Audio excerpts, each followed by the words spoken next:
What an old monster. No one says such things. The girl's face changed dramatically as she forced a smile and hurriedly lowered her head, not daring to look up. Han Li chuckled lightly, not bothering with the girl's reaction, but instead cast a cold gaze towards the old man. The old man's expression mirrored the girl's panic.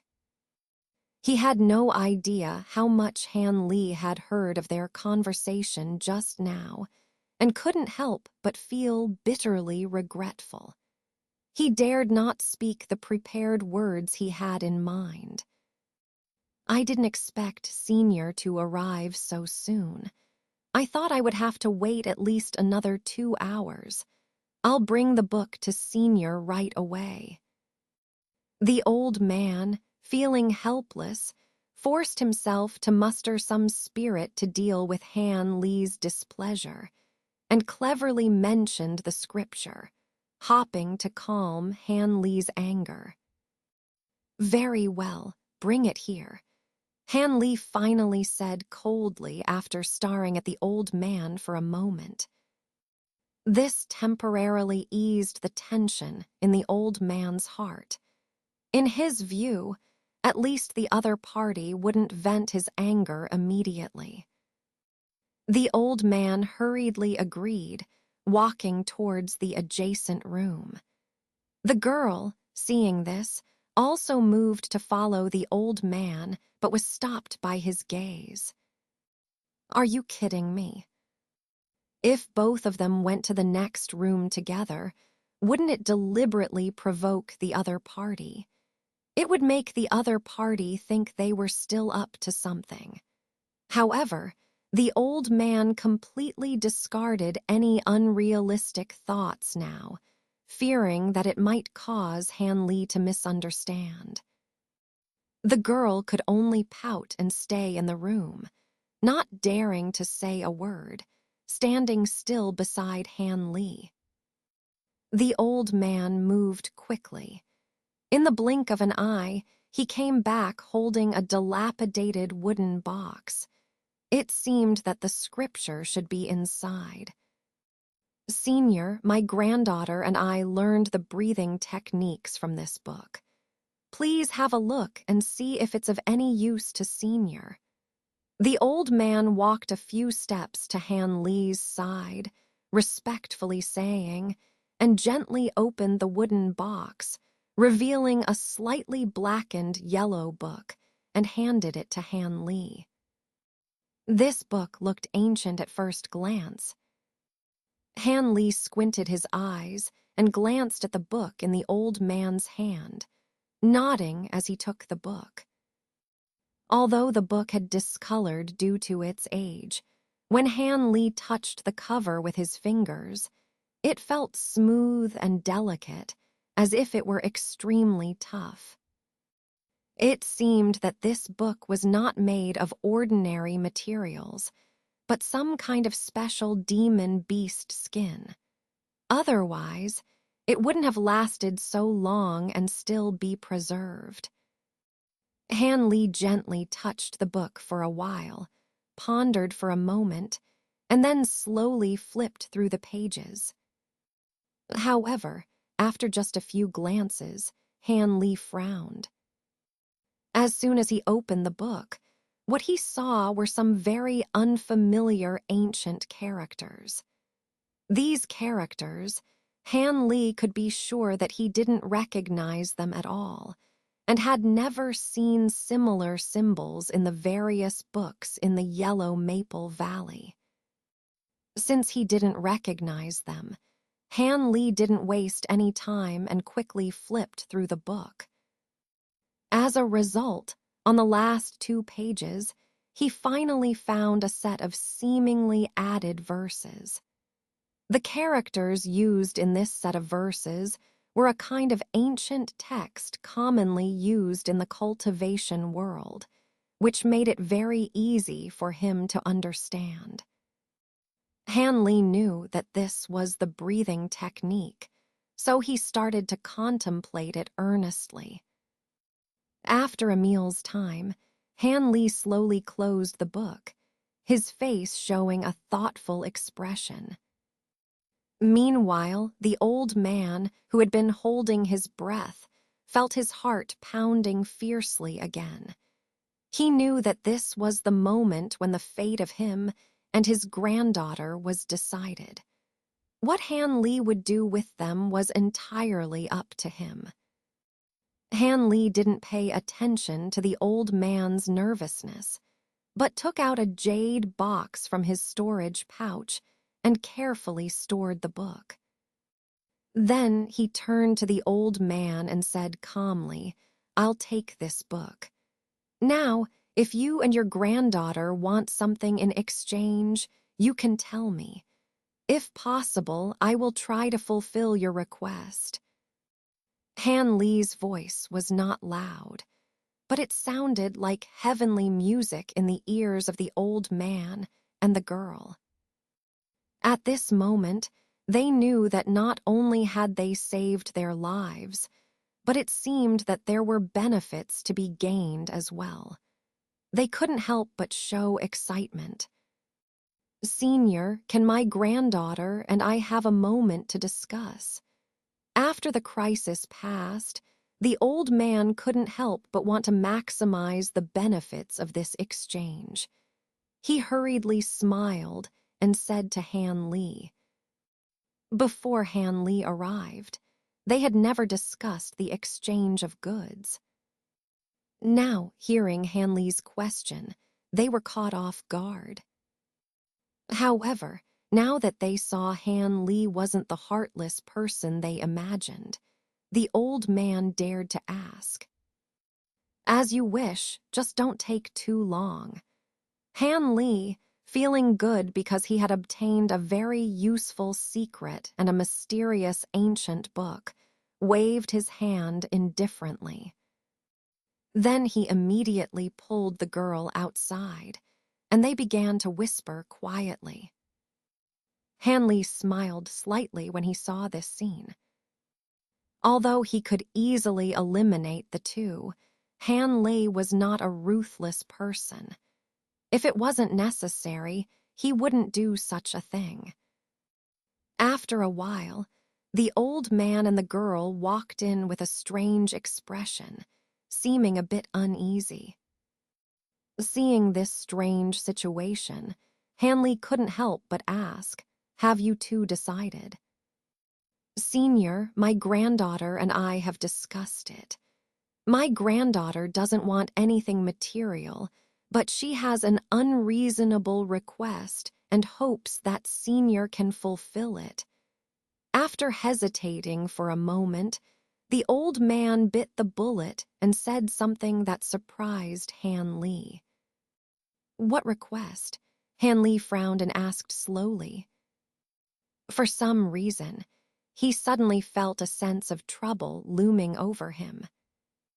The old man hesitated again, and it was only when he saw Han Li's helpless expression that he spoke hesitantly. "Well, my granddaughter. She really admires Senior's profound cultivation and profound techniques. She wants to be Senior's disciple, willing to serve Senior from now on. I hope Senior can accept her under your tutelage, seeing her sincerity." After stuttering out these words, the old man immediately made the girl kneel in front of Han Li and kowtow, making Han Li cry and laugh after being caught off guard. Accepting disciples? Wasn't this a joke? He himself was still cautious in the cultivation world, unable to protect himself at all times. How could he take on another burden? He would definitely not agree to this. But then again, this girl's aptitude seemed to be quite good.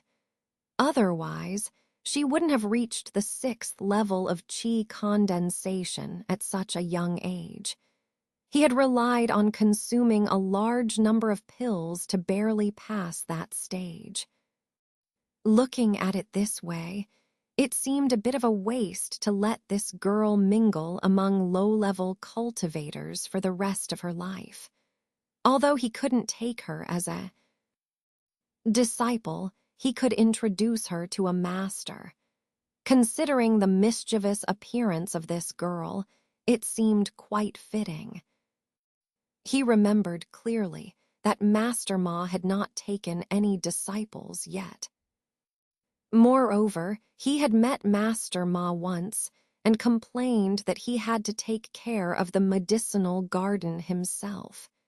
He said if he had known, he would have taken a good disciple and so on. Now, seeing this girl who was so clever, if her aptitude was indeed good, introducing her to Master Ma as a disciple was worth a try. Whether Master Ma was satisfied and willing to take her as a disciple was not his concern. With these thoughts in mind, Han Li's face showed a pensive expression, making the old man and the girl think that he was really considering taking on a disciple. They couldn't help but show excitement. "Come here, let me check your spiritual roots." After returning to his senses from contemplation, Han Li waved his hand towards the girl and said calmly, "Yes, Senior." The girl was extremely obedient, and after respectfully answering, she walked lightly to Han Li's side and proactively presented her delicate white wrist, revealing a hint of shyness. Han Li reached out his right hand and lightly grabbed the girl's wrist, starting to let his spiritual power flow through her body. However, he soon released her wrist. Dual spiritual roots, indeed excellent aptitude. Han Li stared at the girl's face, murmuring to himself. Upon hearing Han Li's words, both the girl and the old man showed joy on their faces, thinking that Han Li was about to agree to take the girl as his disciple. But Han Li's tone suddenly changed, and he said, "Unfortunately, I don't take disciples. Otherwise, with your aptitude, being my disciple would be enough." Seeing the disappointment on the girl's face, Han Li suddenly smiled and said softly, "Although I can't take you as my disciple, don't be disheartened. I can introduce another fellow cultivator at the foundation establishment stage to be your master. But whether you can successfully become his disciple depends on whether he is satisfied with you." Really? The girl's expression, originally full of disappointment, immediately brightened upon hearing this. Without further ado, Han Li took out a sound transmission talisman from his body and whispered a few words to it before handing it, along with a jade plaque, to the girl. "Take this talisman and jade plaque. You can go to the 100-herb garden in the Yellow Maple Valley to find a senior surnamed Ma. Whether you can become his disciple depends on your luck," Han Li said calmly. The girl didn't expect that, although Han Li wasn't willing to take her as his disciple, there was still another opportunity. She was filled with hope again and quickly thanked Han Li. The old man was equally elated. "As for the matter of introducing you as a disciple, since it may not succeed, I'll also give you 2 high-grade spiritual artifacts as compensation for your kindness in giving us the scripture," Han Li said, taking out a piece of emerald-colored brocade and a blue small sword from his storage pouch, and handing them to the old man. The old man was pleasantly surprised to receive the artifacts. He had thought that introducing the girl to Han Li as a disciple was already a significant favor, but he didn't expect Han Li to give them additional benefits. He expressed his gratitude profusely. Han Li didn't linger any longer and retrieved the two masses of spiritual energy lurking in their bodies. With the grateful gazes of the old man and the girl, he left quietly. Once Han Li was far away, the old man handed the brocade to the girl and kept the small sword for himself. They planned to set off soon to find Senior Ma in the Yellow Maple Valley, hoping that their granddaughter would have the chance to become a disciple of one of the 7 sects.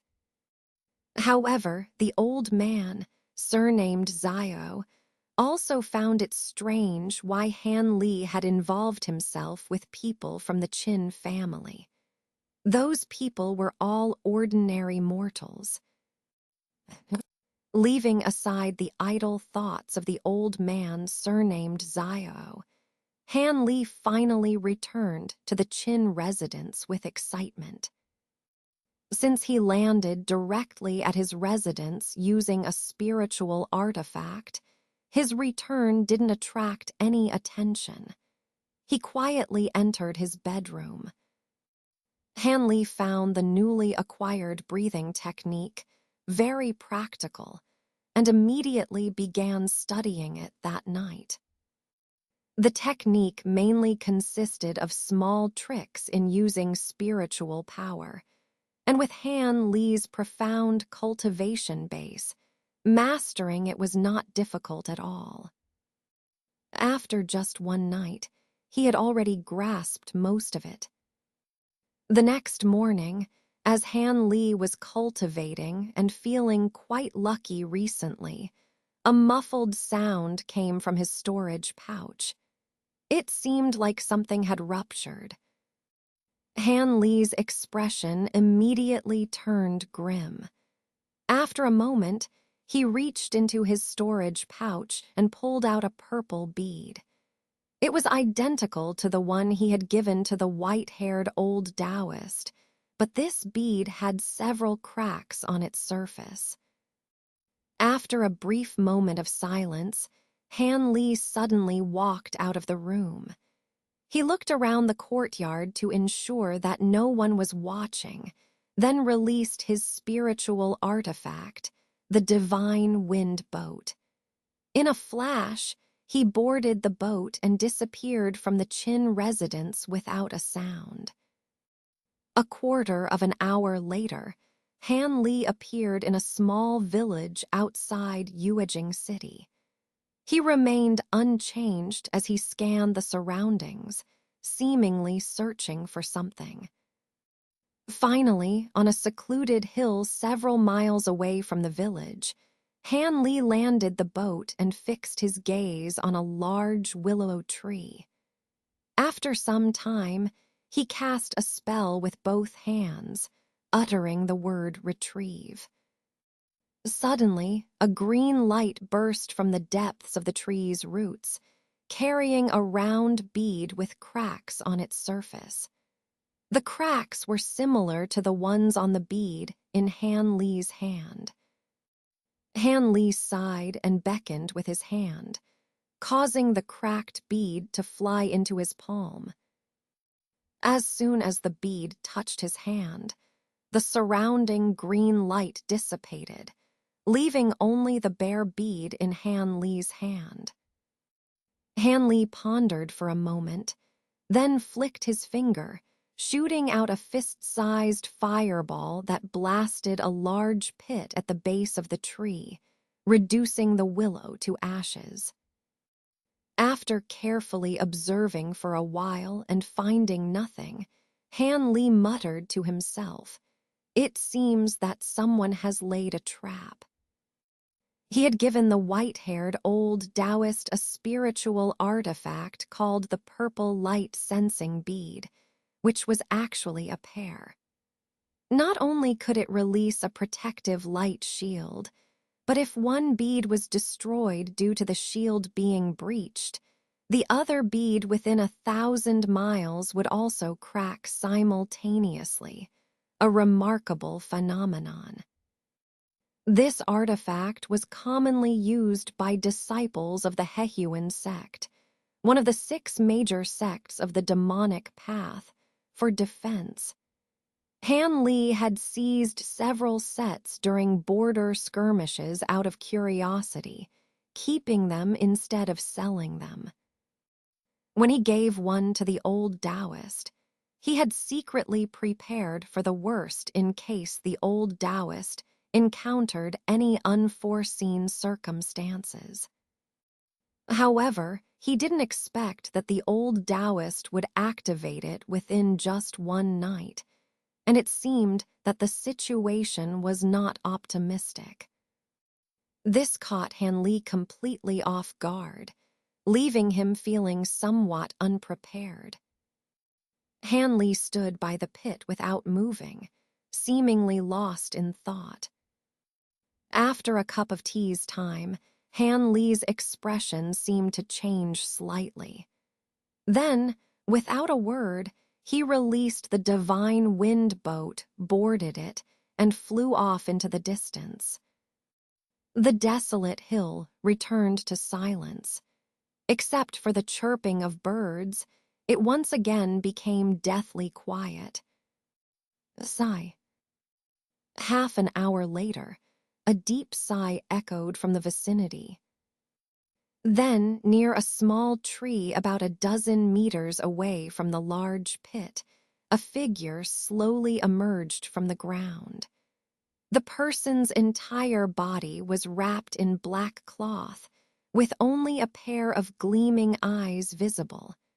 They were also enveloped in a yellow light shield. As soon as this person emerged completely, the yellow light shield immediately dimmed and then disappeared without a trace. After coming out, the person looked around vigilantly at the surroundings and the sky before speaking in a low voice. Come out, that person has really left. With these words, several spots on the ground around the area bulged up simultaneously, and 3 similarly dressed figures emerged, each enveloped in a yellow light shield. One of them was even a slender figure, seemingly a woman. Big Brother, what should we do? They ordered us to capture or kill the intruder. But now we've just let him go right before our eyes. Will there be any consequences? The slender figure who had just emerged couldn't help but ask anxiously. Judging from her tone, she seemed quite young. The first person who emerged trembled slightly upon hearing this, as if the question struck a chord with his concerns. The people who gave them orders were ruthless and merciless, and they knew it all too well. It should be fine when they gave. The orders, they didn't specify that the intruder would be a cultivator at the Foundation establishment stage. This is far beyond our capabilities. Even if we had taken action, it would have been suicide. This person said somewhat unconvincingly, HMPH, Big Brother is right. Why should we be expected to detain a cultivator at the Foundation establishment stage? I refuse to believe that those people won't listen to reason. The only woman among the 3 said indignantly. Upon hearing this, the other 3 exchanged wry smiles. Their younger sister was still so naive, even when their lives were in the hands of others. How could those people possibly listen to reason? However, it's strange. I feel like I've seen this young cultivator at the Foundation establishment stage somewhere before. He seems familiar. The person who spoke earlier suddenly looked puzzled and muttered to himself. This statement stunned the other three, and they looked at each other in surprise. Especially the woman. Curiosity flashed in her eyes, and she was about to ask about it. But the person addressed as Big Brother raised his hand, interrupting her. "All right, let's leave this place quickly. Whatever happens, we'll deal with it later." Seeing this, the woman could only swallow the words she was about to say and nod in agreement. "Where do you all want to go? Shall I send you off?" Before these few individuals could even think of taking out their flying magical tools to leave, a cold voice suddenly echoed from above. The voice was chilling, sending shivers down the spines of the four masked individuals, causing them all to pale in fear. They quickly activated their defensive spells and scattered apart before daring to look up.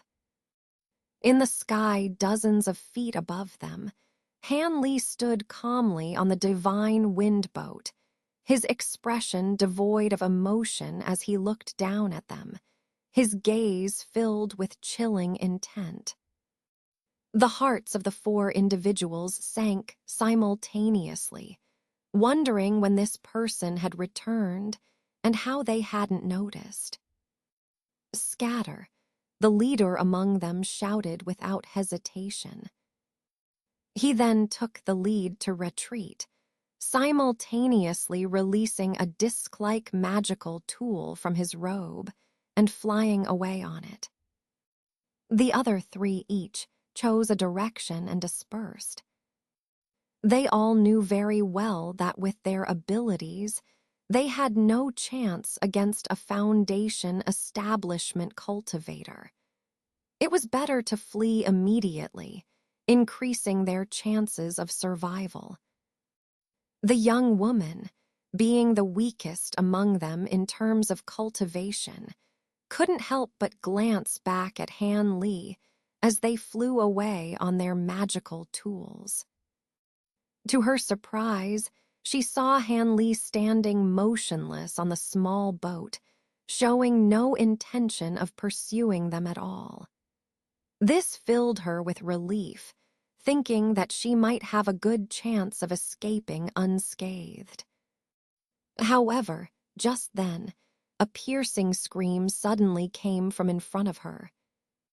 Startled, the woman quickly turned her head and saw a glaring arrow-shaped red light shooting towards her from the opposite direction, heading straight for her. In a panic, the masked woman raised her hand and threw out an ice spear talisman she held. As the crystal-clear ice spear collided with the red light, it erupted into a white mist, failing to stop the red light at all, which then struck her water attribute shield. Instantly, red and blue lights scattered in front of her. Her body trembled as she was forcibly pushed back several yards, but fortunately, her shield didn't break, which relieved her greatly. At this moment, she glanced back in anger and astonishment, only to witness an unexpected scene. There were two soldier-like puppets floating in the air behind her. One held a large bow with a red light arrow ready to be shot, while the other held a thick-backed long knife emitting yellow light, slowly approaching her. Although shocked by the fact that inanimate objects could attack her like real people, she knew that she wouldn't be able to escape unless she destroyed these two puppets immediately. With determination, she retrieved a blue shining flying knife from her storage bag. This was an advanced-grade magical tool she had acquired at great cost, something she would never use under normal circumstances. However, desperate times called for desperate measures. "Go," she muttered under her breath, and the flying knife turned into a blue light, shooting towards the puppet approaching her.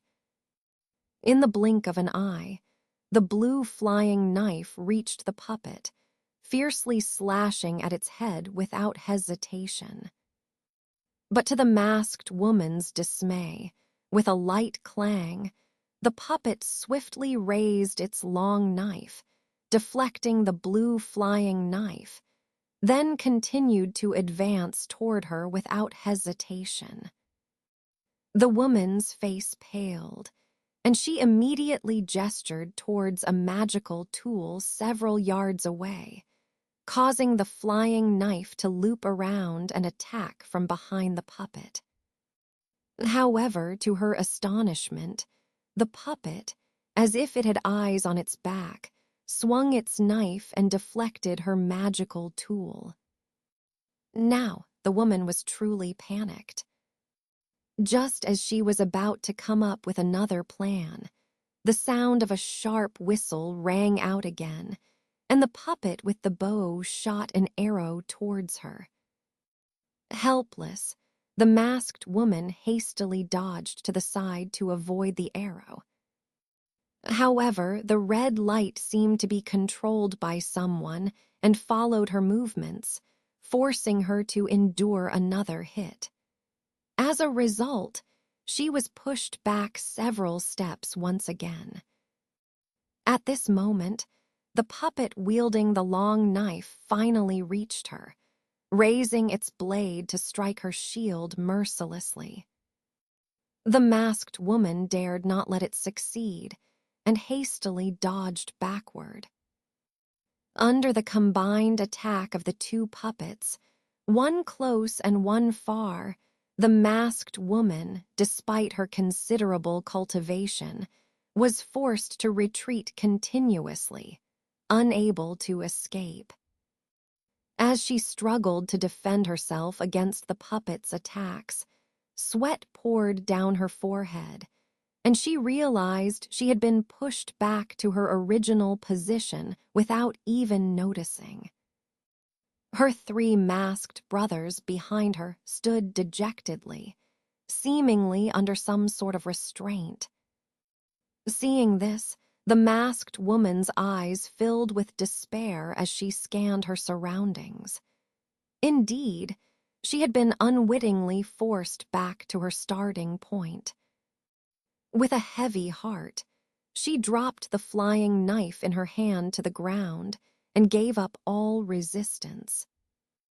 Seeing this, Han Li raised his hand without hesitation, and several green lights entered the masked woman's body, causing her to feel a foreign object entering her body, making it impossible for her to circulate her true essence freely.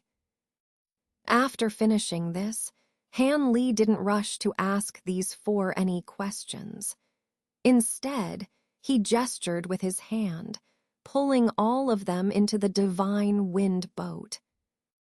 This was not a place to linger. If they didn't leave soon, they might encounter trouble if other experts arrived. Choosing a direction far from Yuejing City, Han Li carried the four individuals and turned into a white light, truly leaving the area. Shortly after Han Li left, two figures appeared on the small hill. They were dressed similarly to the four individuals taken away by Han Li, except their clothes were a deep crimson color, reminiscent of blood, making them quite uncomfortable to look at. The two figures looked around for a moment before standing in front of the large pit created by Han Li. After a moment of silence, one of them sighed and spoke, his voice somewhat old, indicating that he was not young. It seems that the 5 friends of Mengshen have failed.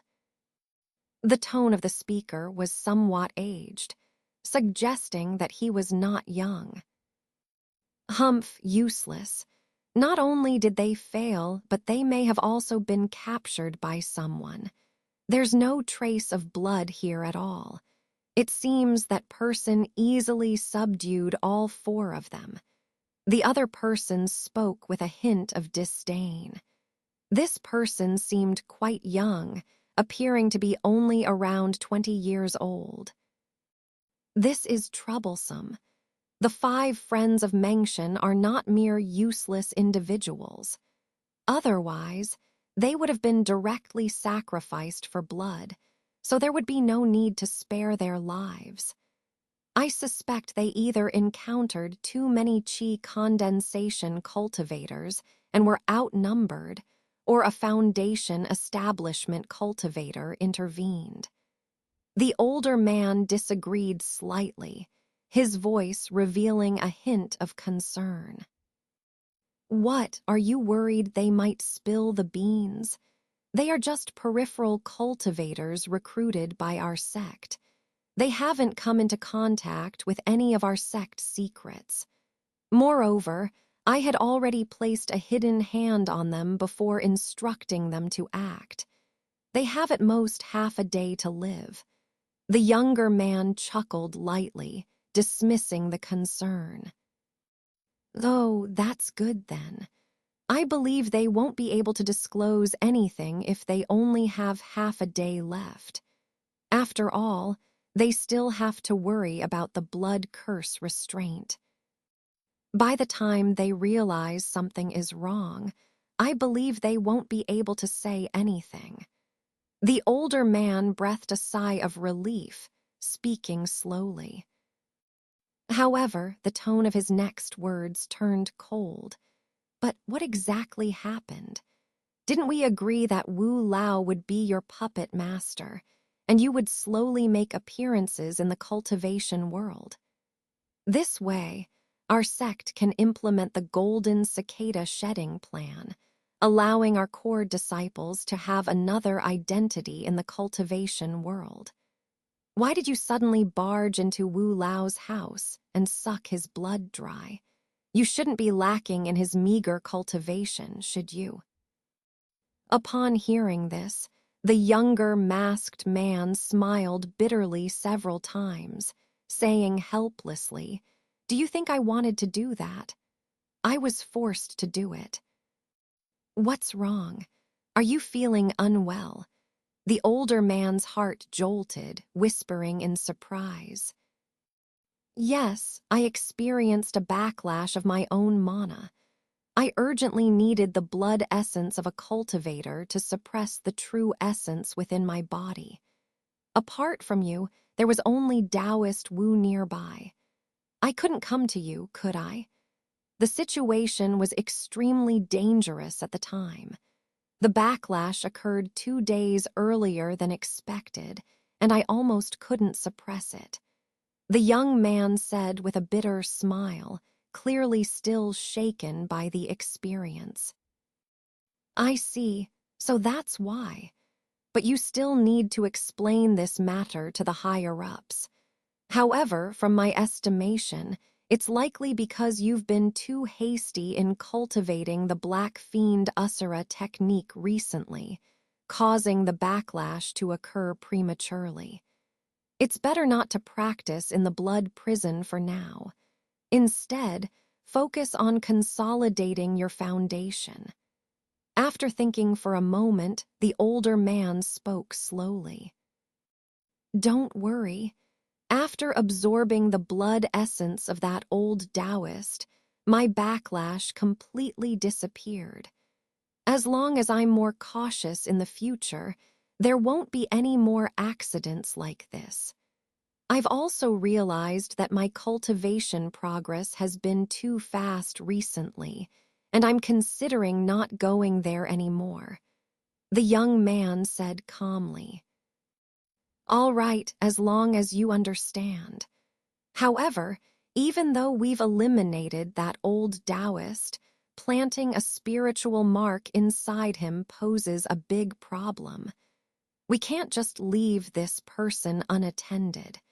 We need to find a way to deal with him without leaving any trouble behind. Yes, that's true. But I originally thought that the friends Taoist Wu associated with were all low-level cultivators. So after setting up the trap, I only called upon the 5 friends of Mengshan to ambush. Who knew we would attract such a big fish? Do you think it was done by a group of low-level cultivators or by a Foundation establishment cultivator? The young man couldn't help but ask the older man. From my estimation, it's most likely a Foundation establishment cultivator. After all, no matter how many qi condensation cultivators there are, it's not easy to capture them all at once if they all want to flee. The older masked man said without hesitation. In that case, should we temporarily avoid confrontation? Wait until the master comes out of seclusion before continuing with our other plans. After all, dealing with a Foundation establishment cultivator is not something to be taken lightly. The young man hesitated a bit, hearing the other person's confident identification of the captor of the 5 friends of Mengshan. Avoid? Why should we avoid? Don't you know? Just now, news came from the master that, for cultivation purposes, some Foundation establishment cultivators are needed for blood sacrifices. Since this person came looking for trouble on their own, we can't let them go easily. After all, it's easy to catch qi condensation cultivators everywhere, but encountering a lone Foundation establishment cultivator is quite rare. The older man sneered and said with a murderous look in his eyes. The young masked man was slightly stunned by this information, but then he hesitated and said, "But within the capital city, because the master is stationed here, apart from the 4 blood servants around the master, our sect doesn't have any Foundation establishment experts here. They are all overseeing matters in various branch altars.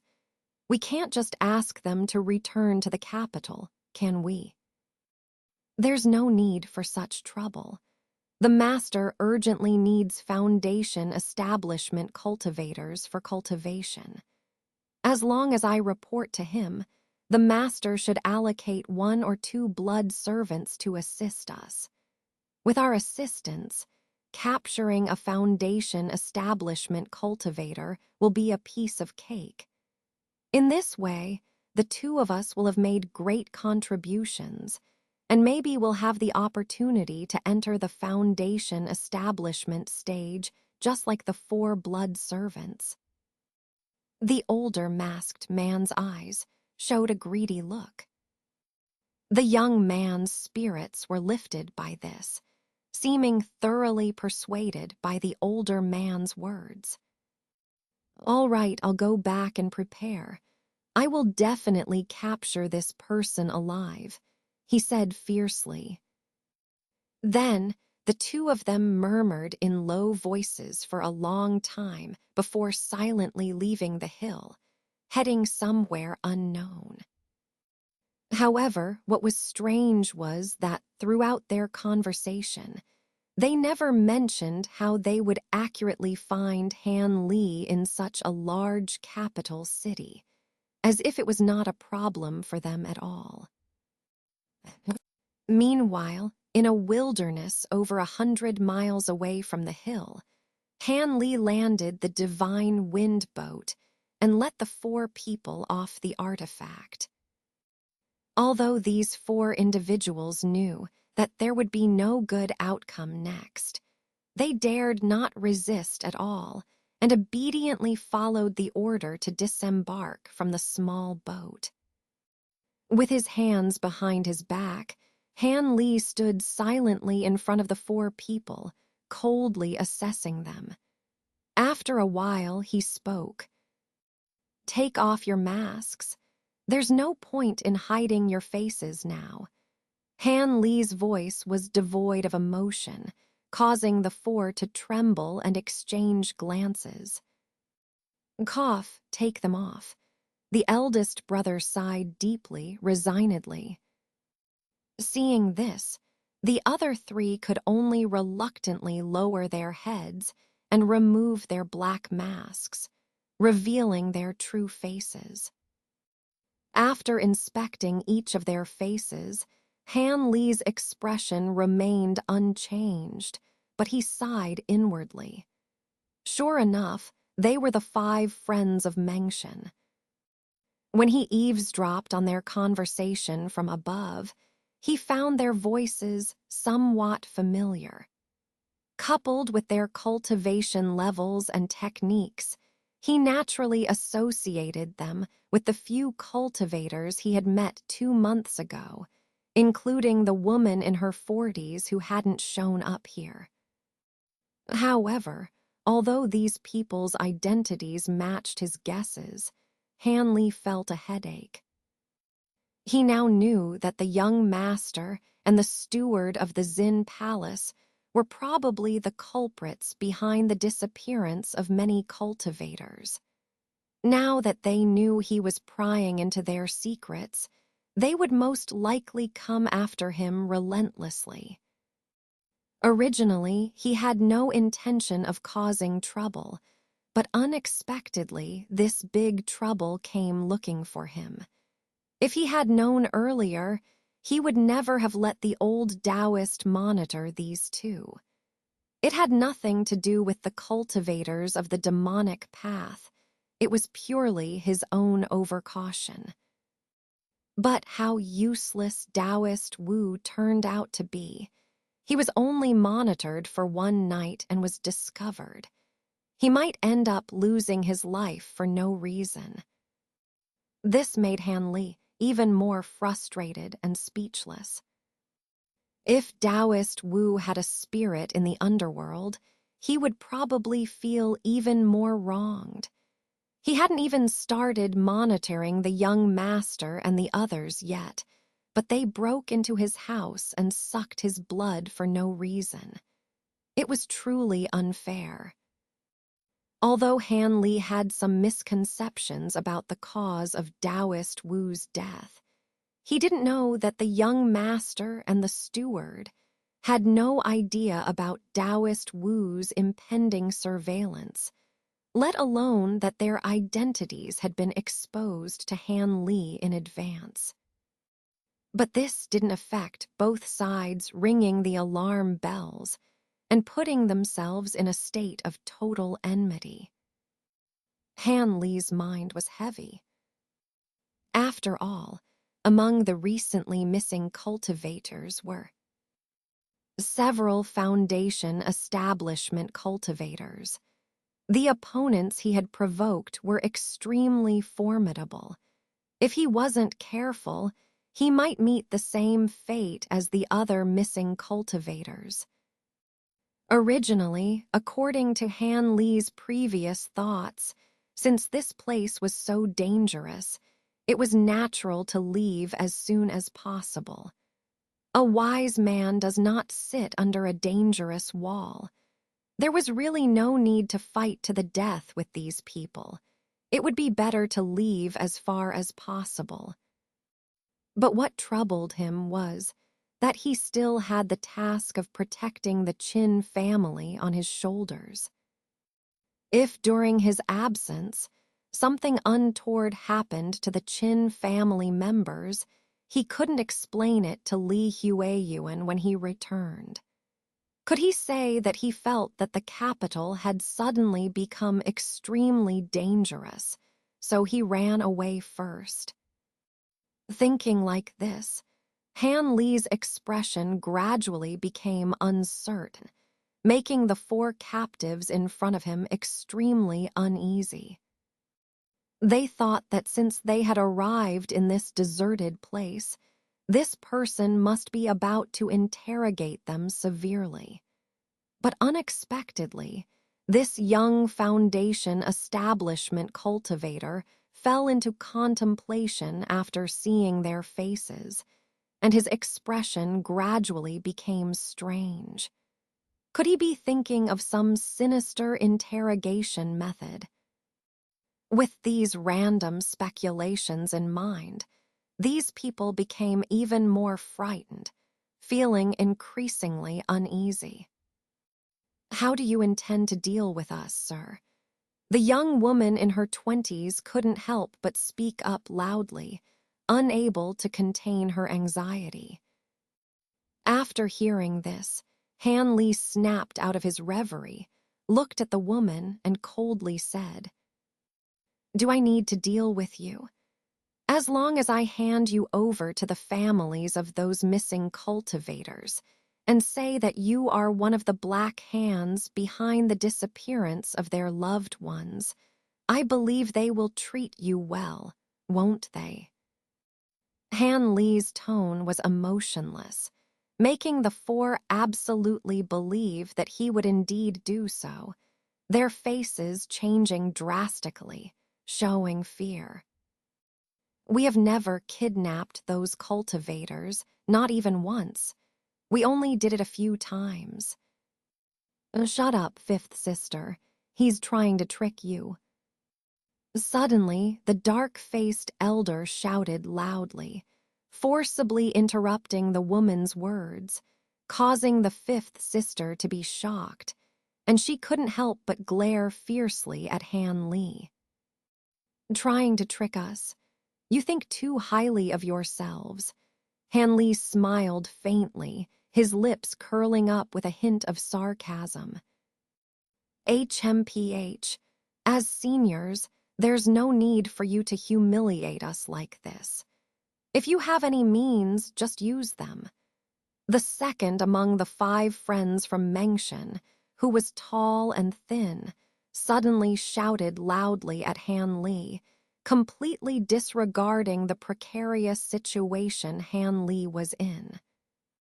This surprised the other 3, because in their minds, the second brother had always been the type to strategize first before taking action, and was not someone so impulsive. The man in his 30s who felt Han Li looked familiar turned his mind for a moment and suddenly remembered something, immediately shouting angrily at the tall and thin man. "Second brother, what do you mean by this? Are you intentionally trying to provoke this senior so that he will kill all of us in a fit of anger?" As soon as these words were spoken, let alone the black-faced old man and the young woman, even Han Li was slightly stunned, not understanding why the young man would say such a thing. The tall and thin man's face turned extremely pale with a swish, but he didn't say a word to defend himself. "Fourth brother, have you gone mad? Second brother is fine. Why would he want us all dead?" The young woman, upon hearing this, was somewhat angry on behalf of the tall and thin man. Then the woman turned back, apparently wanting to say something to the black-faced old man, but what caught her eye was a face that was extremely gloomy. Suddenly, her heart sank, feeling somewhat at a loss. "Second brother, is it because third sister is still in their hands? So you want everyone else to die and leave third sister alive?" The black-faced old man asked coldly. "I'm sorry, big brother, you should also know their methods. If the news leaks out, third sister, who is still in their hands, will definitely be tortured to death. It's better to die quickly." The tall and thin second brother finally said with a shameful look on his face. Upon hearing this, the young woman turned pale. Her lips moved a few times, but nothing came out. "Humph, even if third sister is your Tao companion, do you have the heart to exchange our 3 lives for third sister's 1? The 30-something old youth, extremely angry, shouted at the tall and thin man. Second brother, although fourth brother's words are a bit impulsive, they are not without reason. You should know that when we five swore brotherhood back then, we vowed to live and die together. But now, just for your own selfishness, you want to intentionally kill us all. This is unacceptable. The black-faced old man's voice was full of disappointment. Indeed, I wanted to harm everyone. But what choice did I have? My third sister is pregnant with my own child. I can't let our Lee family die out. Otherwise, I'd rather cling to life than seek death willingly. The tall and thin man's face turned red and white as he listened to these two, unable to restrain himself from clenching his fists and shouting. These words immediately stunned the old man and the young man beside him, showing expressions of astonishment, leaving them momentarily speechless. The woman, on the other hand, widened her mouth, her face full of surprise. "Are you done talking? If so, it's my turn." Han Lee, who had been observing coldly all along, suddenly spoke in a chilly tone. This voice immediately startled the three of them, reminding them that the one truly deciding their fate was the Foundation establishment cultivator before them. Suddenly, all their indignation disappeared, and they looked at each other again. "I don't care if you all genuinely seek death or are just putting on an act for me. I only want to know everything about the mastermind behind the scenes. Even if you truly want to die, you'll only do so after informing me of everything. Do you still think you have the autonomy to decide life and death at this point?" Han Lee's words were full of cold indifference, causing the three men and one woman to change their expressions drastically. "What do you want to know? We don't know much, and we've been placed under a restriction called the blood curse. We can't reveal important information to outsiders, or the restriction will immediately activate, causing our hearts to rupture and kill us." The old man with the dark face gritted his teeth and spoke, seeming to have already surrendered. "Blood curse. Interesting. Let me check it out." Han Lee's curiosity was piqued, and he said with great interest. Upon hearing this, the old man with the dark face's spirits rose slightly. After hesitating for a moment, he took the initiative to step forward and extend his arm. He also hoped that Han Lee could remove this great trouble, but he felt that the hope was not very high. Because the person who cast the curse was extremely confident at the time. After being cursed, no cultivator had leaked their secrets. Those who attempted to leak information or deliberately leaked secrets were immediately killed on the spot. At this moment, Han Lee grabbed the man's wrist, and his spiritual power slowly flowed into the old man's body. His expression changed solemnly. The other three members of the 5 Friends of Mount Meng also stared intently at the two, hoping that Han Lee, this expert, could really find a way to remove the blood curse. After a cup of tea's time, Han Lee let go of the old man's arm and lowered his head to contemplate. After a moment, he raised his head again and said with a mysterious smile, "That's it. It seems I should understand how this blood curse works now." "Does the senior mean it?" The old man with the dark face trembled slightly, and the other three showed expressions of disbelief. because this blood curse was like a sharp blade hanging over their necks, forcing them to obey the commands of those people. If the Han Li before them could really remove this great trouble, wouldn't they regain their freedom and no longer be manipulated by others? This so-called blood curse is actually just a kind of verbal curse. The restriction that affects you is entirely based on those strange incantations. As for the so-called black blood and the strange symbols drawn on your arms, they have nothing to do with it. It's just that person playing tricks. Han Li explained lightly, seeming confident. But in his heart, he couldn't help but sigh with relief. This verbal curse technique was fortunately mentioned in a very obscure book when he was investigating the great teleportation order that day. Otherwise, he would really have no clue. Can the senior lift this curse? This time it was the young woman who couldn't help but speak up. I don't know. Han Li's cold words made the hearts of these few people skip a beat, and the joy that had appeared on their faces also subsided. What does the senior mean by that?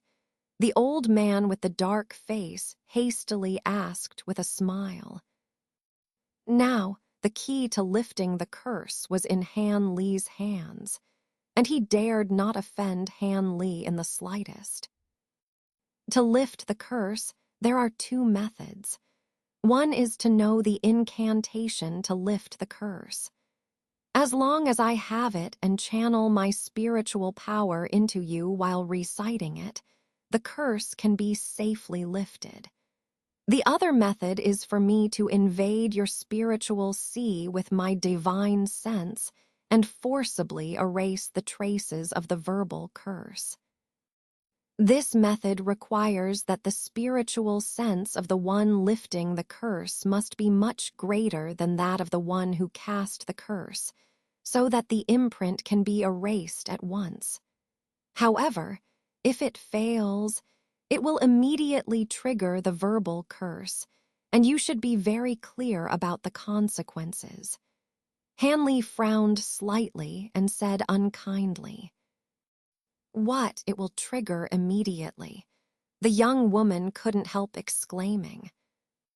The bloody scene after the blood curse was triggered was demonstrated to them by the person who cast the curse using a living person, leaving a deep impression on them and making them terrified of the blood curse. The faces of the other three were equally unsightly. Wouldn't this mean they were gambling with their lives? Han Li glanced at them, sneered, and was about to say something. But the tall and thin second senior suddenly raised his head and said abruptly, "Senior, just forcefully lift it from me. We all have the same curse from the same person. If I can lift this curse, the others must be able to as well." When these words came out, the other three widened their eyes in astonishment, staring blankly at him. "Second brother, what are you doing? This is too dangerous." The woman came to her senses and hurriedly advised, "Don't say any more. My mind is made up." The tall and thin second elder said decisively. The young woman panicked, quickly turning to the youth and the old man for help. After exchanging glances, the youth remained silent, while the old man sighed and said, "5, let the second elder go. He's repenting for what happened before. Only by doing this can he feel a bit better." "But second brother," the woman wanted to argue, but the second elder had already walked up to Han Li calmly and said, "Sir, let's begin. Use me as a test subject." Although his words sounded tragic, What followed made the four of them feel like they had been doused with cold water, leaving them dumbfounded. Did you all misunderstand something? When did I promise to remove the blood curse from you? Han Li's words were chilling, leaving the five friends of Mount Meng stunned. If you're not intending to lift the curse from us, why did you study this curse on my elder brother? The second elder, in his astonishment, hurriedly asked. I said I was studying the blood curse to help you all. I was just curious.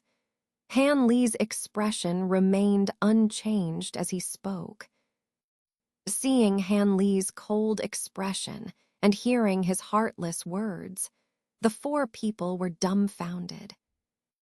But sir, you wanted to know about those people, and if you don't lift the curse from us, how can we answer your questions? The youth asked anxiously, his face showing a mixture of panic and doubt, clearly unwilling to let go of the hope in front of him. Upon hearing this, Han Li glanced at him disdainfully, then sneered a few times before looking up at the sky without speaking. The old man, who was much older and more experienced than the youth, hit the nail on the head, saying, "Don't bother asking any more, sir. The information you can get from us is not enough to exchange for our lives. That's why you're unwilling to act rashly. What conditions do you have, sir, before you'll act? Just say it. As long as you can really remove the blood curse, we, the five friends of Mount Meng, will definitely comply without hesitation." The old man calmly continued. All right, since you've said this, let's not beat around the bush. Han Li suddenly clapped his hands and smiled, showing a friendly expression. But in the eyes of these four people, Han Li seemed even more capricious, making them feel a sense of awe. The condition is simple. If I can remove your major concerns, you must tell me everything you know and temporarily obey my orders from today onwards to help me deal with these people's attacks. I estimate that they won't let me off easily, and I also want to resolve them in a short time. However, you don't need to worry about being outnumbered. I am a cultivator from the Yellow Maple Valley, just here to handle some sect affairs. As long as we hold on for a while, I will request reinforcements. By then, you won't have to fear these rats anymore. Han Li spoke of his conditions with a smile, pulling up the banner of his sect without hesitation. Only in this way could he make them wholeheartedly devoted to him. Sir, you're from the Yellow Maple Valley. Although the old man had already guessed that Han Li's background should be within the 7 sects, hearing him admit it still brought a smile to his face. All right, we'll go along with everything you said. After all, if the blood curse is lifted, we'll definitely become their targets. It's safer to stick with you. The black-faced old man readily agreed. The youth and the woman, upon hearing the old man's words, also showed happy expressions without objections. Obviously, they agreed with the old man's approach. For them, the 7 sects were much stronger than the forces controlling them with blood curses, so it was natural to join them. However, the tall and thin second elder hesitated, seemingly wanting to say something but hesitating.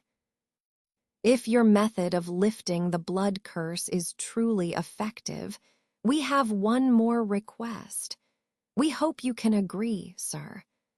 After glancing at the second elder, the old man suddenly made a solemn request to Han Li. "What is it?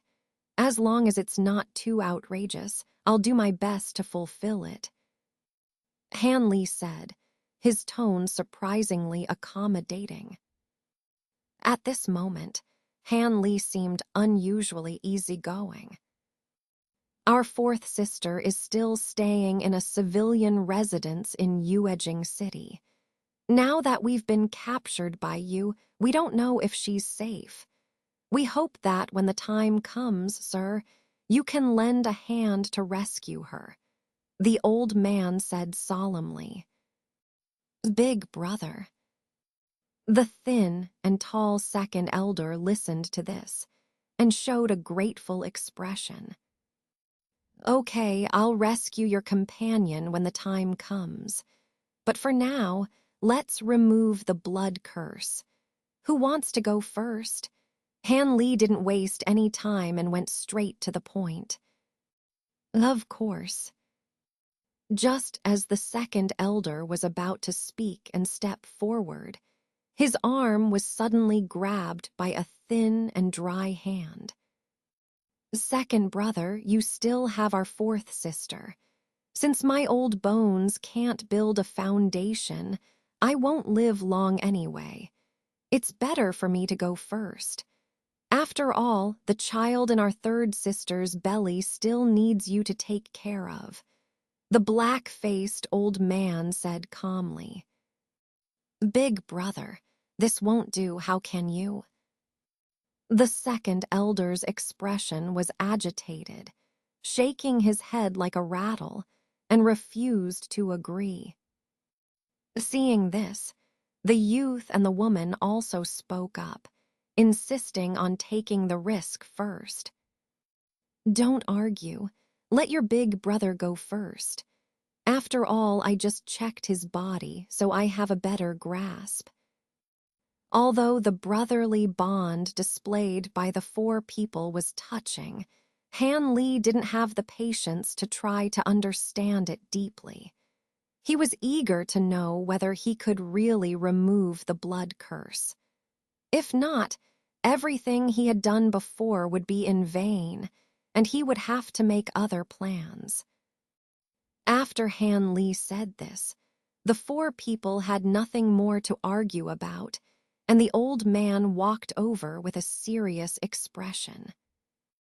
The other three exchanged glances and could only watch the old man's movements with worried eyes.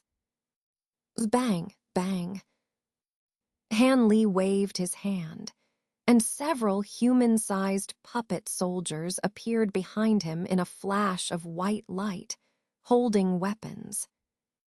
"When I dispel the blood curse, I can't defend against enemies. These puppets are a precaution. If anyone comes within 10 yards of me, they will attack automatically. You'd better stay further away," Han Li pointed out without hesitation, indicating that he still couldn't trust them completely. So the three of them had no choice but to reluctantly step back a bit. In the evening, Qin Yan paced anxiously in the living room of the Qin residence, his face displaying signs of worry. Earlier that day, a servant who had gone to deliver food to Han Li reported that Han Li was nowhere to be found, as if he hadn't returned home all night. This didn't concern Qin Yan for Han Li's safety, but rather for the potential consequences if their bodyguard were to leave abruptly. How would the Qin family defend against attacks from the demonic cult? "Qin Ping, go check if young Master Han has returned. Report back immediately with any news," Qin Yan instructed impatiently. "Yes, sir," Qin Ping obediently replied, secretly pleased at Qin Yan's apparent concern for young Master Han. It seemed that his prospects in the Qin family were looking up. "Why worry so much, husband? It's normal for young people to go out occasionally. There's no need to be so anxious. Qin Yan's favorite concubine, the third lady, interjected, though her words carried a hint of bitterness. Ever since Han Li arrived at the Qin residence, Qin Yan had kept him close, neglecting other young masters and misses of the Qin family, including the third lady's own children. Her jealousy was palpable. "Humph, what do women know?" Qin Yan retorted, fully aware of his concubine's jealousy.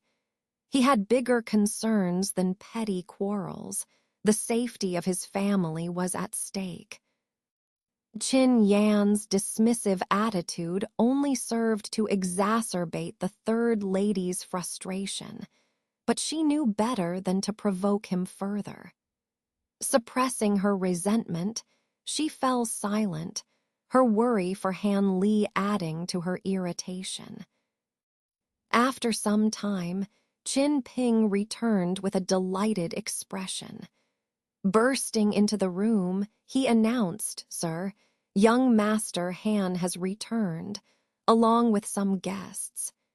He requests that you arrange accommodations nearby for them." Relieved, Qin Yan agreed to Han Li's request without hesitation. Let them stay at the nearby Kingian courtyard. Make sure to treat young Master Han's guests with the utmost respect. With another worried glance, the third lady voiced her concerns. "Isn't this a bit reckless, husband? Our family is prominent. Allowing strangers to stay suddenly seems imprudent." Qin Yan paused briefly, then waved his hand dismissively. "It's fine. Han Li's friends won't cause any trouble." The third lady was left speechless by Qin Yan's indulgence towards Han Li. Meanwhile, Han Li sat in his residence with 5 other companions from Mount Meng, discussing their recent actions. One of the companions spoke eagerly, recounting their success in rescuing a captive from a demonic cult. Han Li, relying on his powerful spiritual sense, had successfully removed the blood curses from his companions, allowing them to infiltrate the cult's stronghold and rescue the captive with surprising ease.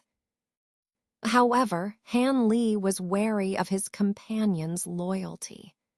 Without constant supervision, he couldn't be certain they would remain committed to their cause, despite his previous aid in removing their curses. Aware of the fickle nature of human loyalty, Han Li was cautious. Today's ally might betray him tomorrow, especially when their own lives were at stake. Nonetheless, Han Li had plans for the future. Once the current crisis was resolved, he intended to enlist helpers to gather alchemical formulas and medicinal ingredients, allowing him to focus solely on cultivation. His companions, while not exceptionally powerful cultivators, were suitable candidates for this task. Han Li had no intention of resorting to coercive methods to control them. Instead, he would observe their behavior and make decisions accordingly.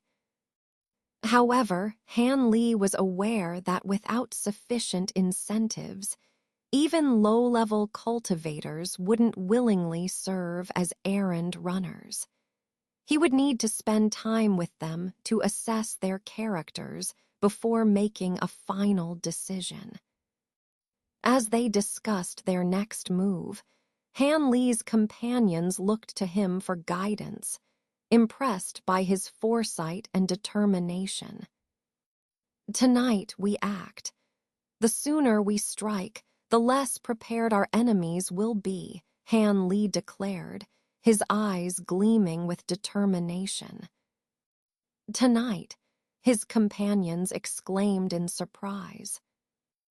Although the 5 friends from Mengshan were greatly surprised by Han Li's decision, they felt that Han Li's words made some sense, so they did not object. Just then, the middle-aged woman seemed curious and asked about the true identities of the 2 from the Haisha sect. But Han Li brushed it off with a faint smile, saying that everyone would naturally find out during the night's action. This made it difficult for the middle-aged woman to press further, and she showed an indifferent expression. Shortly after, Qin Ping brought a message from Qin Yan and led the 5 friends from Mengshan to another courtyard nearby to settle them. As Han Li watched the figures of the few people leaving from afar, a strange expression appeared in his eyes, and he suddenly muttered to himself, saying something that no one could hear clearly. In the evening, after everyone had eaten, in the living room of Qingyan Courtyard, the 5 friends from Mengshan gathered together, preparing to act as Han Li had said until late at night. Strange, why can't I remember it? The man in his 30s paced back and forth in the hall, looking puzzled. 4th brother, still can't remember.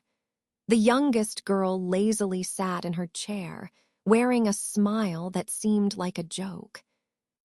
4th brother, you always say that Master Han looks familiar and must have met him somewhere before. But you can't remember when or where, which makes me doubt it. Could it be just an illusion because you want to establish a relationship with Master Han? The young girl's words were full of teasing. Well, that's very possible. After all, this senior's appearance is too ordinary. It's normal for 4th brother to find him familiar, the tall and thin man joked while sipping tea. However, his eyes never left the middle-aged woman beside him. His face filled with happiness as he gazed back and forth between her still charming face and her seemingly normal abdomen, with a look of bliss. But the 3rd-ranked middle-aged woman was annoyed by his gaze and couldn't help but glare at him, only to receive his silly smile in return. Her usual shrewdness seemed to have disappeared somewhere. HMPH, say whatever you want. As long as I know that I've seen him before, it's fine. But it seems it wasn't recent. It must have been some years ago, otherwise, I wouldn't have forgotten so completely. The young man said impatiently, glaring at the young woman and the tall, thin man, feeling somewhat unwilling. Some years ago, 4th brother, we've been cultivating in Mengshan without leaving for several years. When could you have met Master Han? It couldn't have been when you were still wearing open-crotch pants, right? The middle-aged woman joked. 3rd sister, you. The young man blushed at the middle-aged woman's words, feeling embarrassed. A few years ago, 4th brother wasn't always cultivating in the mountains. Do you all forget that before we met 5th sister, we participated in an ascension ceremony? We were away for 2 or 3 months, but unfortunately, we all returned empty-handed. Fortunately, no one was seriously injured. The dark-faced elder interjected. What, everyone participated in the ascension ceremony? The youngest sister blinked, showing a curious expression. The 2nd elder and the middle-aged woman, on the other hand, smiled bitterly. There's nothing to say about it. That was the first time we learned what it meant to be frogs at the bottom of a well. The middle-aged woman sighed. What, fourth brother, tell me, when we were at the ascension ceremony? Huh. The younger sister's curiosity grew, and as she turned around to ask the young man about the ascension ceremony, her eyes widened in surprise. Fourth brother, what's wrong? The others also noticed the young man's strange expression and asked in amazement. Second brother, do you remember when we left after the ascension ceremony, and I mentioned meeting a young cultivator at Jayayuan City who seemed to have also attended the ascension ceremony? His cultivation was only at the 7th or 8th layer of chi refining, and we thought he was overestimating himself. The young man said bitterly, Of course I remember. Although I covered it up for you at the time, Big Brother found out afterwards and scolded you harshly. The second elder replied puzzledly. That's right. When I came back, didn't I mention to you that I met a young cultivator who seemed to have also attended the ascension ceremony at a restaurant? His cultivation was only at the 7th or 8th layer of chi refining, and we thought he was overestimating himself. The young man smiled bitterly. It's been too long. I don't remember clearly, but it should have happened. The second elder hesitated. He really didn't know why the fourth brother suddenly brought up this matter. The others also listened with confusion, wondering what the young man was talking about. But the young cultivator from back then is none other than Senior Han today. The young man said decisively, shocking everyone present.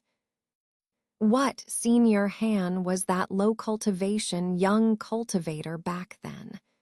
The tall, thin man stood up from his chair in disbelief, his face full of disbelief. What's going on? Please explain in detail.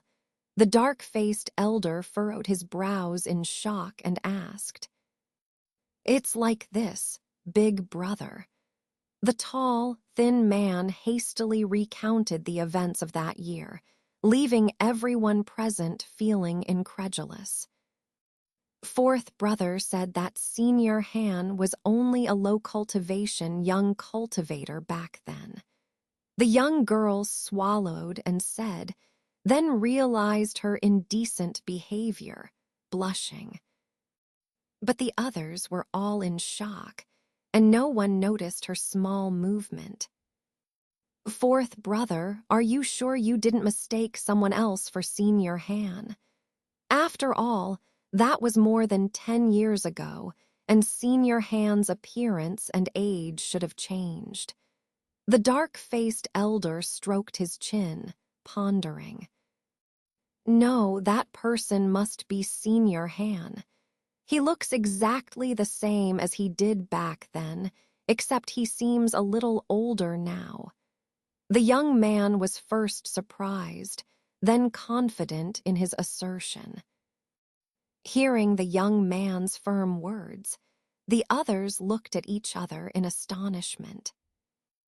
In just over a decade, a cultivator with such low cultivation had become a foundation establishment cultivator, making everyone feel bitter.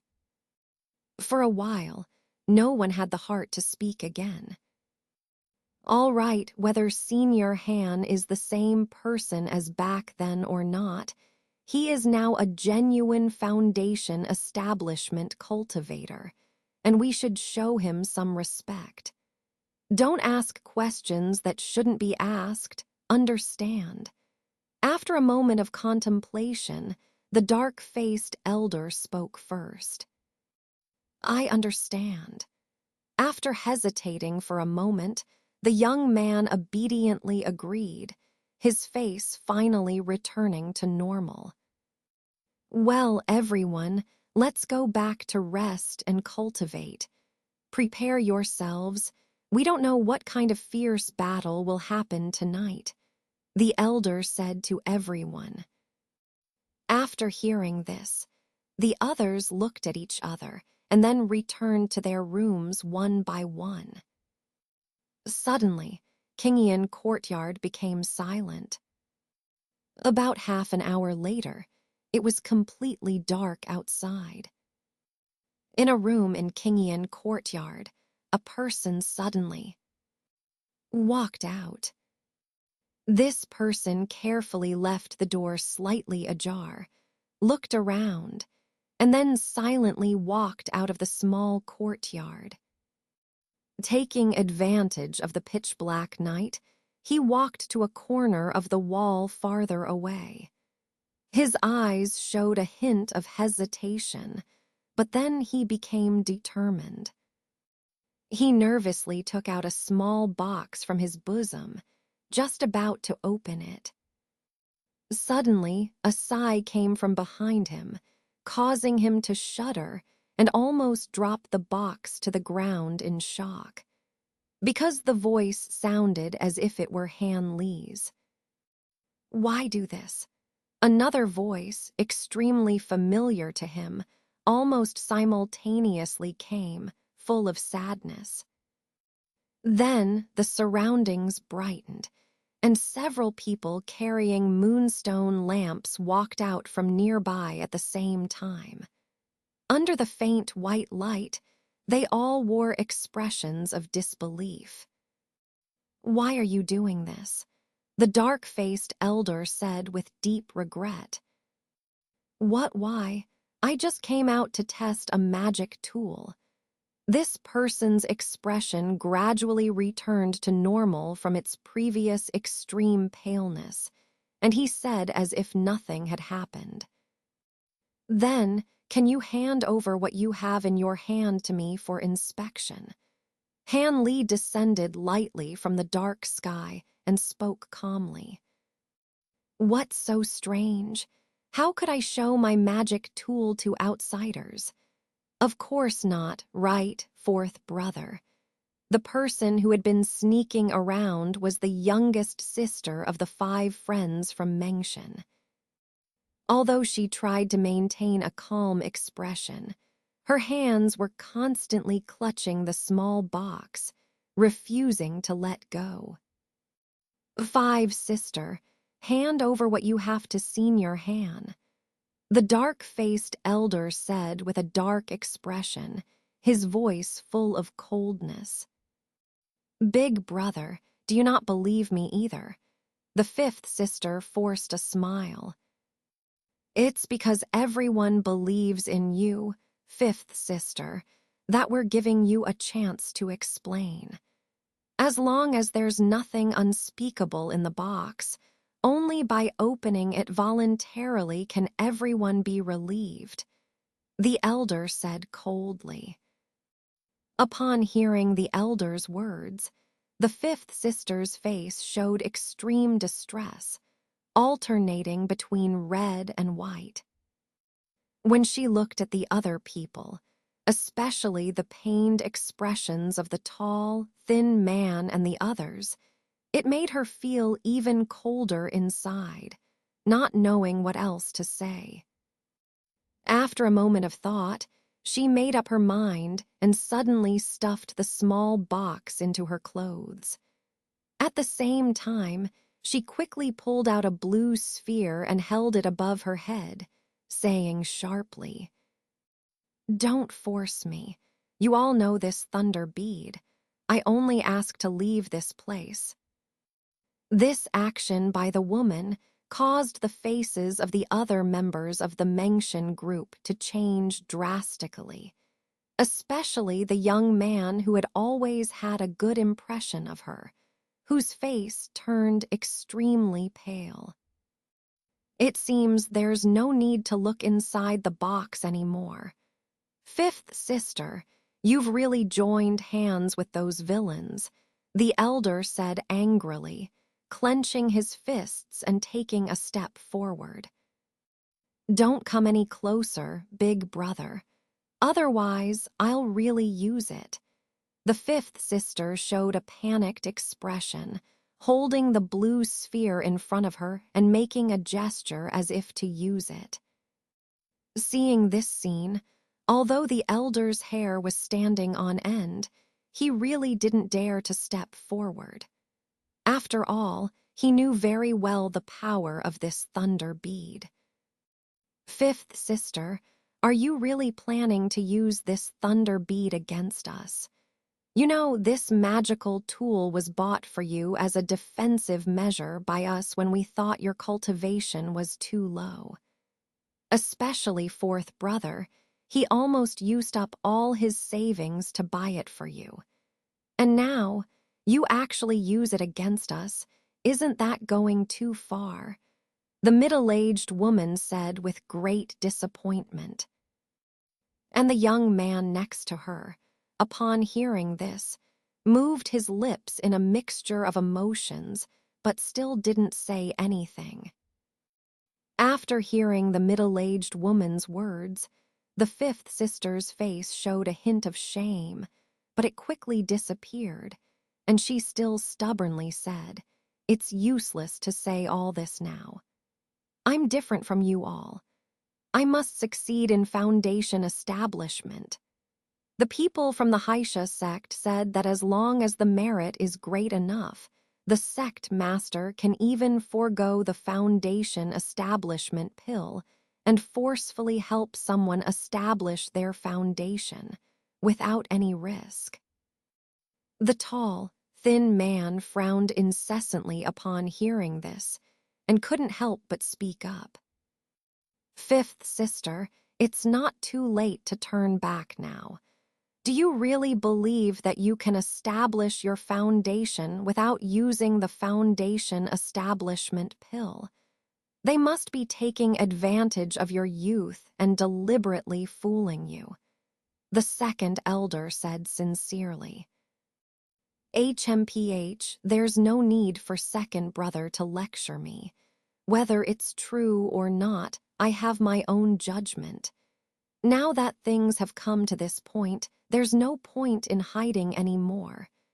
In fact, 2 years ago during that outing, I joined the Haisha sect.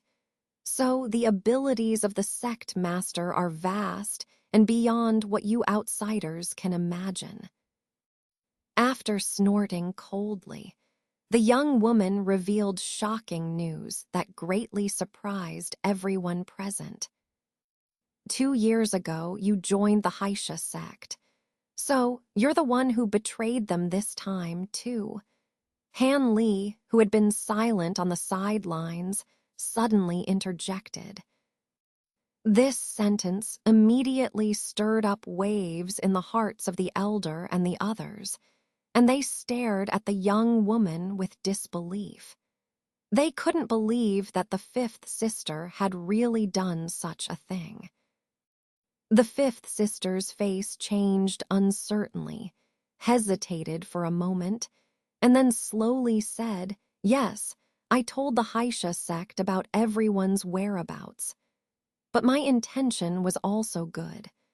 I just wanted everyone to have the opportunity to establish their foundation together. Otherwise, according to the usual practice of the Haisha sect, those who are captured are usually sacrificed, and it's not easy to escape with their lives." Feeling that there was no point in hiding anymore, the young woman spoke frankly. Then according to what you said, we should thank fifth sister," the elder said with a smile of anger. "No matter what you think, I really didn't mean any harm to everyone. Don't force me anymore." The woman's delicate face twisted slightly, showing a hint of determination. Then she raised the thunder bead in her hand again. But at this moment, Han Li suddenly smiled faintly at the woman and said, "The thunder bead is indeed a good thing." As soon as he finished speaking, his figure blurred and disappeared from the spot. The fifth sister, was also quite clever.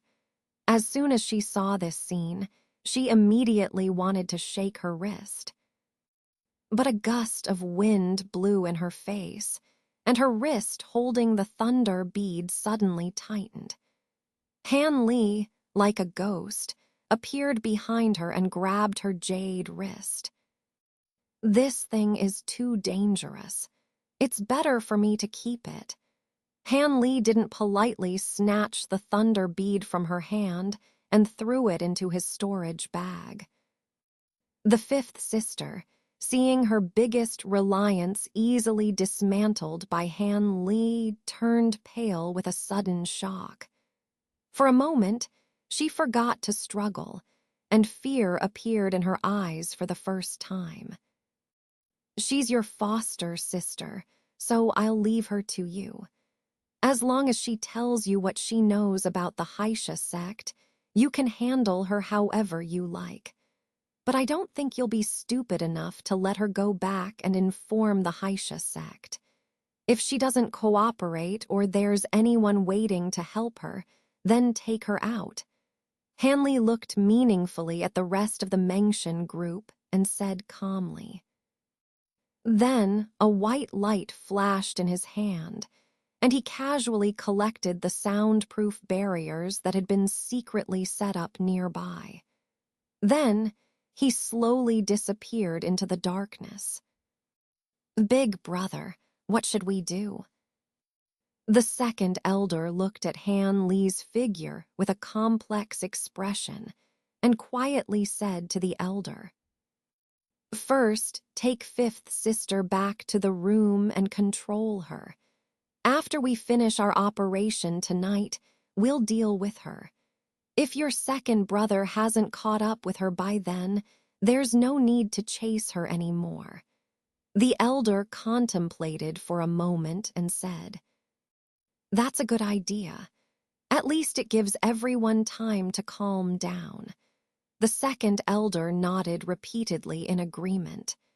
Then he turned back to the young man still holding the young woman and said, "Fourth brother, take fifth sister back to the room first." The young man nodded blankly and turned to walk towards Kingian courtyard with the woman in his arms. Seeing the desolate figure of the young man, the second elder sighed, and a look of pity appeared on his face. At this time, the middle-aged woman also came over and said, "Is fourth brother okay? He has always been devoted to fifth sister, but now..." I had high hopes for those two at first, but now it's impossible." The elder suddenly showed a weary expression. The recent series of shocking events had left this typically decisive and resolute old man feeling mentally exhausted to the extreme. Then, the oldest members among the Mengshan group sighed deeply for quite some time.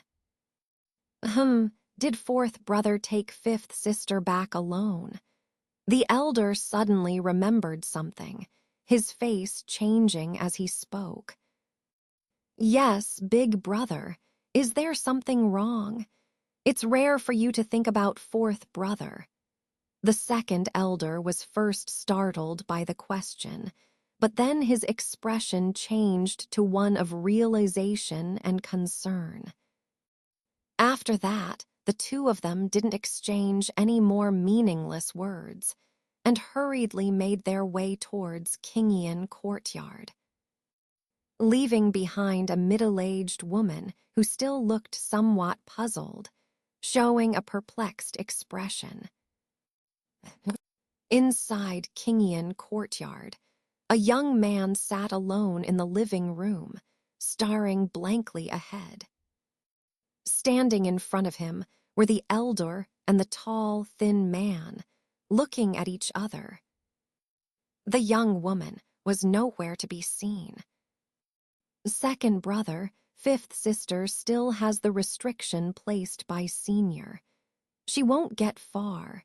You need to go after her right away. I'll go and apologize to Senior Han and ask him to take action as well. We mustn't let fifth sister run back to inform the people from the Haisha sect. If she refuses to cooperate or if someone is waiting to help her, then we'll have to take drastic measures, the elder said sternly. I understand, big brother. The second elder was momentarily surprised, but then he knew that now was not the time for leniency. He nodded solemnly and hurriedly left. Fourth brother, what about you? Ahem. The elder looked back at the young man when he left, but seeing his absent-minded expression, he really couldn't bear to say anything more, so he sighed and went to find Han Li. It's all right. Let her run. If your second brother hasn't caught up with her, there's no need to chase her anymore. To the elder's surprise, Han Li, upon hearing that the young woman had escaped from the Qin residence, didn't show any signs of panic. He just casually said. Since Han Li said so, although the elder was still full of doubts, he had no choice but to return first. Not long after, the second elder returned with a grim expression, indeed failing to catch up with the fifth sister. But fortunately, since Han Li had spoken beforehand, these people didn't have to worry about Senior Han's anger. At the same time, in a remote alley in the outskirts of Yuejing City, a slender figure was stumbling towards the southern district. Upon closer inspection under the faint moonlight, it was the panicked young woman, fifth sister. As she ran, she kept looking back behind her, as if fearing someone would suddenly appear. Although most of the woman's magical powers had been restricted by Han Li, her spiritual sense was still intact. When she found that no one had appeared behind her, she finally felt a little relieved.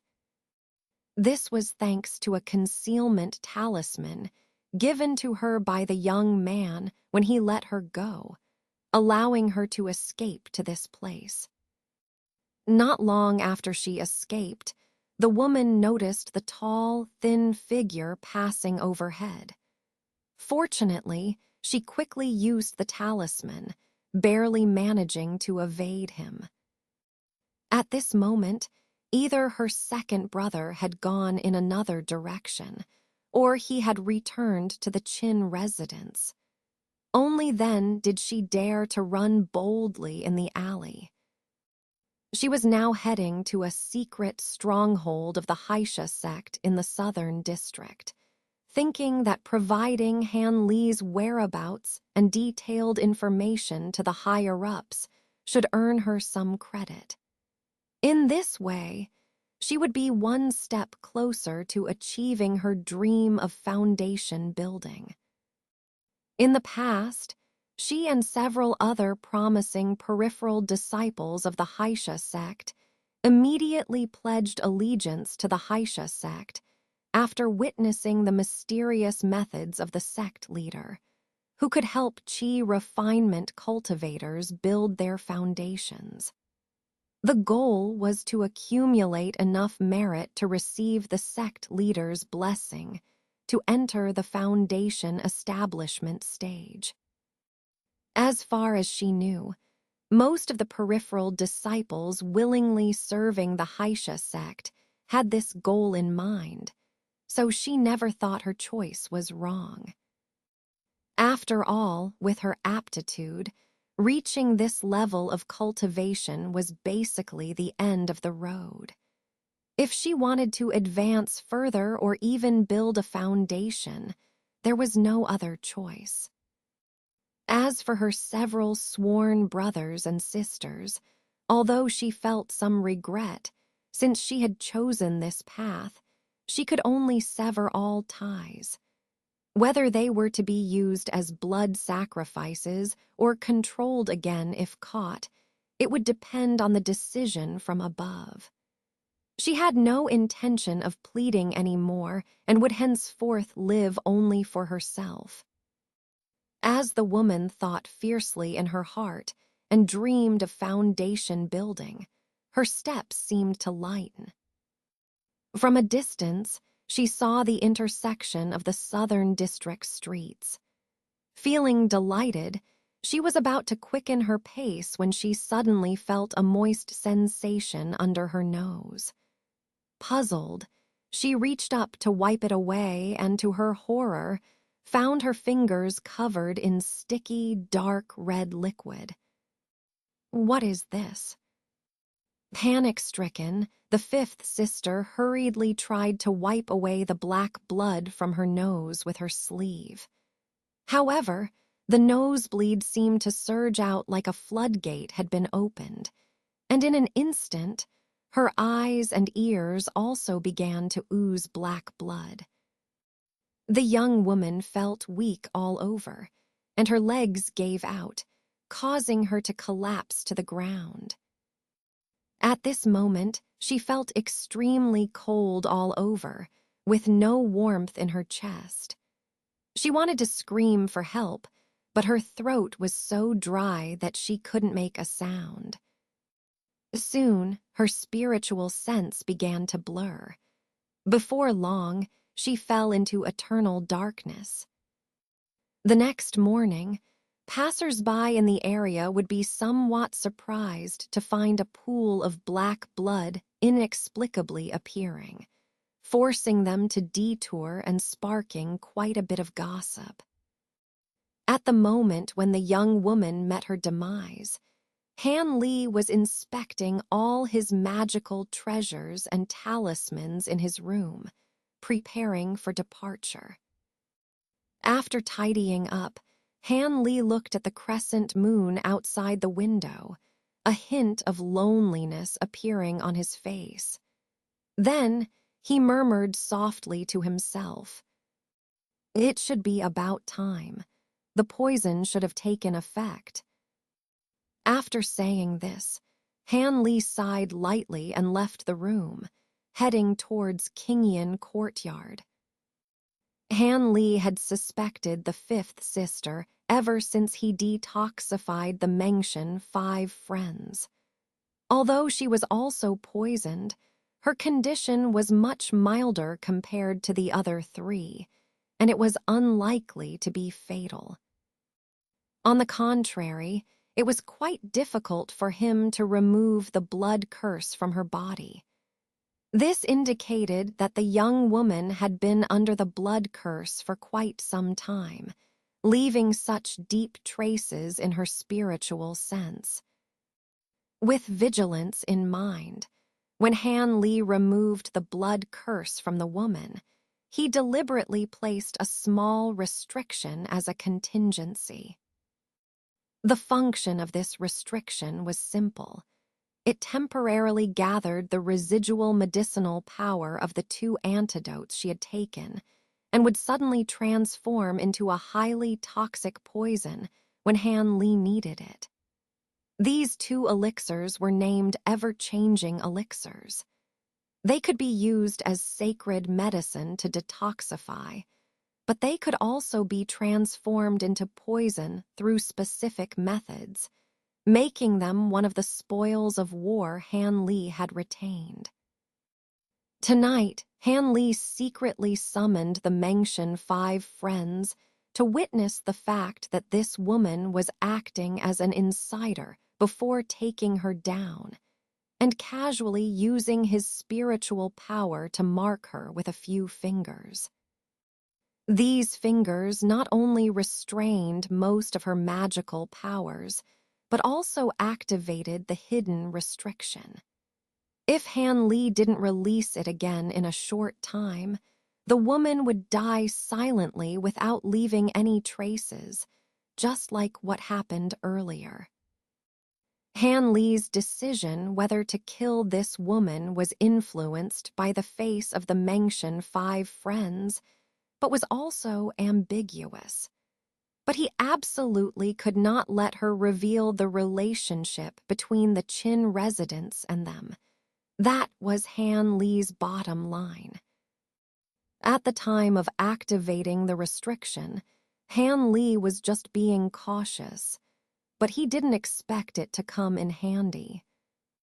So when facing the black-faced elder's report, Han Li remained calm and composed. Actually, if this woman had stayed as a captive in the Qin residence, Han Li would have suppressed the outbreak of the restriction for her. But now that she had escaped, regardless of whether it was the initiative of the Mengshan five friends, her disappearance from this world would ensure that no information would be leaked to the Haisha sect. Moreover, he had sold such a huge favor to the Mengshan five friends, which should be very beneficial for subduing them. When Han Li arrived at Kingian Courtyard, although the black-faced elder and the others were not in good spirits, they had prepared everything and were waiting quietly for Han Li's arrival. "Let's go," Han Li said crisply as soon as he entered the room. Under the cover of night, Xingwang Mansion loomed like a gigantic monster, intimidating all petty thieves who harbored any intentions of targeting it. But tonight, Han Li and the others used concealment spells to sneak in quietly. Although Xingwang Mansion had been in turmoil all day due to the inexplicable disappearance of the old immortal Wu, at this late hour, except for some guards and sentries, everyone else had already fallen asleep, enjoying sweet dreams. Once inside the mansion, Han Li immediately found a night guard, used mind control to force him to reveal the residence of the chief steward and the young master, and then knocked him out with a palm strike. Then, he instructed the other four to lie in ambush around the area. In case the young master proved too slippery and managed to escape from Han Li's grasp, they could intercept him, buying Han Li time. Of course, to prevent the commotion from alerting the chief steward who lived at the other end of the mansion, Han Li spared no effort in casting a large soundproofing barrier, covering an area of tens of meters around the building. Then, Han Li silently flew up to the third floor and flashed into the attic. When the Mengshan five friends anxiously watched the third floor of the building without blinking, a figure quickly flashed out from inside. Seeing that it was still Han Li, they breathed a sigh of relief, but also felt puzzled. Had Senior Han managed to capture the young master so quickly? But why hadn't they seen anyone from the young master's side? With a dark expression, Han Li descended from the attic. As soon as he saw the four people gathered together, he wrinkled his brow and said, "There's no one upstairs, just a puppet formed by illusion. It seems that he must have gone out for something." Han Li's words left the others bewildered, unsure of what to do next. It's rare that fifth sister tipped them off, so the person left early, or is there some kind of trap? The middle-aged woman expressed her worry. No, if the other party had set up a trap, they would have activated it when we first entered. At that time, we were completely defenseless. Han Li shook his head, denying. Upon hearing Han Li's words, The others couldn't help but breathe a sigh of relief, but they still anxiously looked around for a while, and indeed, nothing unusual happened. "Elder, what should we do now? Should we retreat first and take action another day?" The second elder hesitated. "Let's go and find Chief Steward Wang first. If he's not there either, we'll cancel today's operation and withdraw immediately," Han Li said coldly. After hearing Han Li's words, the Mengshan 5 friends exchanged glances and nodded silently. Han Li released several spells to retract the barrier, then led the way to the other side of the Wang mansion. The others followed closely behind. Although Chief Steward Wang's residence was not as luxurious as the young master's attic, it was still a small courtyard occupied by one person. When Han Li and the others approached, they noticed that one of the rooms was faintly lit, indicating that the occupant hadn't gone to bed yet. Han Li raised an eyebrow. It seemed that this time wouldn't be in vain. Thinking this, Han Li made a hand gesture to the others, indicating them to be discreet. He then used a newly learned stealth technique to dissipate his spiritual energy, making him appear like an ordinary mortal. After that, Han Li flashed and appeared silently against the wall of the lit room, pressing his ear against it. Because Chief Steward Wang gave Han Li a strange feeling, he refrained from using his spiritual sense to eavesdrop inside, fearing detection.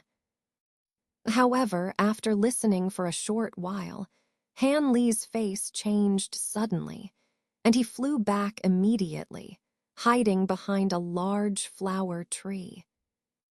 This scene surprised the Mengshan 5 friends who were watching nearby, but soon they heard Han Li's voice.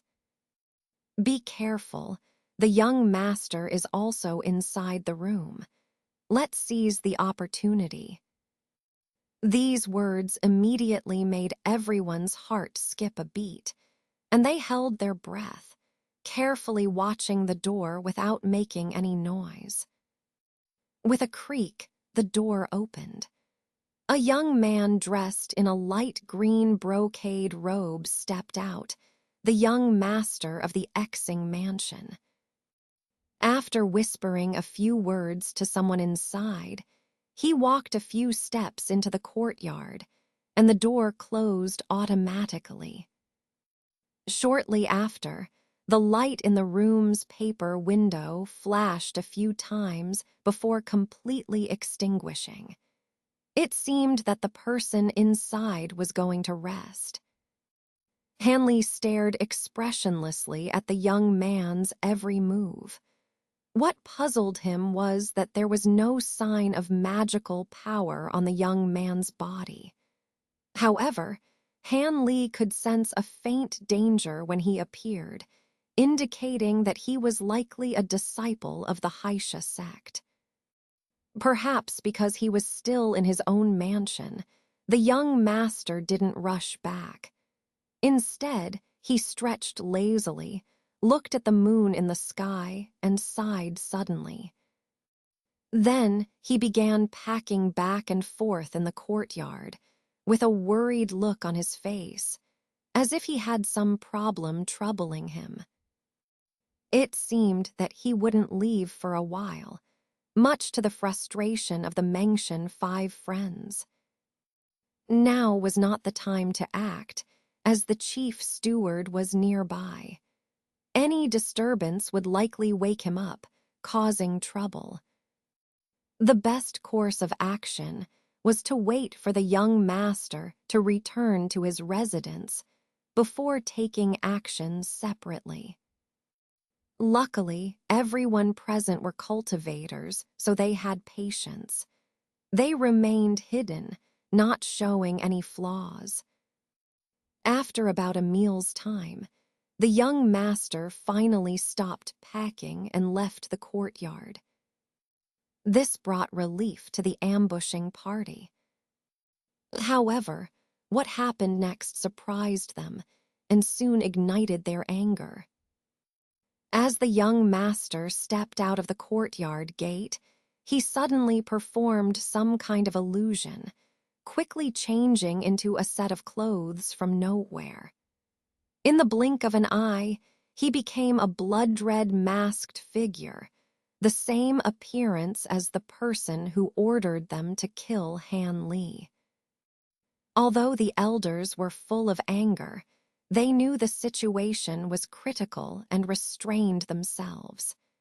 Now they truly believed in Han Li's words and knew they hadn't targeted the wrong person. Dressed differently, the young master exuded a faint aura of malice and formidable spiritual power, likely at the 11th level of qi condensation. Instead of returning to his residence, he threw a blood-red elongated artifact into the air and flew away on it. Seeing this, Han Li's eyes flashed with cold light. He immediately transmitted his voice to the others. "Follow him and intercept him on the way." Upon hearing Han Li's order, the Mengshan 5 friends eagerly followed suit. As Han Li remained behind to monitor Chief Steward Wang, he deliberately waited a little longer. Seeing that there was no disturbance inside the room, he hesitated for a moment, then threw out his divine wind boat and followed. The speed of Han Li's divine wind boat was incomparable to the artifacts of the Mengshan 5 friends. After a moment, he caught up with them by following their residual spiritual marks and arrived over a deserted temple outside Yuejing City. The Mengshan 5 friends were circling anxiously in midair, looking lost. When they saw Han Li, they greeted him with surprise. "What's going on?" Seeing this scene, Han Li frowned and asked slowly. "We chased him here, and just as we were about to take action, this guy might have discovered us. He suddenly rushed into this dilapidated temple. The temple is protected by a prohibition array, and we suffered a bit trying to force our way in. We immediately withdrew for fear of other ambushes." The black-faced elder explained hurriedly upon noticing Han Li's displeasure. Prohibition array. Han Li frowned upon hearing this, feeling a headache. Han Li wasn't proficient in array formations either. However, after carefully observing with his heavenly eyes technique, he breathed a sigh of relief. It was just a simple falling rocks array, one of the simplest earth attribute formations. Although it could be challenging for loose cultivators and qi condensation cultivators, for Han Li, although he didn't know the specific solution, breaking such a small formation with brute force was easy. Thinking of this, Han Li didn't say anything. He reached into his storage pouch, then released 4 large beast-shaped puppets in front of him. This action startled the Mengshan 5 friends, who had suffered from Han Li's puppet technique before, and they subconsciously stepped back a few steps. Ignoring their shocked expressions, Han Li manipulated the 4 puppet beasts to open their mouths simultaneously, shooting several huge beams of light towards the dilapidated temple.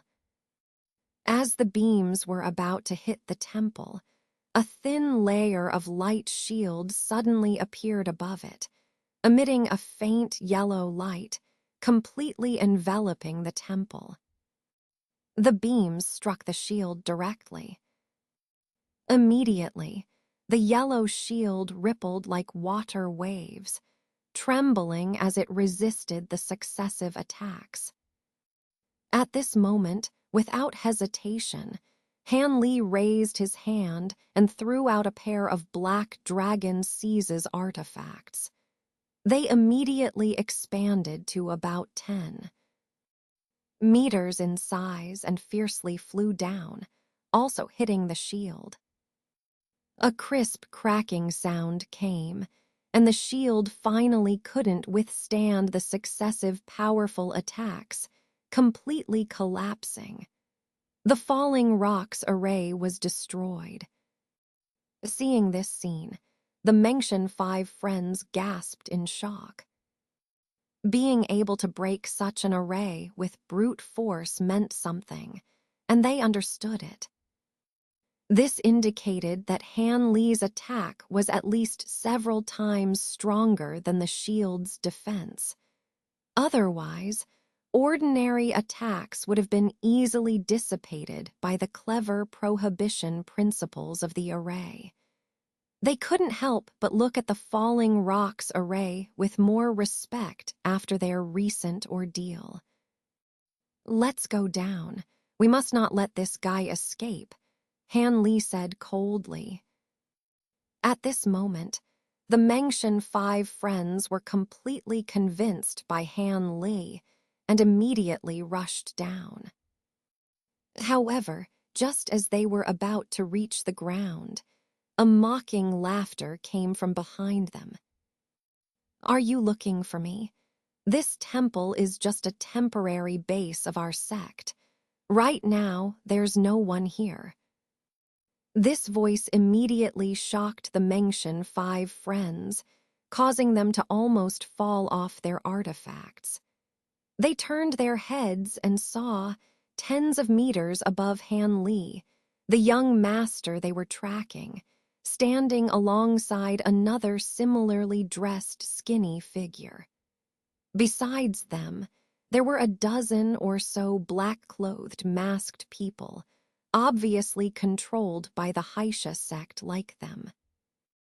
But the most eye-catching was the bald, eyebrowless muscular man behind the young master. Dressed similarly in blood-red clothes, his face was exposed, staring at them with a murderous look, exuding a bloodthirsty aura. Han Li heard the voice of the young prince. His expression changed slightly, and he turned around slowly, his face showing a trace of cold smile, looking at the people of the Black Fiend sect and the Foundation establishment cultivator with a cold gaze. Han Li's calm demeanor infected the four friends of Mengshan, and their hearts settled slightly. After exchanging glances, they flew behind Han Li and confronted the people of the Black Fiend sect. "It's you. Aren't you from the Qin family? You're a Foundation establishment cultivator." The young prince, seeing Han Li's face clearly, was filled with extreme surprise. The thin man standing beside him, although silent, also showed a look of great astonishment. Only the bald man stared at Han Li intently, his face showing a solemn expression, and suddenly spoke up. "Be careful. This person is a mid-foundation establishment cultivator, even higher than my cultivation level. It seems we need to set up the Black Wind array to assist in capturing him." After hearing the bald man's words, the young prince didn't show any signs of worry. Instead, he asked eagerly, "Lord Blood Servant, does this mean that if this person is offered as a blood sacrifice to the sect master, the effect would be even better?" The bald man, upon hearing this, chuckled and replied, "Of course. The few Foundation establishment cultivators we captured before were only at the initial stage. This person's essence blood must be better than theirs. With confirmation from the bald man, the young prince looked greedily at Han Li and suddenly burst into laughter. Good, very good. No matter what your purpose or background is, you won't be able to leave here today. Set up the black wind array. Attack. After the young prince finished laughing, he shouted in a cold voice. Immediately, those black-clothed people each pulled out a pitch-black flag from their bodies, which flew quickly around Han Li, surrounding them, and began waving the flags. You just need to focus on defense. Leave the rest to me, Han Li said lightly to Mengshen's 4 friends before disappearing from sight in an instant. Be careful. The bald man, seeing Han Li disappear, shouted loudly, but it was too late. Han Li's figure flashed behind one of the black-clothed men, who immediately stopped his movements, and then his head rolled off without any warning. The headless corpse spurted blood and fell to the ground. At this moment, the bald man's last word had just been spoken. This scene made the other flag-waving cultivators shudder, not knowing what to do next. Han Li's figure once again appeared behind another person in an instant, and once again disappeared after a flash, leaving another headless corpse. At this point, the other black-clothed cultivators didn't dare to hesitate any longer. They stopped waving their black flags and immediately summoned various colored protective shields and defensive magic tools. But in the blink of an eye, 2 more black-clothed men who hadn't activated their defensive measures in time fell victim to Han Li's ruthless attacks, lying dead on the spot. Young man seeking death. The bald man, seeing this, glared with black-red eyes and let out a low roar. His whole body emitted a bloody light and rushed towards Han Li at an incredible speed. Han Li looked coldly at the bald man charging towards him with a blood-colored light surrounding him. He glanced at the black-clothed men who were looking at him with horrified eyes, then decisively flashed away, reappearing dozens of feet away beside Mengshen's 4 friends. Meanwhile, the bald man, missing his target, roared like a wild beast and immediately turned around to continue rushing towards the position of Han Li and the others, still without summoning any magical tools. Seeing this, the second of the Mengshen 4 friends was moved and saw an opportunity. He raised his hand and shot a triangular thorn emitting green light silently towards the bald man's face. The bald man, upon seeing the flying magical tool, smirked instead of stopping and went straight to meet it. The tall and thin second friend of Mengshen, seeing this, was overjoyed and excitedly said, "This guy is going to be unlucky. My magical tool is a top grade among advanced magical tools, and it's definitely going to. Oh, how is this possible?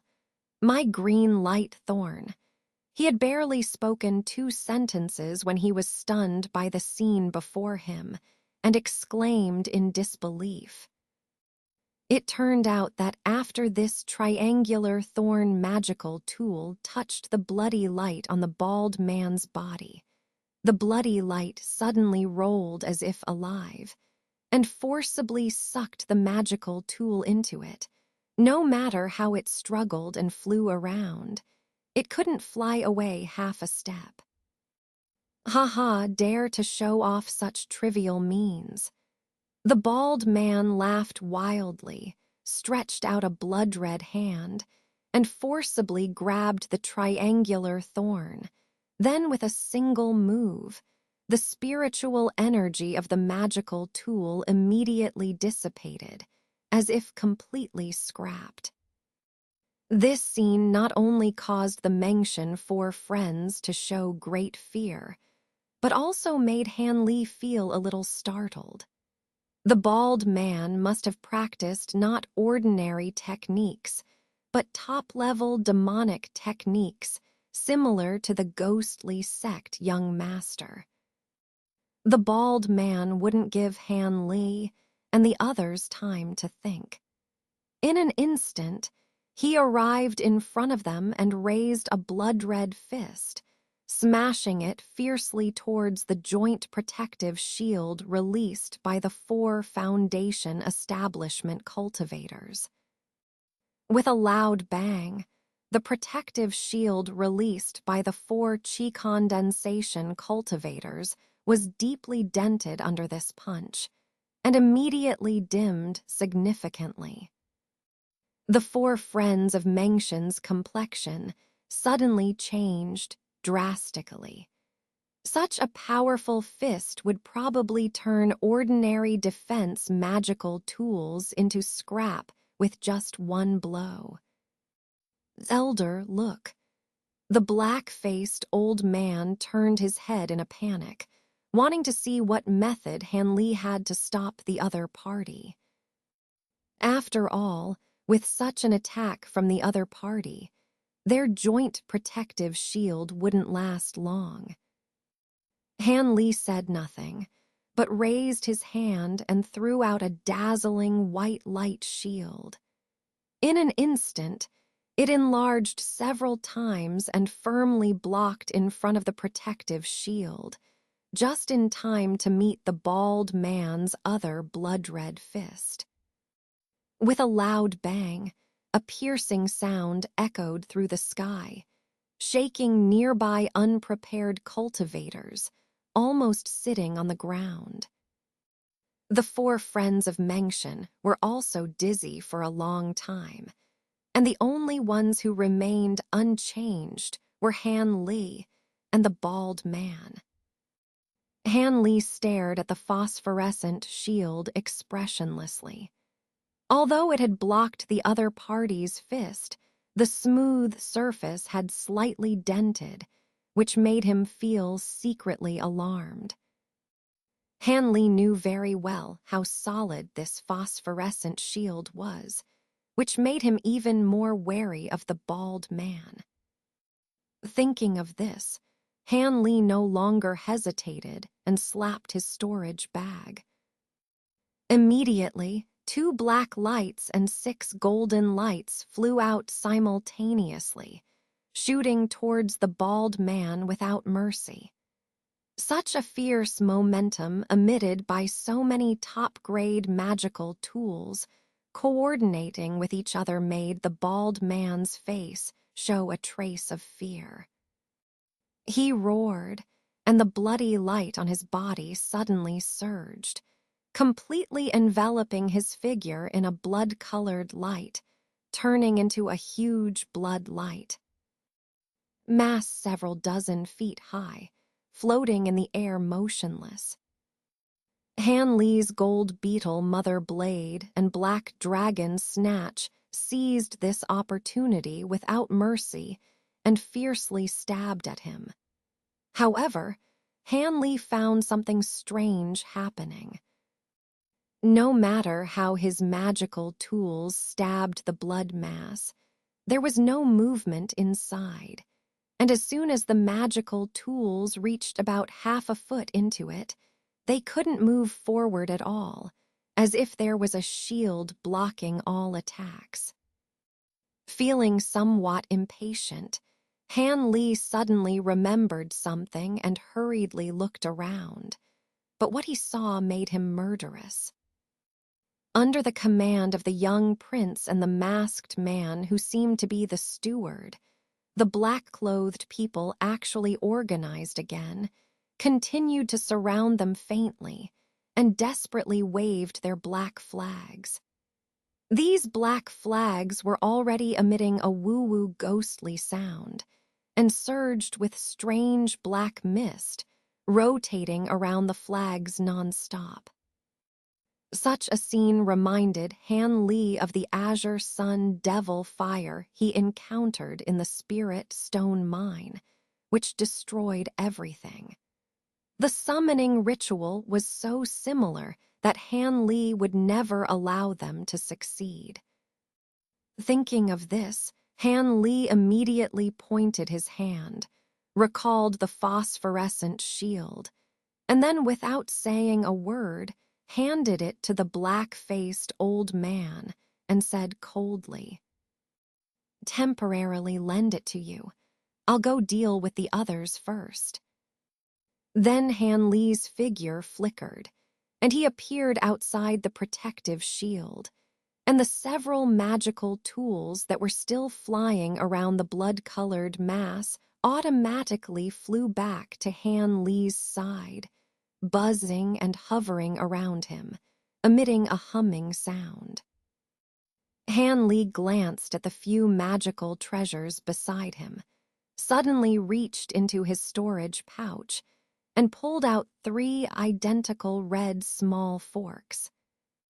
He gently tossed them out, and they immediately turned into 3 red lights, rushing towards a certain black-robed cultivator.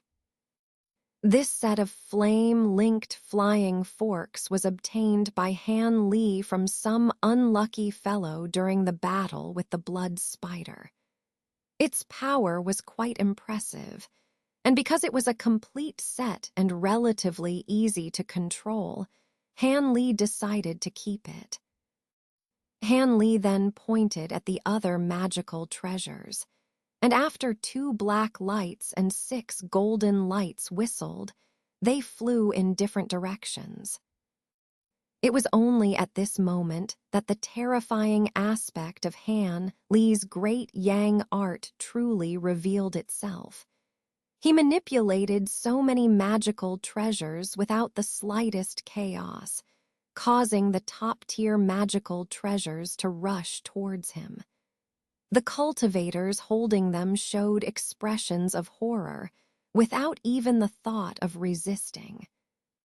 Hastily tossing the black flag towards the 3 red lights and trying to control it to dodge, the black flag was immediately enveloped in black light under the entanglement of the 3 red lights, bursting into pieces. Then the 3 red lights didn't pause at all, and in an instant they arrived in front of the cultivator, fiercely striking his shield. Unfortunately, it was just a low-level shield of a chi condensation cultivator, unable to withstand the combined force of 3 top-tier magical treasures. The shield only lasted a moment before emitting a crisp, cracking sound and dissipated into nothingness. In the despairing gaze of the cultivator, the 3 red lights circled around him, and the black-robed cultivator poofed and turned into a huge fireball, burning to ashes. At the same time, the other 2 black lights and 6 golden lights that flew out also headed towards the heads of 2 other cultivators, effortlessly breaking through their defensive magical treasures and shields, cutting them into 2. This caused the other cultivators to panic, forgetting about setting up any grand formations and prioritizing their lives instead. Most of them immediately turned around and fled, while some bold and less intelligent cultivators released their prized magical treasures, intending to resist Han Li's attack with all their might. However, Han Li had no intention of engaging in a prolonged battle with them. He pressed on without hesitation. Regardless of what magical treasures they encountered, Dozens of golden, black, and red lights swarmed over them, shattering the magical treasures into countless pieces that disappeared from this world. Naturally, Han Li didn't spare the owners of the magical treasures either, erasing them all with a single stroke. At this point, apart from the black-robed cultivators who had fled hundreds of feet away, the only ones left motionless were the young master with an incredulous look in his eyes and the masked person who should be the steward by his side. The so-called Black Wind Formation had failed miserably, being dismantled by Han Li's premonition. Han Li's gaze turned to the young master and the steward, making them mutter this is bad inwardly while adopting a defensive posture. They emitted a faint black light, concealing their figures and instantly appearing sinister. HMPH, trying to deceive me, Han Li sneered coldly. Although he didn't know what technique these two were using, it was obviously very similar to the demonic technique used by the bald man. He just couldn't figure out why they emitted black light instead of the bald man's blood light. Could it be because of the difference in cultivation level? Han Li pondered with some doubt. Little did Han Li know that, at this moment, the young master and the steward were secretly regretting. Han Li's cultivation and the sharpness of his magical treasures far exceeded their premeditated plans. They had seen foundation establishment cultivators before, but Han Li's strength as a foundation establishment cultivator was simply incomparable to those cultivators like the elders in the sect. Not to mention one-on-one, even if 2 or 3 elders teamed up, they might not be his match. His almost invisible speed and his eerie control over more than 10 magical treasures at once were unheard of to them. Now it seemed that even Lord Zhu's subordinate might not be his opponent, although this Lord Zhu seemed to be using some kind of secret technique. Although they were confident in their strength, they didn't dare to think that they could fight Han Li head-on with just the 2 of them teaming up. Therefore, although they activated their secret techniques, their figures not only didn't advance, but instead retreated cautiously. In contrast to them, the 4 friends of Mount Mo were stunned by Han Li's impressive display of power. Although they knew that Han Li was powerful, they had no reference point to compare his strength with, so they couldn't really comprehend it. But now, witnessing it firsthand, Han Li alone killed 5 or 6 cultivators with similar cultivation levels to theirs in an instant, while the rest fled in horror without daring to look back. This level of cultivation, this kind of technique, made them truly convinced. Han Li took a deep breath, intending to capture the young master and the steward in one go, when suddenly a roar filled with beastly madness came from the blood-colored light on one side, full of indescribable madness. The 2 young masters looked at each other in pleasant surprise upon hearing this sound. Han Li's expression became solemn, no longer paying attention to the 2 men in front of him, and hurriedly reached into his storage pouch, revealing a delicate and exquisite magical treasure in his hand. Without hesitation, Han Li threw the object towards the blood-colored light. A yellow small bell flew out from Han Li's hand, and in the blink of an eye, turned into a huge bronze bell 5 or 6 zhangs tall. This was the heaven-covering bell that Han Li obtained from Xuan Yue sect's senior Xuan Li as spoils of war. It was this magical treasure that trapped the ferocious blood spider under it, demonstrating its power. With a loud bang, the bell accurately trapped the blood-colored light that was undergoing strange changes, instantly silencing it. Seeing Han Li's move, the young master and steward, who had just shown signs of joy, were stunned. Could it be that this Lord Blood servant was captured so easily? Turning his head, Han Li suddenly smirked at the two men, then raised both hands simultaneously. In an instant, countless small and large fireballs surged out of his hands, raining down like a storm, dyeing the nearby sky crimson. This scene startled the two young masters, who quickly released defensive, disc-shaped magical treasures in front of them. Deafening explosions resounded continuously, leaving the young master dizzy for a moment. Because there were too many fireballs, several of them directly hit the young master, causing the black aura protecting him to scatter. The disheveled young master was both shocked and furious, fully aware that only a large number of talismans activated simultaneously could create such a spectacle. Finally, when the barrage of fireballs ceased, a cry of agony suddenly came from beside him, causing the young master to shiver and quickly turn his head to look.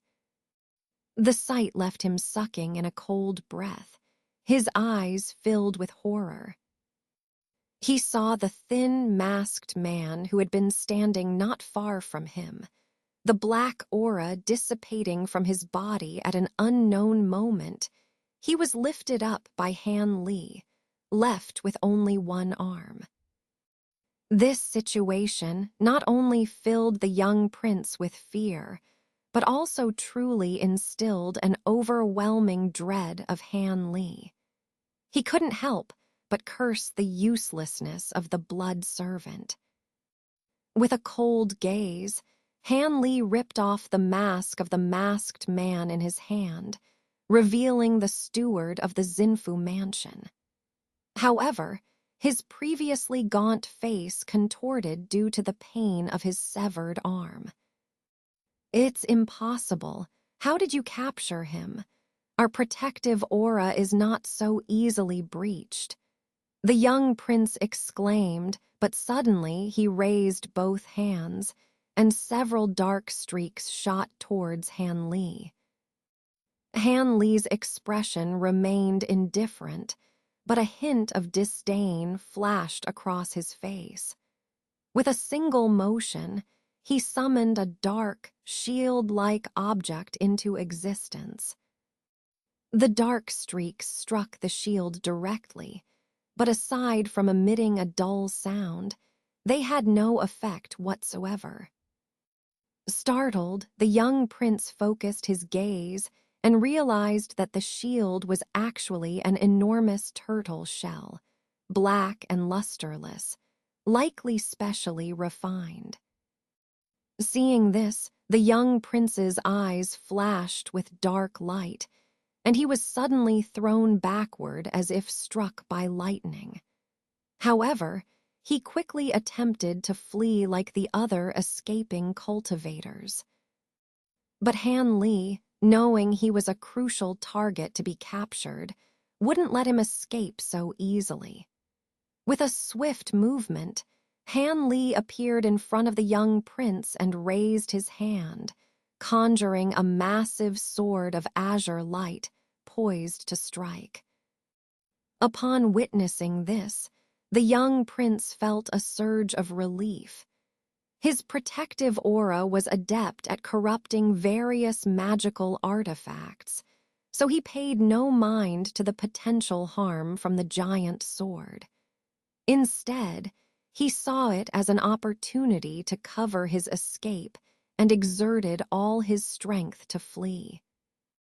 With this thought, the young prince's figure soared, as if he intended to fly directly over Han Li's head. "Can't take it, quick dodge." Han Li's steward shouted loudly, enduring severe pain, trying to remind the young prince. Obviously, his warning came a bit late. Upon hearing this, although the young prince instinctively moved to one side, attempting to avoid the azure giant sword's edge, the sword suddenly changed direction and grazed his leg lightly. Despite the protective black aura surrounding him, it was dispersed by the strike, rendering it ineffective. As a result, with both of his legs lightly severed, the young prince let out a cry and fainted on the spot. Accustomed to a life of luxury since childhood, he had never experienced such pain and naturally couldn't bear the excruciating pain of severed limbs. However, this scene startled Han Li. He thought he had accidentally killed the opponent with the Azure Origins sword due to its long period of disuse. After understanding what had happened, Han Li lifted the unconscious figure and flew towards the four friends of Mount Meng. Han Li was in a cheerful mood after his victory, but also felt somewhat puzzled. From the initial danger he felt from the young prince and the steward, these two should have been more difficult to deal with. However, they were captured so easily. Could it be that his mysterious perception was beginning to fail him? Han Li shook his head, feeling somewhat strange. At this moment, the remaining black-clothed cultivators lingering in the distance saw the scene and knew that staying there was futile. After exchanging glances, they began to scatter and flee in all directions, disappearing in an instant. Han Li had no intention of pursuing them. These were just peripheral figures like the four friends of Mount Meng, not worth the effort to chase down. As he thought about this, Han Li flew back to where the four friends of Mount Meng were and casually tossed the two captives in his hand, saying lightly, "Stop their bleeding and extract information from them." The youth and the second elder of Mount Meng immediately stepped forward to receive the two captives, not daring to show the slightest negligence. At this moment, the four friends of Mount Meng not only showed surface respect to Han Li, but also harbored a deep-seated awe for him. Han Li's display of power just now left an indelible impression on them. "Elder, your profound mastery of techniques has truly broadened our horizons." The black-faced elder spoke with full respect. "It's nothing, just trivial skills," Han Li replied casually, though inwardly feeling somewhat pleased to see the awe in the eyes of the four friends of Mount Meng. However, he maintained an appearance of indifference, further mystifying them. Han Li noticed the awe in the eyes of the four friends of Mount Meng, feeling somewhat pleased inwardly. However, he maintained an indifferent demeanor on the surface, making them perceive him as even more mysterious. Just then, a series of loud clangs rang out, causing a slight change in Han Li's expression. The four friends of Mount Meng quickly turned their heads to look. Upon seeing clearly, The middle-aged woman immediately pointed at Han Li with a worried expression and said, "Elder, look, your artifact." Han Li turned around and saw the heaven-concealing bell trapping the bald man. Inside, it emitted earth-shattering roars while undergoing incredible transformations on the outside.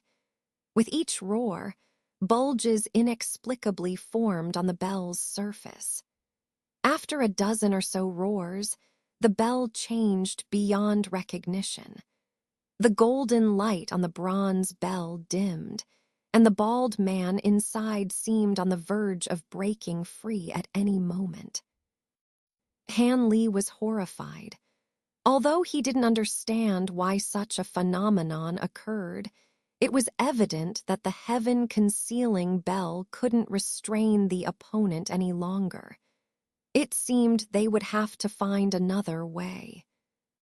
With this in mind, Han Li collected the dozen or so artifacts hovering above his head and threw out 7 or 8 beast-shaped puppets. Together with the 4 puppets released earlier, they formed a line in front of Han Li and Mount Meng's 4 friends.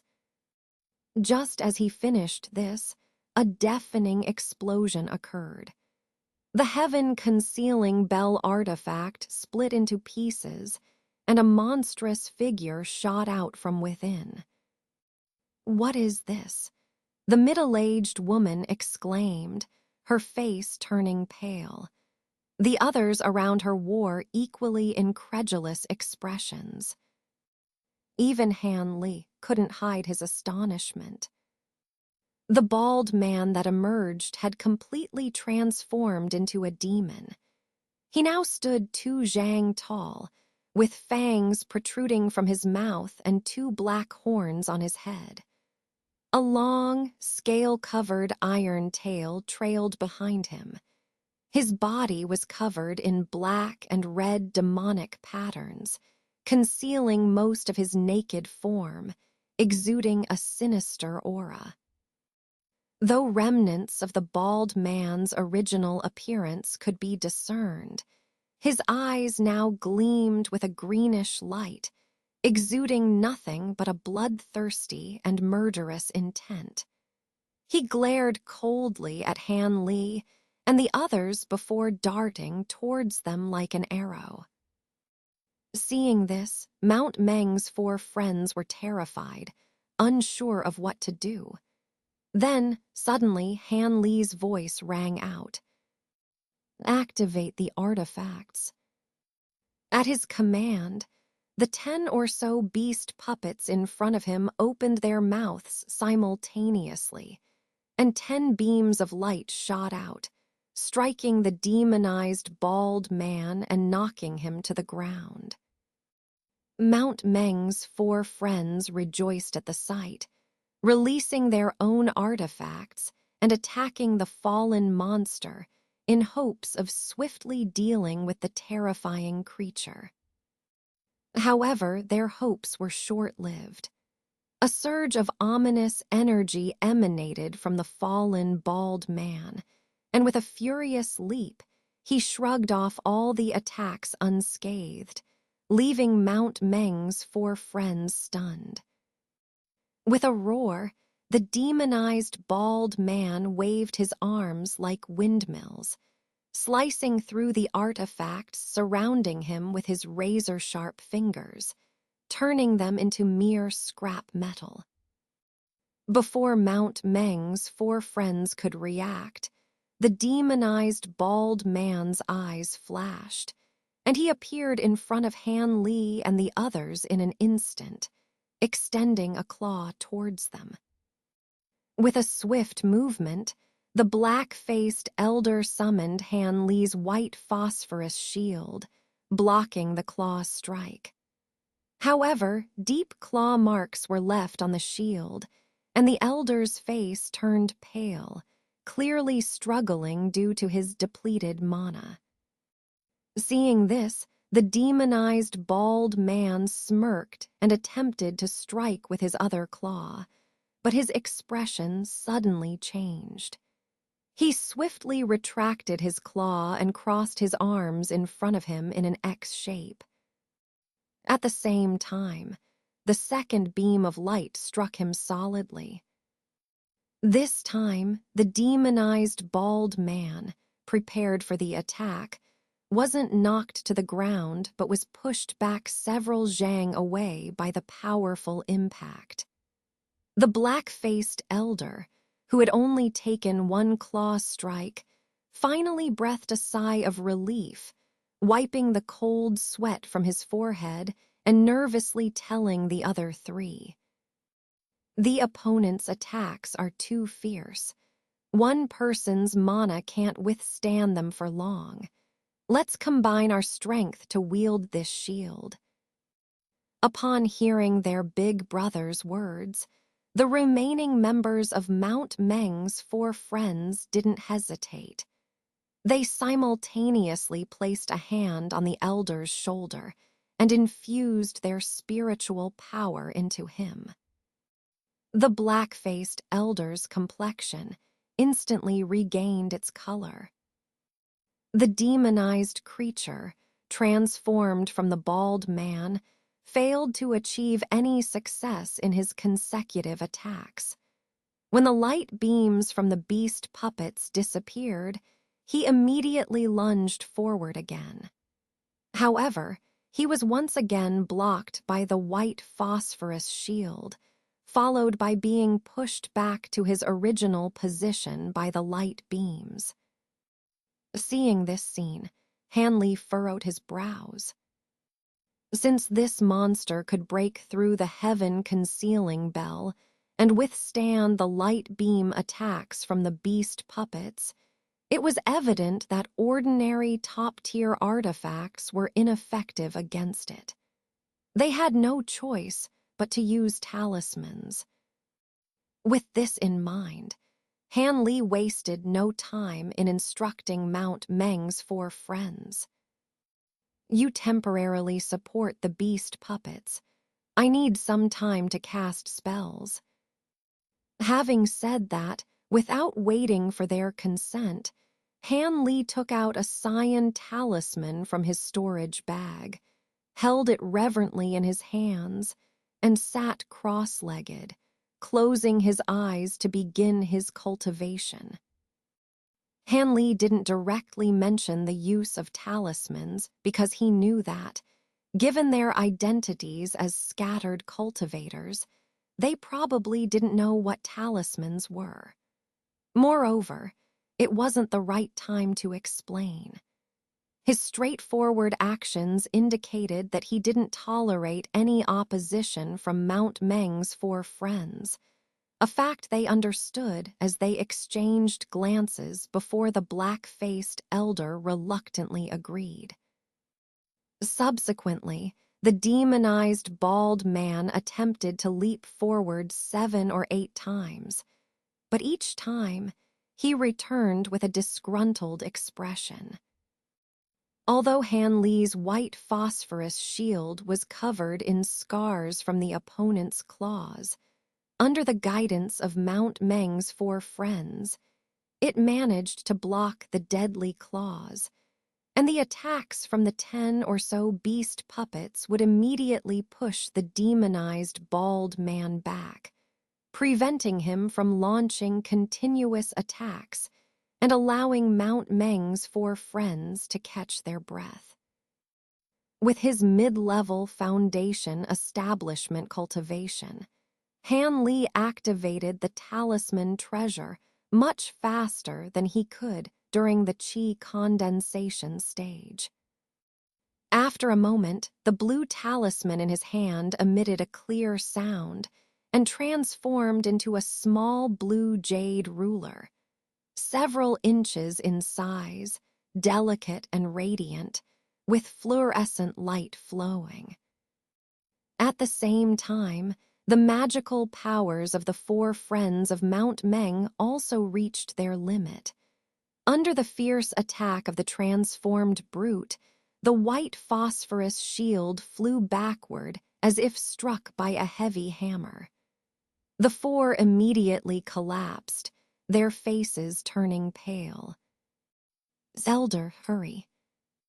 The black-faced old man saw the anomaly with Han Li's talisman and couldn't help, but urge anxiously.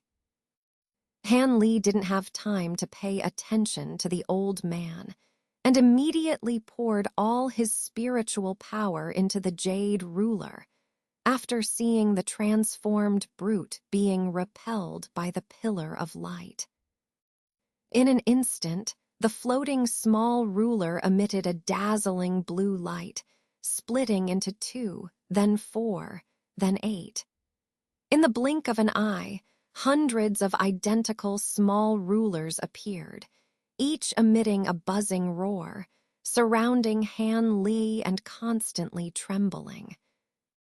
This astonishing scene left the 4 friends of Mount Meng dumbfounded, thinking they were under an illusion and hardly daring to believe their eyes.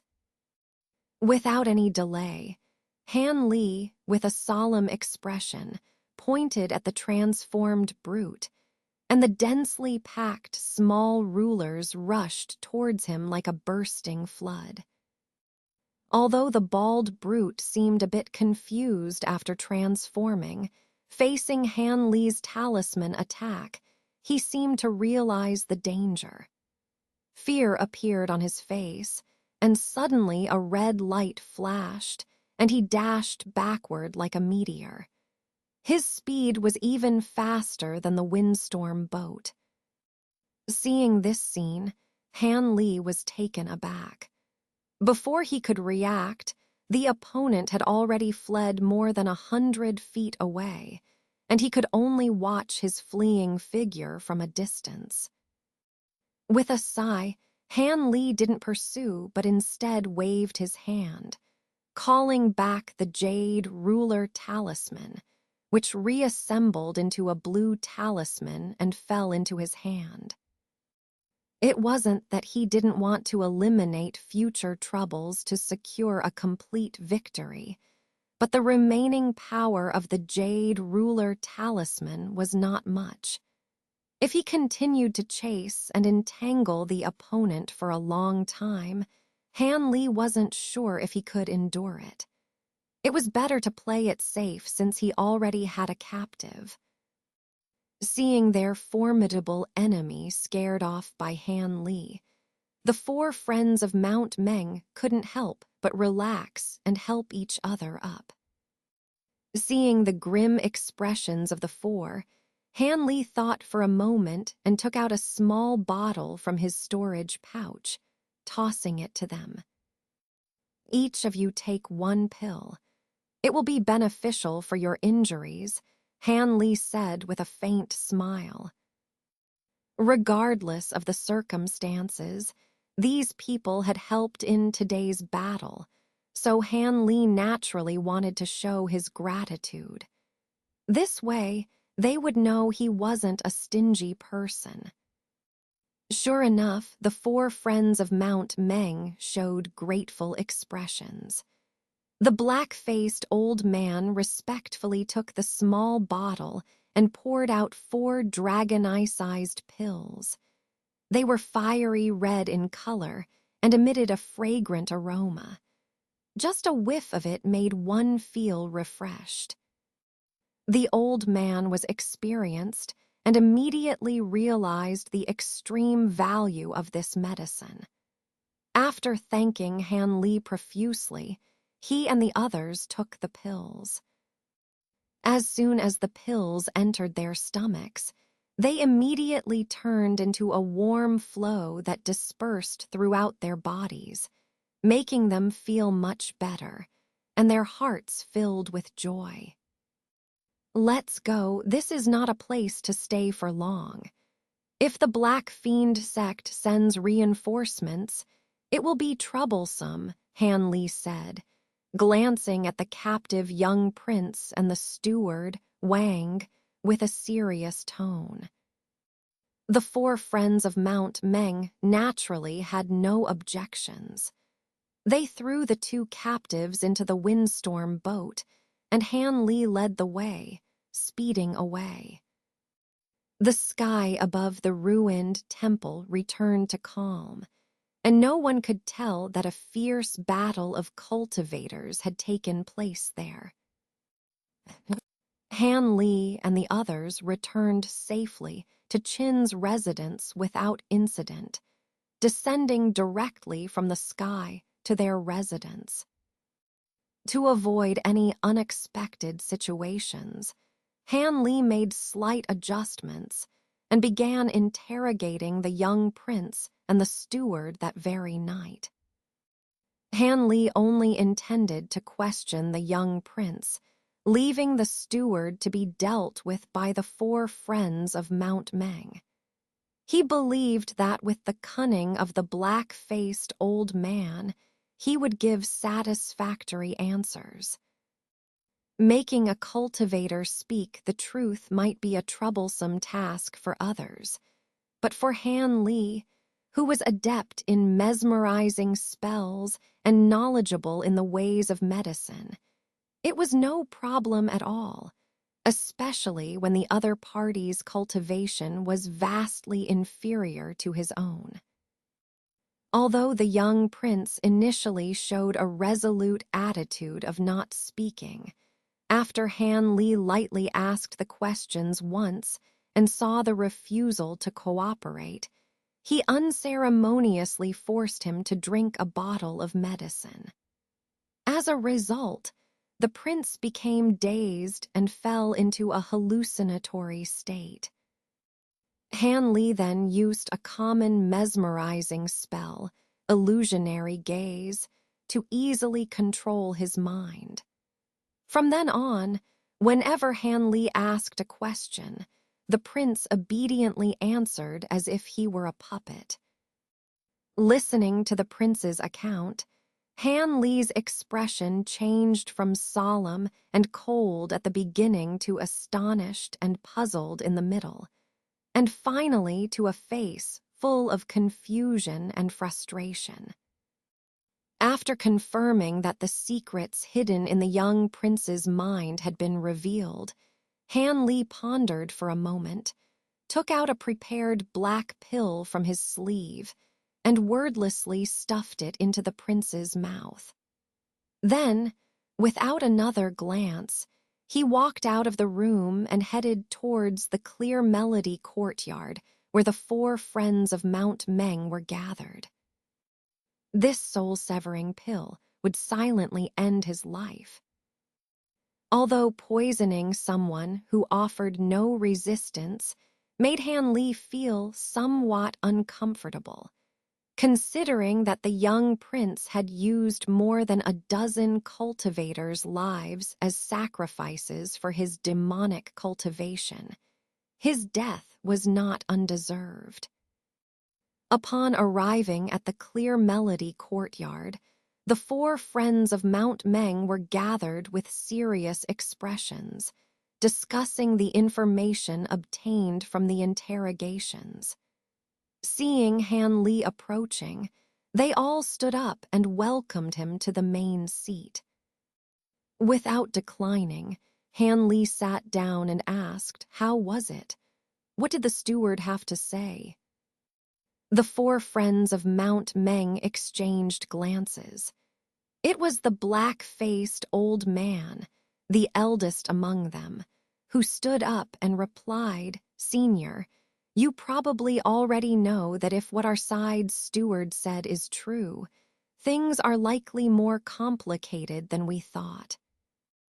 After saying this, the old man stole a glance at Han Li, but Han Li remained expressionless, showing no indication.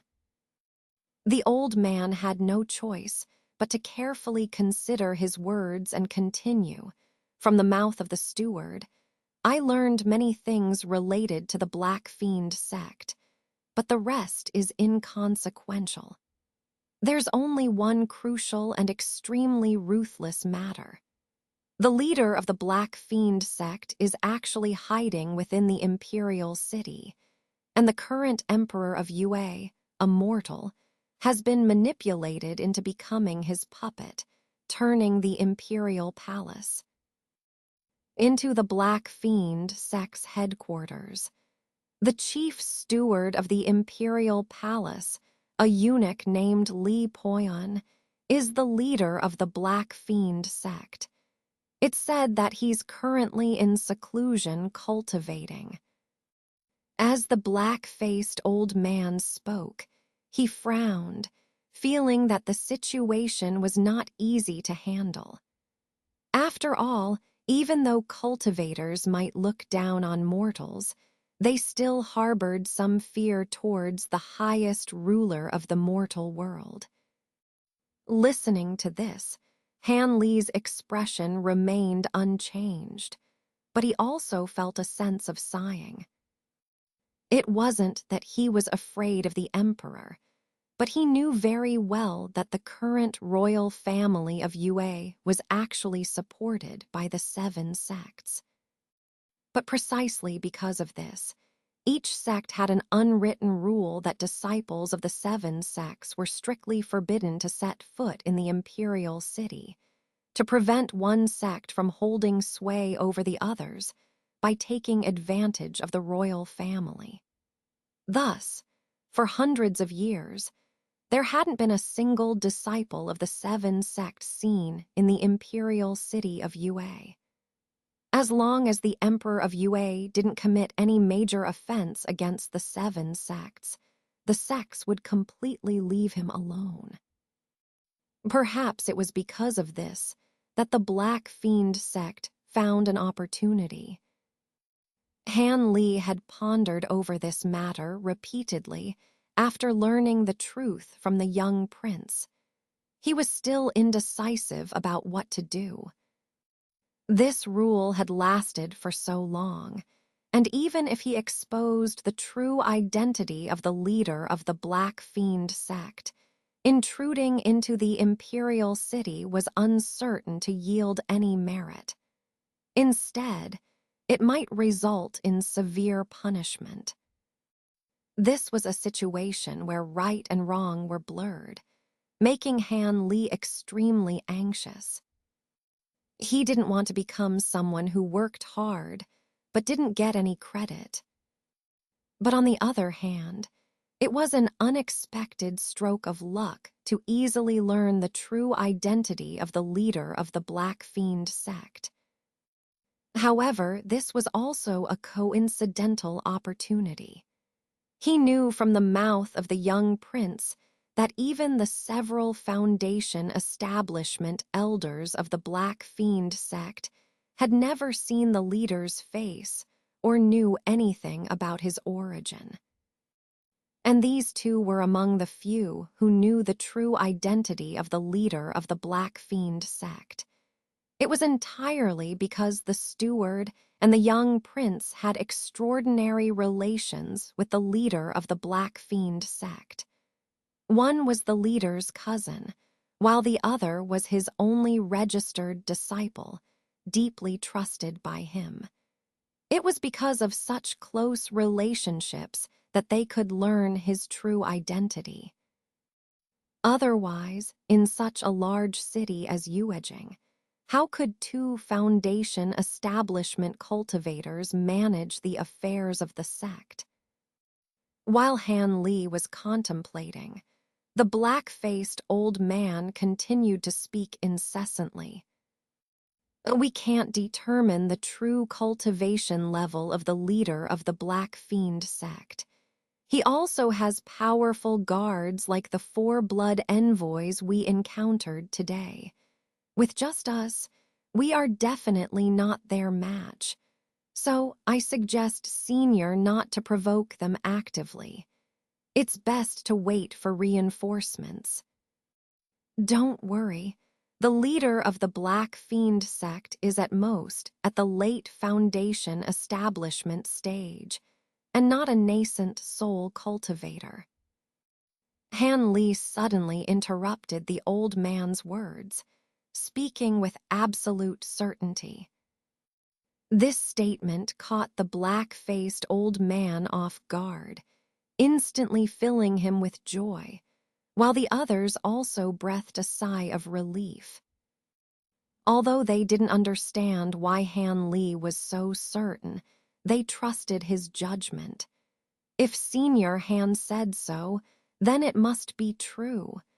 They had been discussing earlier what to do if the enemy was a nascent soul cultivator. If that were the case, they would have to flee in embarrassment, even if reinforcements from the 7 sects arrived.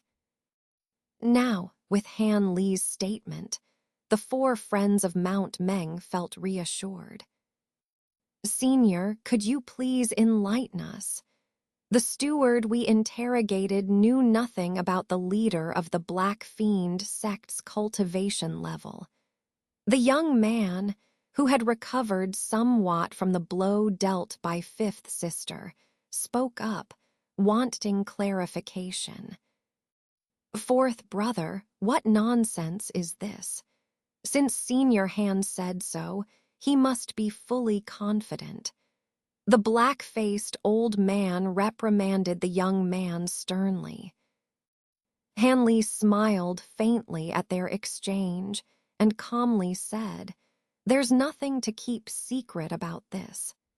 This information comes from the leader's need to judge Foundation establishment cultivators for blood sacrifices." Han Li's voice was steady as he began to explain. Although our Yellow Maple Valley doesn't delve deeply into demonic arts, we still have some understanding of blood sacrifices, a wicked technique used to absorb the essence and blood of other cultivators to enhance one's own cultivation. While this method can greatly increase a cultivator's power in a short period, it comes with fatal flaws. It only works on cultivators below the Foundation establishment stage, and once the blood sacrifice is performed, the cultivator is doomed to remain in the Foundation establishment stage for life, unable to advance to the core formation stage. Moreover, there's a high risk of backlash, and practitioners often fall into demonic cultivation and die. Consequently, practitioners of this method have been gradually eliminated by both the righteous and demonic factions. However, I've heard that some practitioners of the demonic path were reluctant to give up this rapid method of cultivation. They developed a variation of blood sacrifice that targets the souls of cultivators rather than their blood essence. This method, known as soul sacrifice, is not as rapid in cultivation speed as the original blood sacrifice, but it avoids the risks of being stuck at Foundation establishment and backlash. This method is kept secret among high-ranking members of the demonic path to avoid detection by the cultivation world. And it's said that there are many restrictions on its use. Han Li revealed these hidden secrets about blood sacrifices in one breath, broadening the horizons of the 4 friends of Mount Meng. They also understood why Han Li was so confident. The leader of the Black Fiend sect was only at the Foundation establishment level. Clearly, the Black Fiend sect practiced the original form of blood sacrifice. We have uncovered the general details of the Black Fiend sect, but that bald brute managed to escape. The Black Fiend sect might be aware of our situation now and could abandon their stronghold.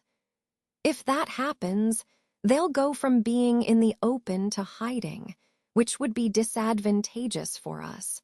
The second among the group suddenly recalled, expressing concern. No need to worry. The Black Fiend sect won't flee immediately. I learned from the young prince that their leader is currently in seclusion, relying on a secret location within the imperial palace to cultivate. They have been preparing for this cultivation for years and won't give up easily. Most likely, they're gathering strength and intensifying their defenses against us. Han Li's tone contained a hint of sarcasm towards the Black Fiend sect.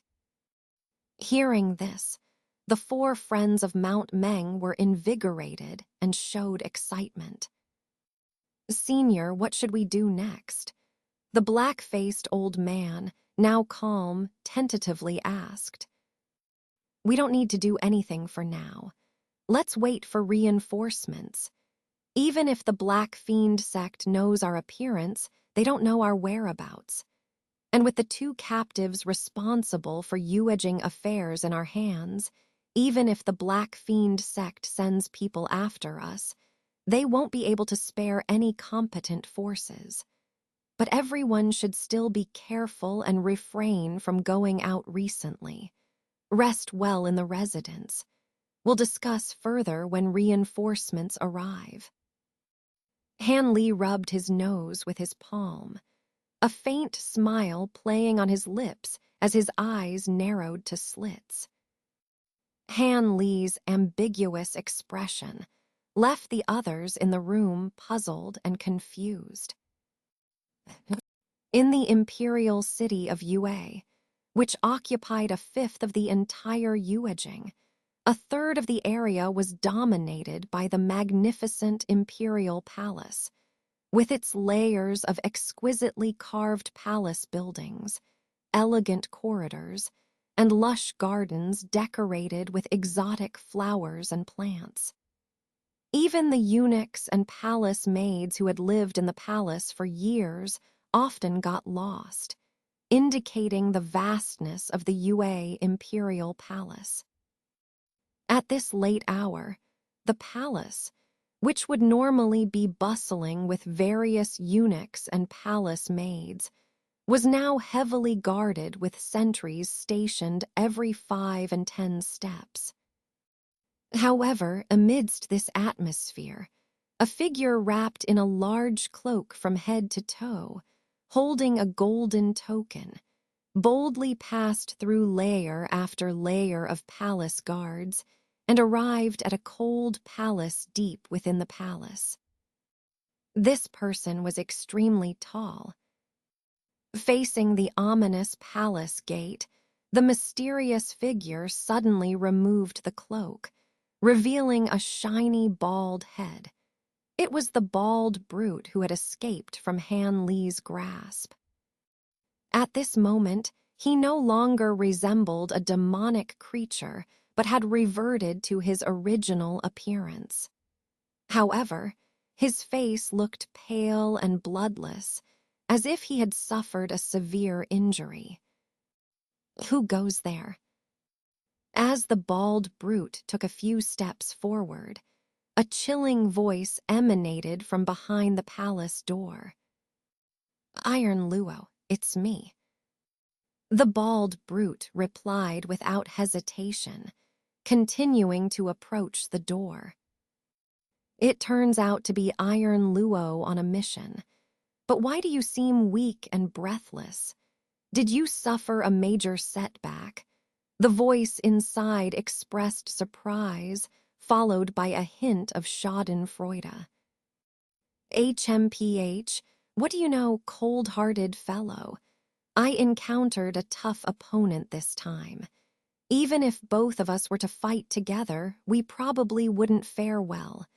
If I hadn't cleverly transformed into a demon in advance, I'm afraid I would have lost my life there." The bald brute sneered. "You used the demon transformation. No wonder you're in such a sorry state. Looks like you won't recover to normal without half a month of cultivation. But to have pushed you to this extent, your opponent must be quite formidable. Can you tell me about it first?" The ice. "Curiosity. I'll report to the master first and then tell you the details later. Even the master's named disciple fell into the enemy's hands this time. I don't know what punishment awaits us." The bald brute impatiently replied. Come on, Iron, you know we're different from others. We're almost like one with the Master. Why would the Master punish us severely? At most, he'll give us a scolding. The ice-cold voice sounded unconcerned. However, as the words fell, the tightly closed palace door creaked open on its own, revealing a pitch-black entrance, resembling the gaping maw of a devouring beast. But seeing this, the bald brute didn't hesitate to walk in. Where are Kingwin and Ye? As the bald brute stepped into the palace gate, he casually asked the white figure on one side of the room. They're training in the blood prison. Only I'm left to guard here for now. The white figure flickered in the darkness, emitting a faint white mist all over, making it impossible to discern his figure. HMPH, Kingwin has already reached the mid-foundation establishment stage, yet she still practices so diligently. Isn't she afraid of backlash from her true chi? But that Ye kid, when did he become so diligent? The bald brute showed a surprised expression, questioning. Don't be envious when you hear this. Ye said he seems to have sensed signs of entering the mid-foundation establishment stage. Who told him to have such natural talent? He can catch up with you and me without practicing. What can we do about it? Although the ice-cold voice advised Iron not to envy, it was full of sourness. Ice Demon, are you trying to provoke me into fighting with ye snake just because you don't like him? The bald man glared, speaking irritably. He, how could that be? Didn't you want to see the Lord? Now's the perfect time. The Lord just finished the blood sacrifice and hasn't started refining chi yet. The white figure, although hit by the bald man's suspicion, casually diverted the topic. The bald man, knowing the other's intentions weren't sincere, could only grunt and stride into the darkness. After several turns and passing through 6 or 7 courtyards, the bald man arrived near a massive artificial mountain in the most remote part. A look of reverence began to appear on his face. Subordinate Tai Luo pays respects to the Lord. The bald man bowed deeply and said loudly, Tai Luo, how did you get injured? A magnetic voice of a middle-aged man came from the base of the artificial mountain. Unexpectedly, the retreat of the Lord of the Black Demon sect was under the artificial mountain, something Han Li and the others could never have imagined. After the bald man finished speaking, the Lord didn't respond immediately, but after a while he said softly, It seems that this mission has failed. Otherwise, my named disciple should have returned with you to report. Lord, forgive me. I failed to protect them. The young master and protector Wang have both fallen into the enemy's hands. I am willing to accept the Lord's punishment.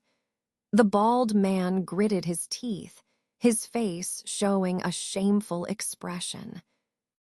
Punishment? Why should I punish you?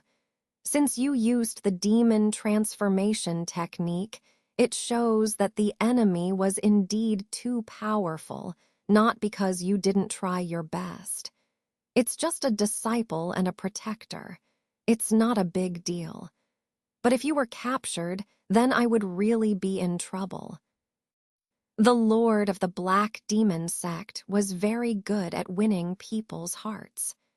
With just a few words, he greatly moved the bald man, who immediately expressed his loyalty. Well, very good.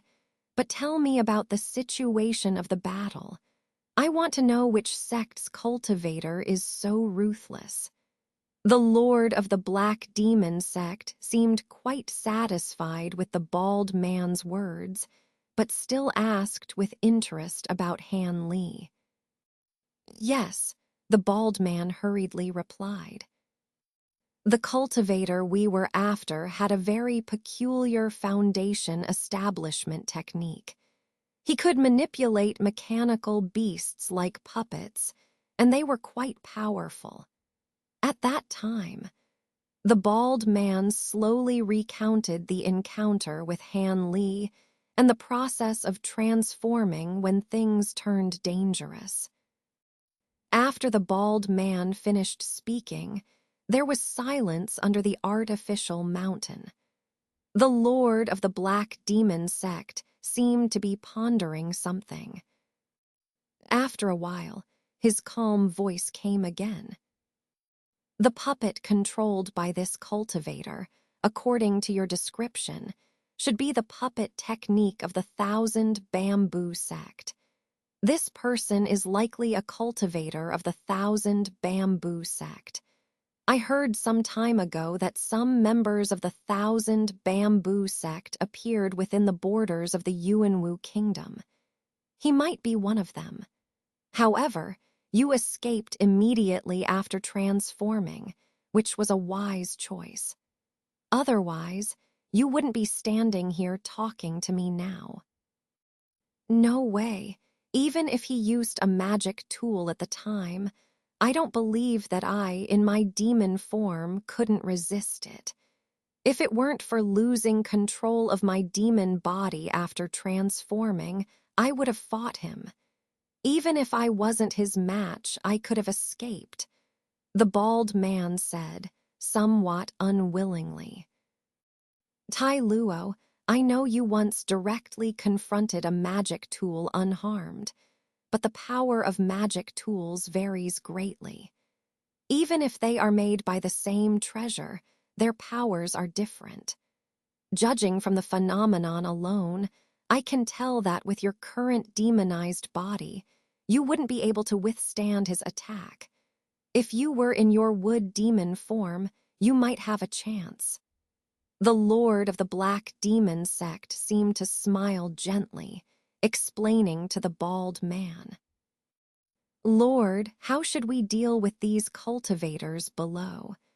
Since they are not disciples of the 7 sects, should we mobilize all our blood servants to capture them and present them to the Lord for cultivation? The bald man, eager to take revenge on Han Li, suggested. No need. Saying that he's a cultivator of the Thousand Bamboo sect is just speculation and not certain. He might have accomplices. And I'm in a critical period of retreat. I don't want to provoke strong enemies. Recently, restrict the disciples in the capital and keep them in the palace. Everything can wait until I finish my cultivation. Even if there's no foundation establishment cultivator for the blood sacrifice, it will only delay for a few months. By then, apart from nascent soul cultivators, foundation establishment cultivators won't concern me anymore. The lord of the Black Demon sect said, his tone now filled with a hint of excitement. The lord of the Black Demon sect's thoughts were indeed in line with what Han Li had anticipated. I wish the Lord success in his cultivation. I will immediately arrange for the disciples in the sect to strengthen their guard in the palace and ensure that no one disturbs the Lord's cultivation. The bald man spoke loudly and respectfully. Good, go and make the arrangements. After saying this, the lord of the Black Demon sect seemed a bit tired, and there were no more sounds. So the bald man respectfully retreated a few steps before turning and leaving. Once again, this place became an inconspicuous corner of the cold palace. Time passed quickly. After Han Li sent out the intelligence he obtained, more than half a month had passed. During this period, both the Black Demon sect and Han Li chose to lay low. The people of the Black Demon sect did not mobilize extensively to search for Han Li's hiding place, and Han Li also didn't dare to risk entering the imperial city. Both sides remained calm and restrained, as if nothing had happened between them. And the expected appearance of the people from the demonic path never happened for some reason, which made Han Li breathe a sigh of relief. He was most afraid of the collusion between the Black Demon sect and the people from the demonic path, causing trouble together. Fortunately, this situation did not occur, and Han Li couldn't help but feel fortunate. According to Han Li's estimation, even if Li Hueyuan sent someone, it would take at least 10 more days. Therefore, Han Li continued to practice diligently every day and rarely went out. Under Han Li's hint, Qin Yan also refused all invitations to go out recently and stayed focused at home, enjoying family happiness. But this morning, while Han Li was meditating on the bed, his closed eyes suddenly opened, revealing a trace of cold light. "It's that friend visiting, Dawn." "Sneak around, show yourself," Han Li said coldly and slapped his storage pouch. Immediately, the white phosphorus shield flew out and floated in the air in front of him, while he held a fire cloud talisman in his hand, looking like he was facing a formidable enemy. For Han Li to treat the situation so seriously, it was because he sensed the presence of 3 or 4 Foundation establishment cultivators outside, hesitating at the door. Although they all used concealment techniques, Han Li, who had cultivated the nameless secret art, could vaguely sense their presence. Under Han Li's astonishment, he secretly thought, could it be that the Black Demon sect's 4 blood servants have all arrived? As soon as this thought arose, Han Li made plans to escape. As for the 4 friends of Mount Mo and the people of the Qin residence, Han Li couldn't care less and could only let them fend for themselves. As Han Li's mind was filled with various thoughts, there was no scene of magical treasures or Dao techniques attacking him from outside, but instead a clear and hearty laughter sounded. "Ha ha, how about that? I said you guys couldn't hide anything from little junior brother's ears. Little junior brother has already reached the mid-foundation establishment stage. You guys don't need to show off in front of Han junior brother." This voice was very familiar to Han Li, and he couldn't help but feel pleasantly surprised. Could it be senior brother's song has arrived? Junior brother greets senior brother. Han Li's words were full of joy. Junior brother, you guessed right. After the owner of the voice finished speaking, he boldly pushed open the door and entered Han Li's room. It was indeed the 4th senior brother, Song Meng. Behind him stood another 2 men and a woman.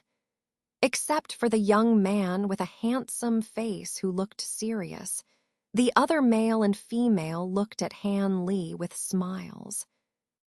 Among them, the elegant-looking man smiled and said, "Junior brother, I've heard about you from Master a long time ago. Unfortunately, I haven't had the chance to meet you until now. Now that I've finally met you in person, your cultivation has reached the mid-foundation establishment stage at such a fast pace. It's truly admirable. After hearing this, the beautiful woman next to him covered her mouth and chuckled, her bright eyes curiously sizing up Han Li.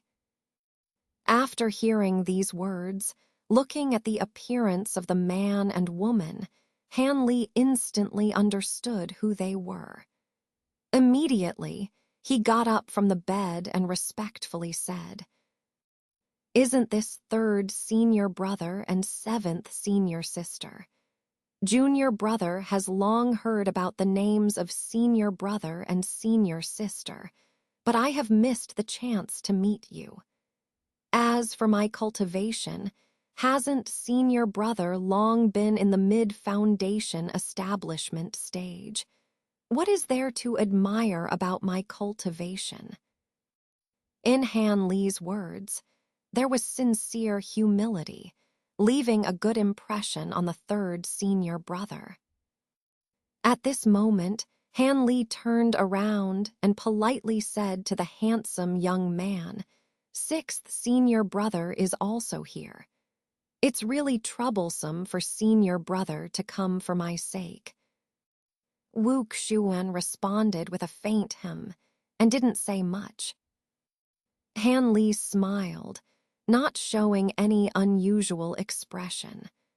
However, he was well aware that ever since the incident with Dong Xuaner, this sixth senior brother didn't quite like him. But Han Li didn't pay much attention to this person. Dealing with genuine villains and hypocrites was much easier. Yet, he still caught a glimpse of surprise in the man's eyes.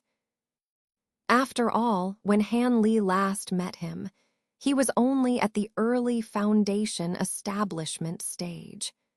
Now, in such a short time, Han Li had entered the mid-stage. It was only natural for Wu Xuan, who was still lingering at the early foundation establishment stage, to feel astonished and jealous.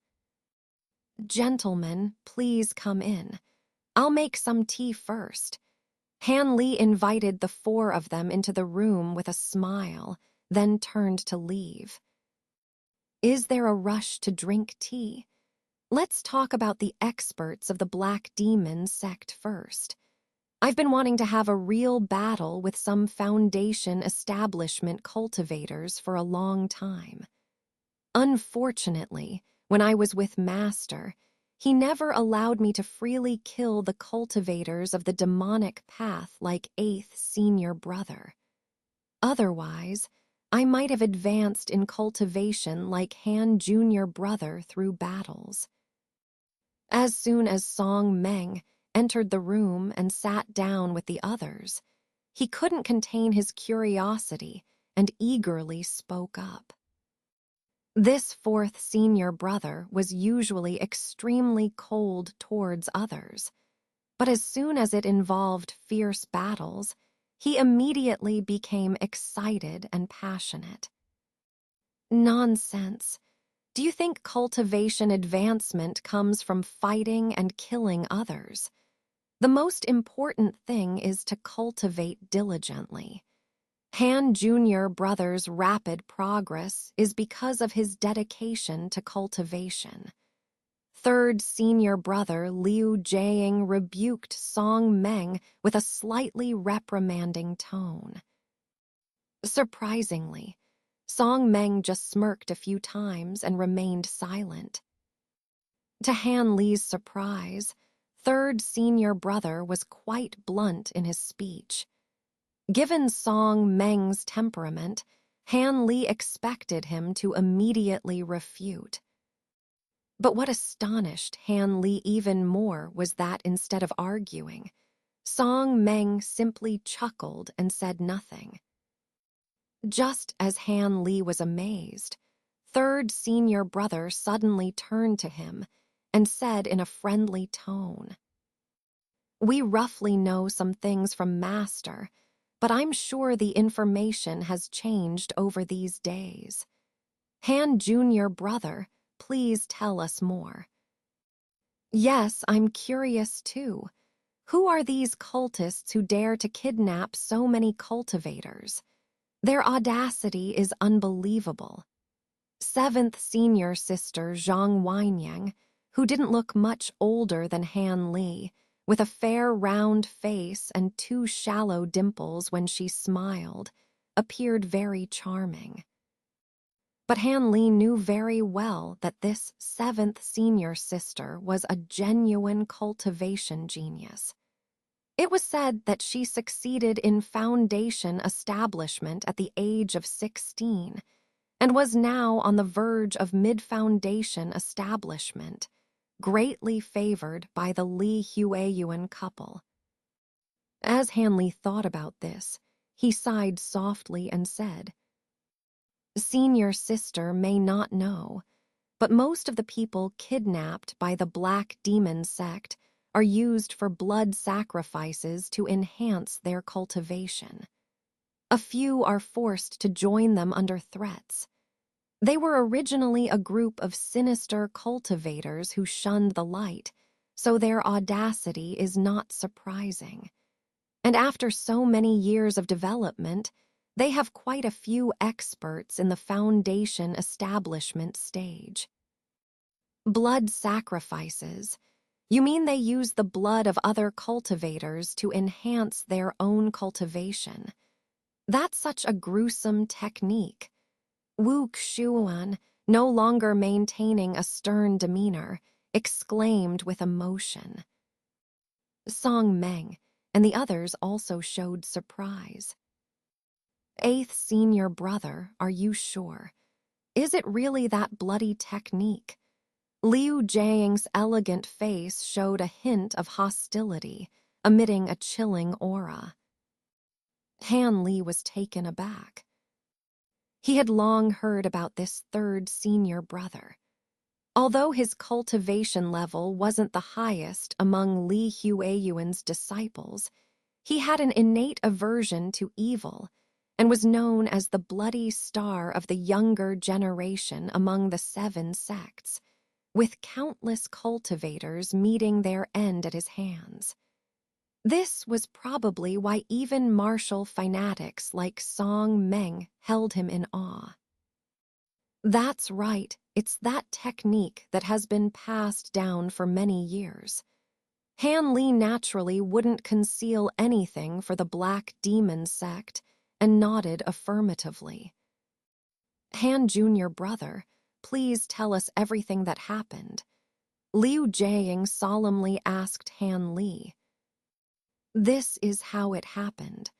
When the head of the Qin family and I went to the Xinhua Palace for a banquet." Han Li recounted the events that occurred at the Xinhua Palace that day, but he naturally skipped over any sensitive details. However, Han Li didn't expect that this third senior brother was not easily deceived. He interrupted Han Li several times, carefully inquiring about unclear details, almost causing Han Li to break out in a cold sweat several times. Han Li felt for the first time that weaving lies was not an easy task. After Liu Jiang clarified everything, the other 3 people's faces changed slightly as they listened. A small sect like the Black Demon sect actually had 4 so-called foundation establishment blood servants, not to mention several other altar masters with comparable cultivation levels, and their enigmatic sect leader. With just the 4 of them, they couldn't handle it. What's more troublesome was that their lair was actually within the imperial palace of Yuejing, a forbidden place for disciples of the 7 sects. "Liu's senior brother, should we consult with Master first and then call for reinforcements from the sect? It's probably difficult for us to capture the leader of the Black Demon sect with just us. Wu Xuan hesitated for a moment, hesitant. Obviously, he didn't want to violate the prohibition of the 7 sects and was not confident in their strength. Why is 6th junior brother feeling timid? Liu Jiang's eyebrows rose at Wu Xuan's words, displeased. Of course not. I just think it might be safer to do so. After all, according to Han Junior brother's words, these people won't escape in the short term. It's better to ask Master for his opinion first. If senior brother really wants to infiltrate the Imperial Palace, I won't join you unless Master permits it. Wu Xuan argued hurriedly, not willing to admit this in front of everyone. Oh, that's good. I was overly concerned. But Wu Junior brother, you don't have to worry about the issue above. When Master sent me here, he specifically instructed me. Several of Hui Ming's disciples are currently dealing with some sect matters near the Nanwu city near Yuejing. If we encounter difficulties, we can ask them for help. With Master and Hui Ming's relationship, they will surely lend a hand. As for trespassing into the Imperial Palace and violating the prohibition of the 7 sects, now that we know the palace has become a den of filth, how can I not ask? Just follow me, and if there's any blame, I, Liu Jiang, will take full responsibility. Liu Jiang said with a cold smile. The people present looked at each other, and 7th senior sister, Zhang Wenyang, showed a look of infatuation, apparently deeply enamored with this 3rd senior brother. All right, since 3rd senior brother said so, I won't miss this opportunity. I'll fight side by side with senior brother. Song Meng seemed stimulated by Liu's senior brother's words and declared boldly, I won't leave senior brother's side either. I'll definitely storm the imperial city with senior brother. Zhang Wenyang also came to her senses and said eagerly. After hearing these two speak, Liu Jiang smiled kindly and thanked them, then turned to Han Li and Wu Xuan and asked, I wonder how the 2 junior brothers plan to proceed. If you think senior brother's approach is inappropriate and don't want to participate in this battle, senior brother won't force you. As soon as this was said, Han Li pondered the pros and cons, while Wu Xuan's face turned red and white, then gritted his teeth and said, Unless Master personally permits it, I won't knowingly violate the prohibition. If senior brother really wants to infiltrate the Imperial Palace, I won't participate unless Master is consulted first. His reason was indeed very valid. How could you? Hearing this, Zhang Wenyang stood up angrily, wanting to say something but was pulled back by Liu Jiang. 6th junior brother also has a point. It's not a good idea for us to rush into the imperial city together. We shouldn't blame him for withdrawing. This 3rd senior brother said calmly. So, Han Junior brother, what do you think? Do you also want to learn from him? You are a cultivator at the mid-foundation establishment stage, not so timid, right? Zhang Wenyang, in order to gain support for her beloved, resorted to such shallow provocation, making Han Li roll his eyes inwardly. Han Li didn't immediately respond to this question, but pondered silently. Rather than rushing into the fray with him, This Liu's senior brother was very considerate and didn't urge Han Li, quietly waiting for Han Li's decision.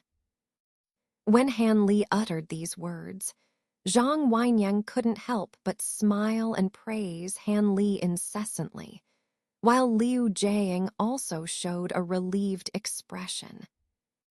As for Song Meng, he stepped forward and patted Han Li's shoulder twice, grinning widely as he said, "I knew I didn't misjudge you. If you really didn't want to go, this lad here would have severed ties with you. But I knew junior brother Han is a man of valor." After saying this, Song Meng even gave Wu Xuan a cold glare. It seemed that Wu Xuan's popularity among his senior brothers and sisters wasn't that great after all. Seeing this, Wu Xuan snorted and said, "Since that's the case, I'll find another place to settle down. I won't disturb your big plans. I'll report everything here to Master. I hope Master won't blame you." With that said, Wu Xuan walked out of the room expressionlessly, directly controlling his flying vessel to leave the Qin residence. The sixth senior brother is really disappointing, actually backing out at the critical moment. He's supposed to be our senior brother. Zhang Wenyang expressed her dissatisfaction. Let it go, everyone has their own aspirations and cannot be forced. Let's focus on making plans as soon as possible. The earlier we act, the safer it will be. After all, no one knows if that black demon sect leader might come out early. Liu Jiang said solemnly. Senior brother has extensive experience in dealing with the scum of the cultivation world.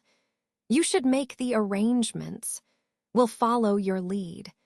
Anyway, when the time comes, I'll just focus on fighting," Song Meng said excitedly. "Junior brother Song, you..." Liu Jiang couldn't help but shake his head and sigh, feeling helpless in the face of Song Meng's enthusiasm.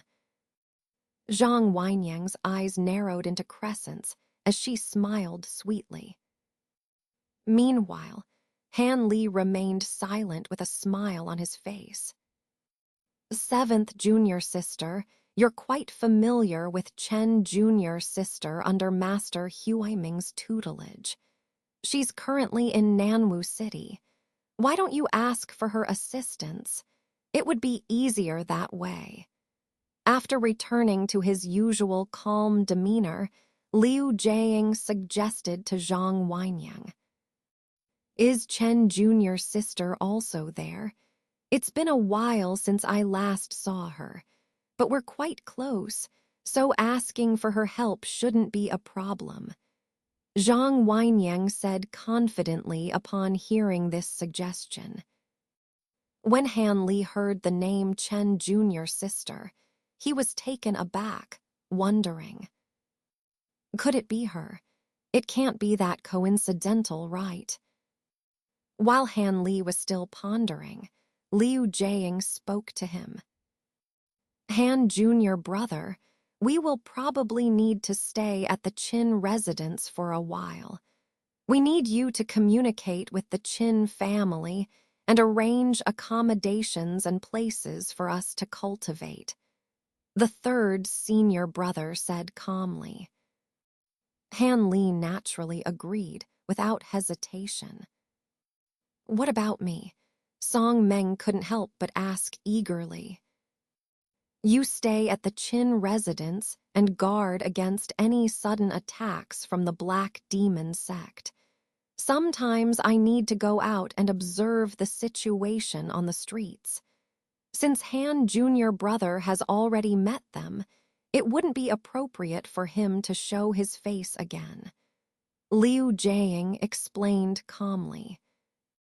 Understood. Upon hearing this, Song Meng's spirits dampened, and he responded listlessly. The following days were calm. Except for Zhang Wenyang leaving early to seek assistance in Nanwu City, the others mostly stayed in the Qin residence to cultivate. Liu Jiang did go out a few times, as he said, but he didn't gather any useful information. It seemed that all the disciples of the Black Demon sect had gone into hiding. Meanwhile, Wu Xuan stayed at an inn in Yuejing. It was said that he sent a letter to Master Li Hueyuan, but no one knew what was written inside. However, afterward, he leisurely wandered around the bustling streets of Yuejing, showing no intention of returning to the Qin residence. Nanwu City was not far from Yuejing. Zhang Wenyang returned with 3 men and 2 women after only 3 days. Among them, there was an exceptionally cold and elegant woman who was indeed the junior sister Chen that Han Li knew, Chen Kyaokian, which made Han Li feel a little uneasy. Chen Kyaokian was slightly surprised to see Han Li, but didn't say anything. To her, Han Li was not a stranger, even though they had never spoken to each other.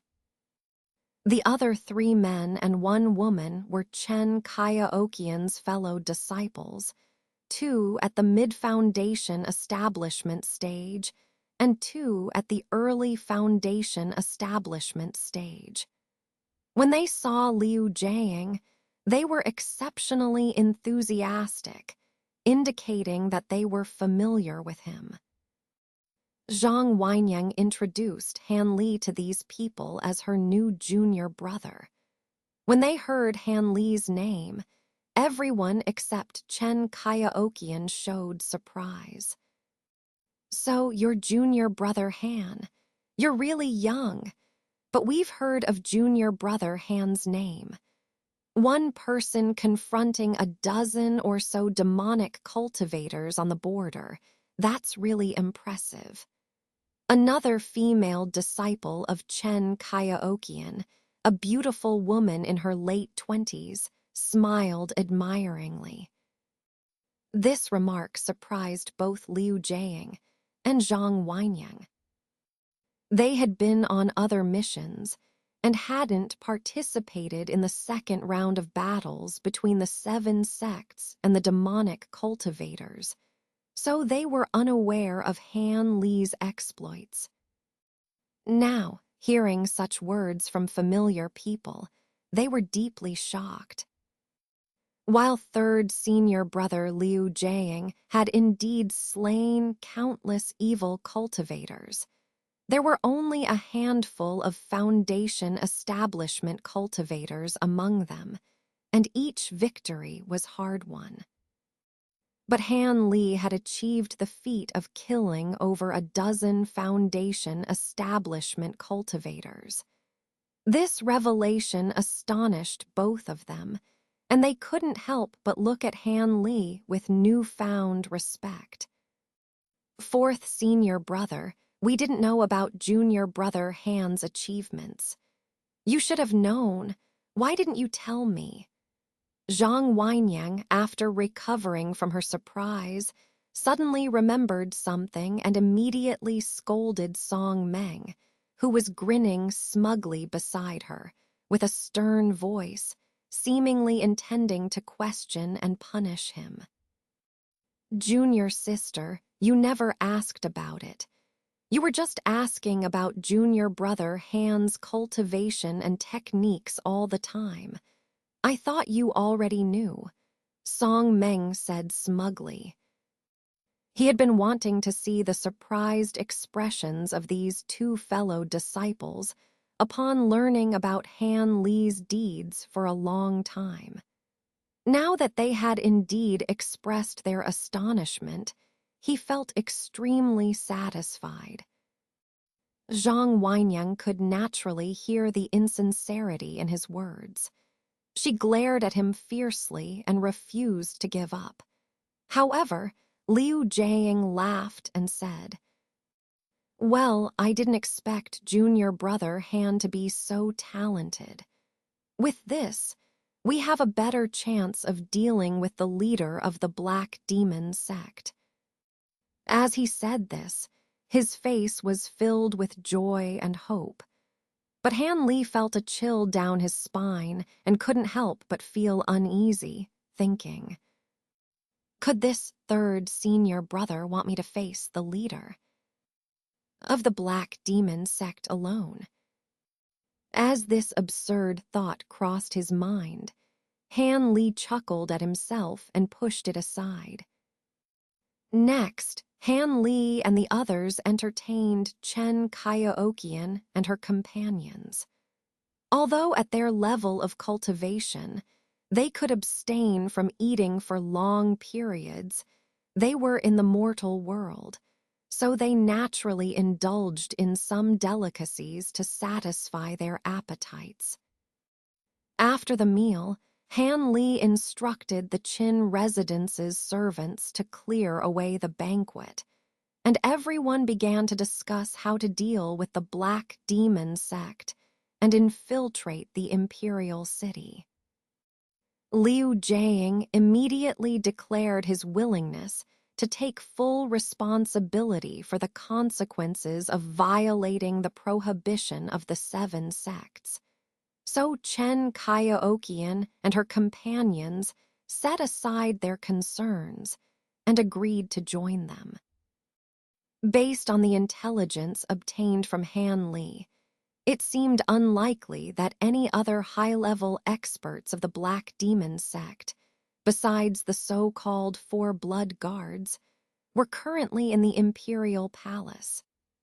Therefore, Liu Jiang believed that their current manpower was more than enough to deal with the Black Demon sect, and they should act as soon as possible to avoid complications, especially since they didn't know if the Black Demon sect's leader might emerge ahead of schedule.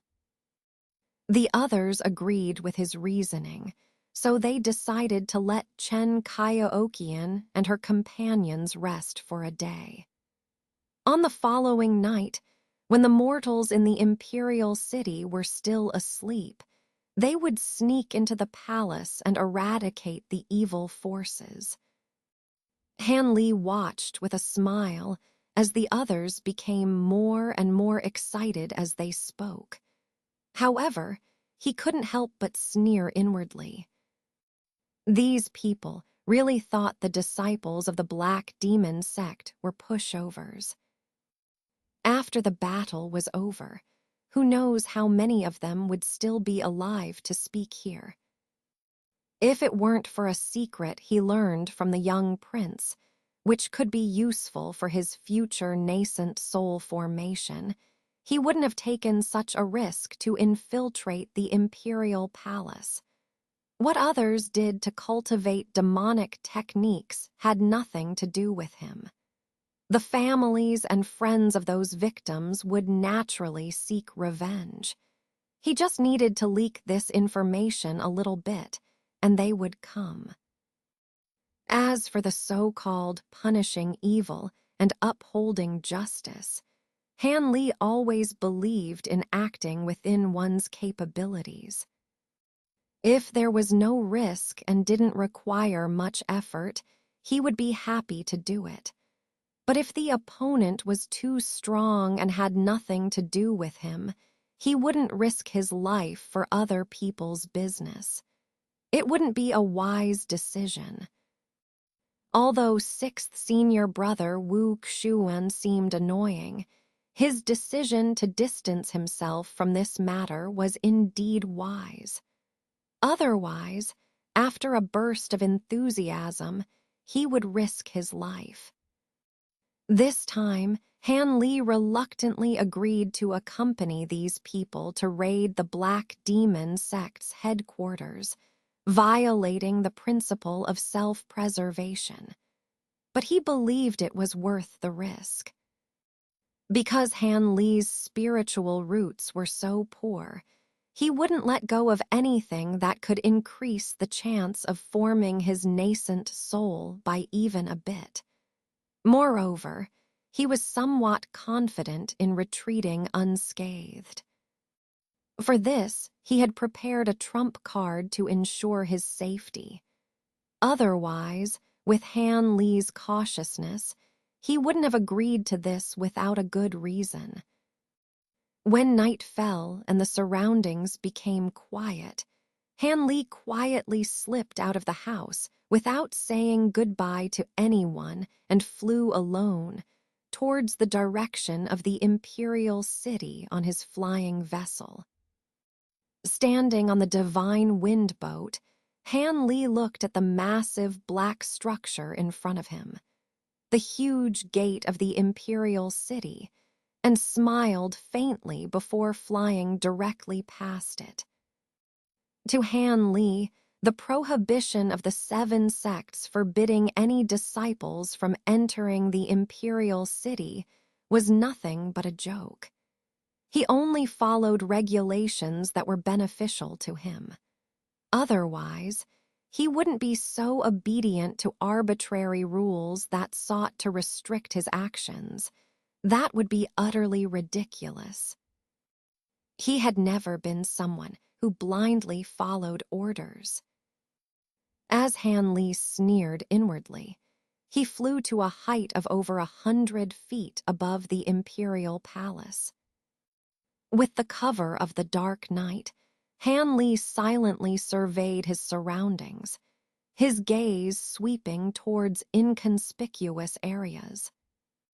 Suddenly, his eyes lit up, and he flew towards a bamboo forest. When he reached the airspace above the bamboo forest, Han Li cautiously glanced around and then converged his spiritual energy before descending slowly.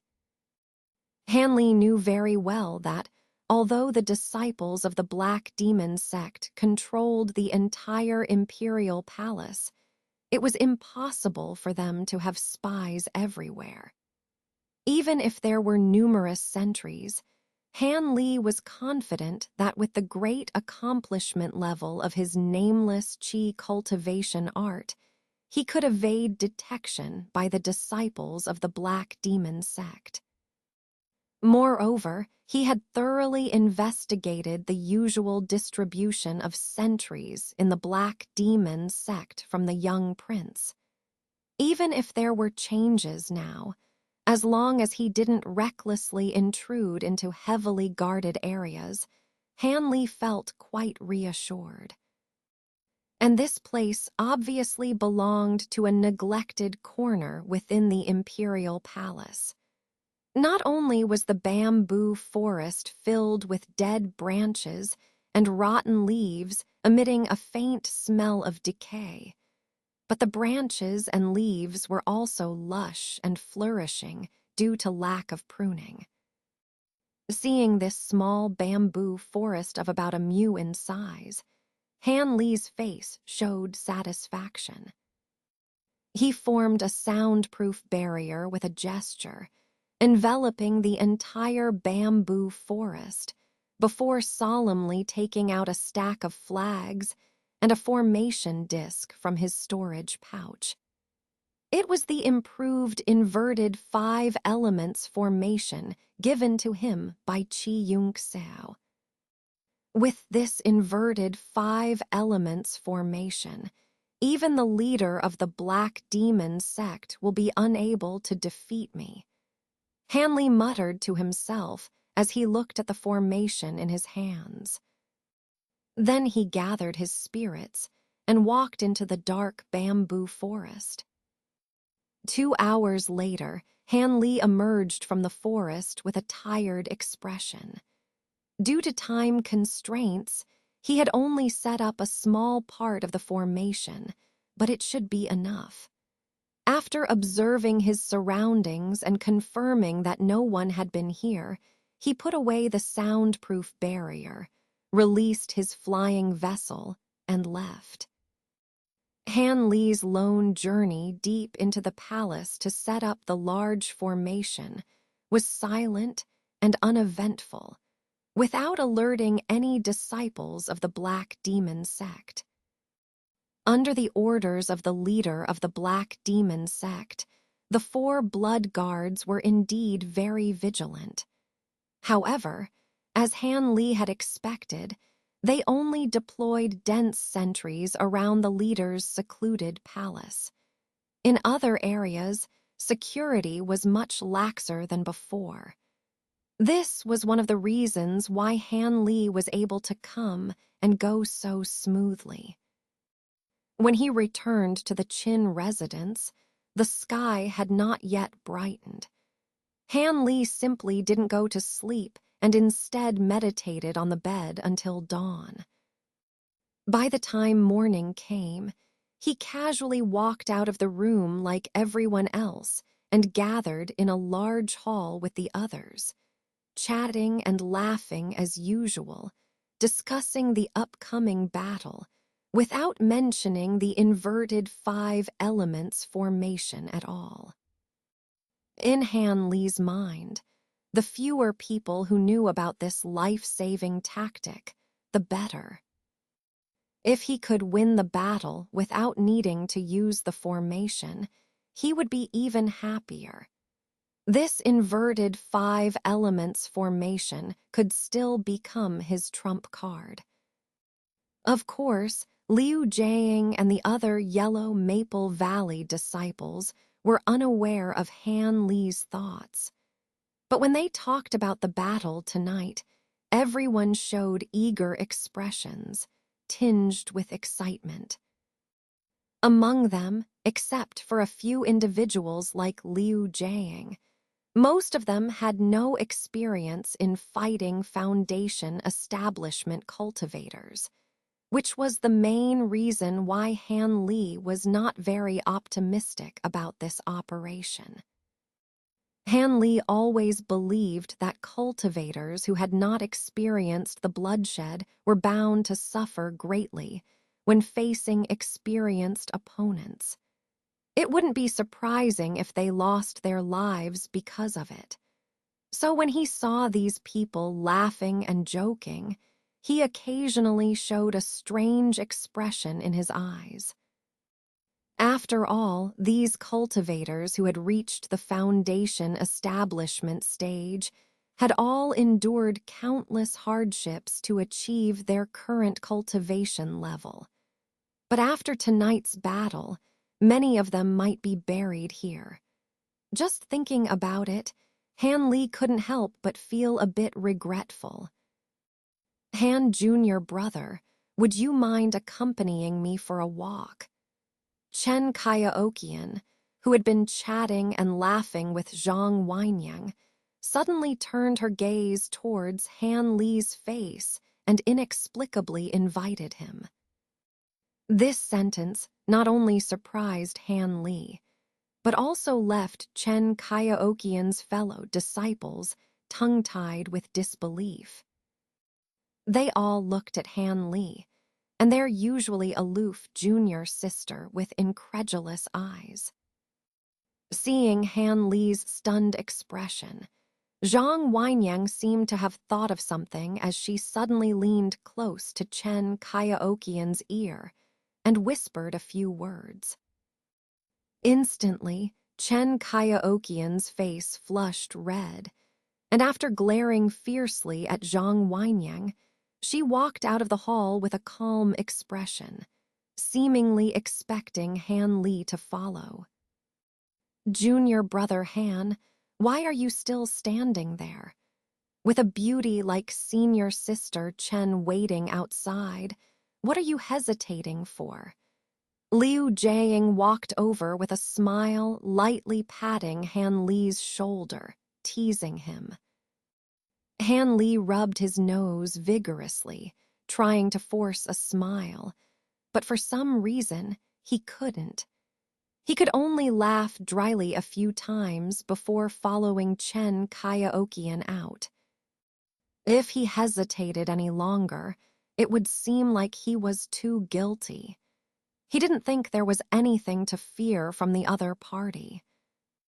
Outside the hall, Chen Kyaokian was gazing absent-mindedly in the direction of the garden, lost in thought.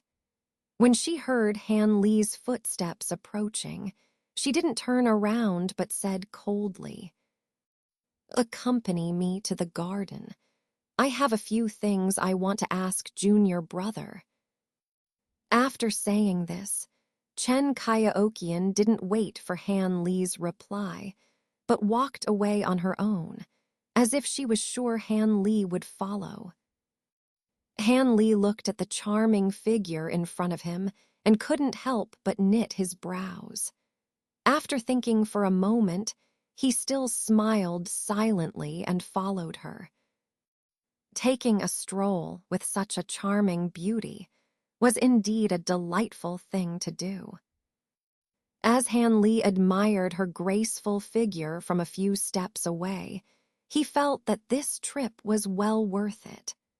Moreover, thinking of the passionate encounter between him and this beautiful woman in the past, he couldn't help but feel a strange feeling.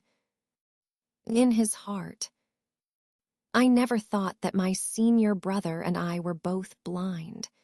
We always thought that you were just lucky to emerge as the winner of the blood trial. I didn't expect junior brother Han to be such a sly fox. Not only did you deceive my brother and me, but I'm afraid many of the high-level cultivators present at the time were also fooled." Han Li was lost in his thoughts when Chen Kyaokian, who was facing away from him, spoke calmly. Han Li had anticipated this conversation long ago and didn't show any surprise on his face. Instead, he scratched his head and chuckled, saying, "Sister Chen is joking. It was indeed a stroke of luck for me to pass the trial back then." As Han Li spoke, there was no hint of abnormality on his face, as if it were true. "Junior brother Han, do you still want to deceive me after all these years?"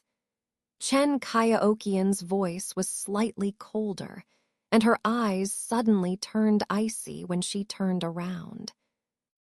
Seeing this scene, Han Li looked surprised, unable to understand why she was suddenly angry. It wasn't that Han Li didn't understand women's feelings, but rather that he had never harbored thoughts of forming a dual cultivation partner with this woman. For some reason, whenever it came to matters of the heart, Han Li automatically excluded her.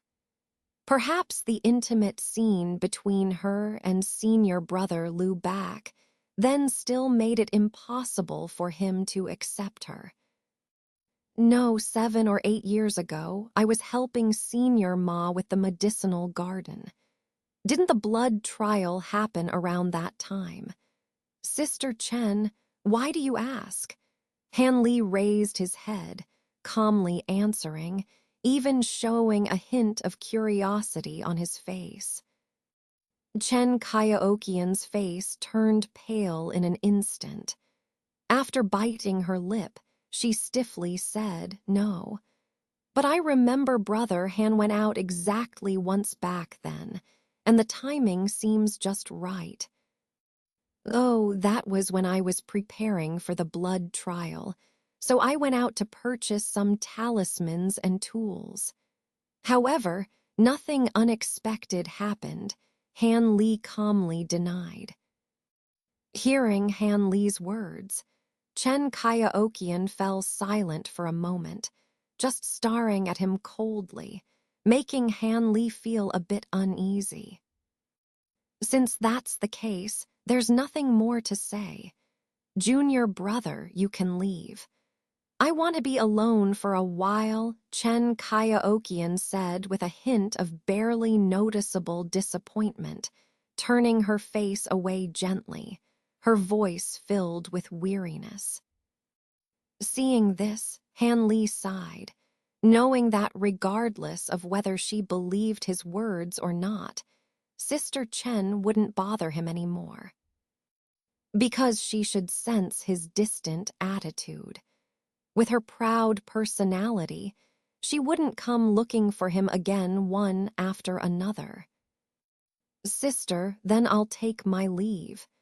Hanley clasped his hands together without any hesitation.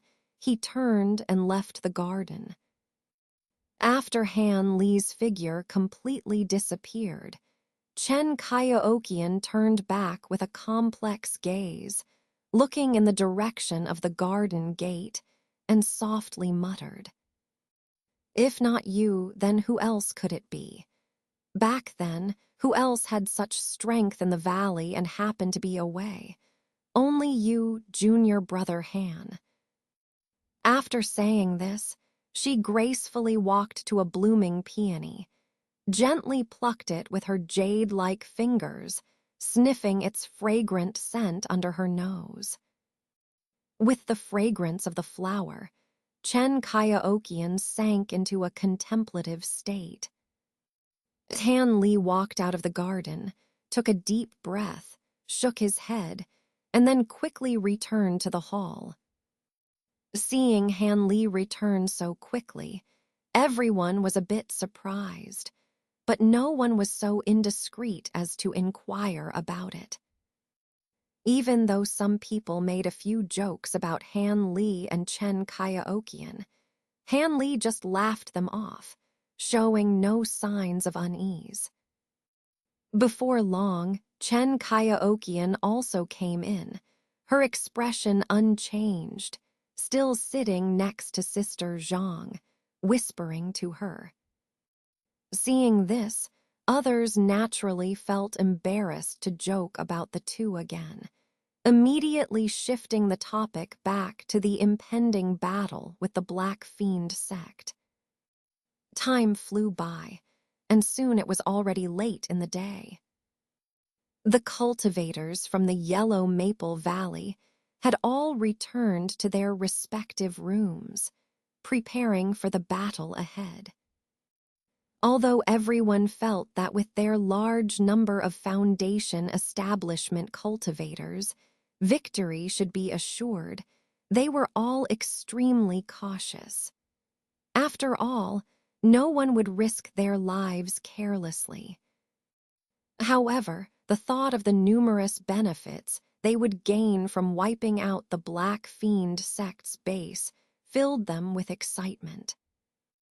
After all, it was rare for them to openly besiege Foundation establishment cultivators. Of course, except for life-and-death battles with cultivators of the demonic path.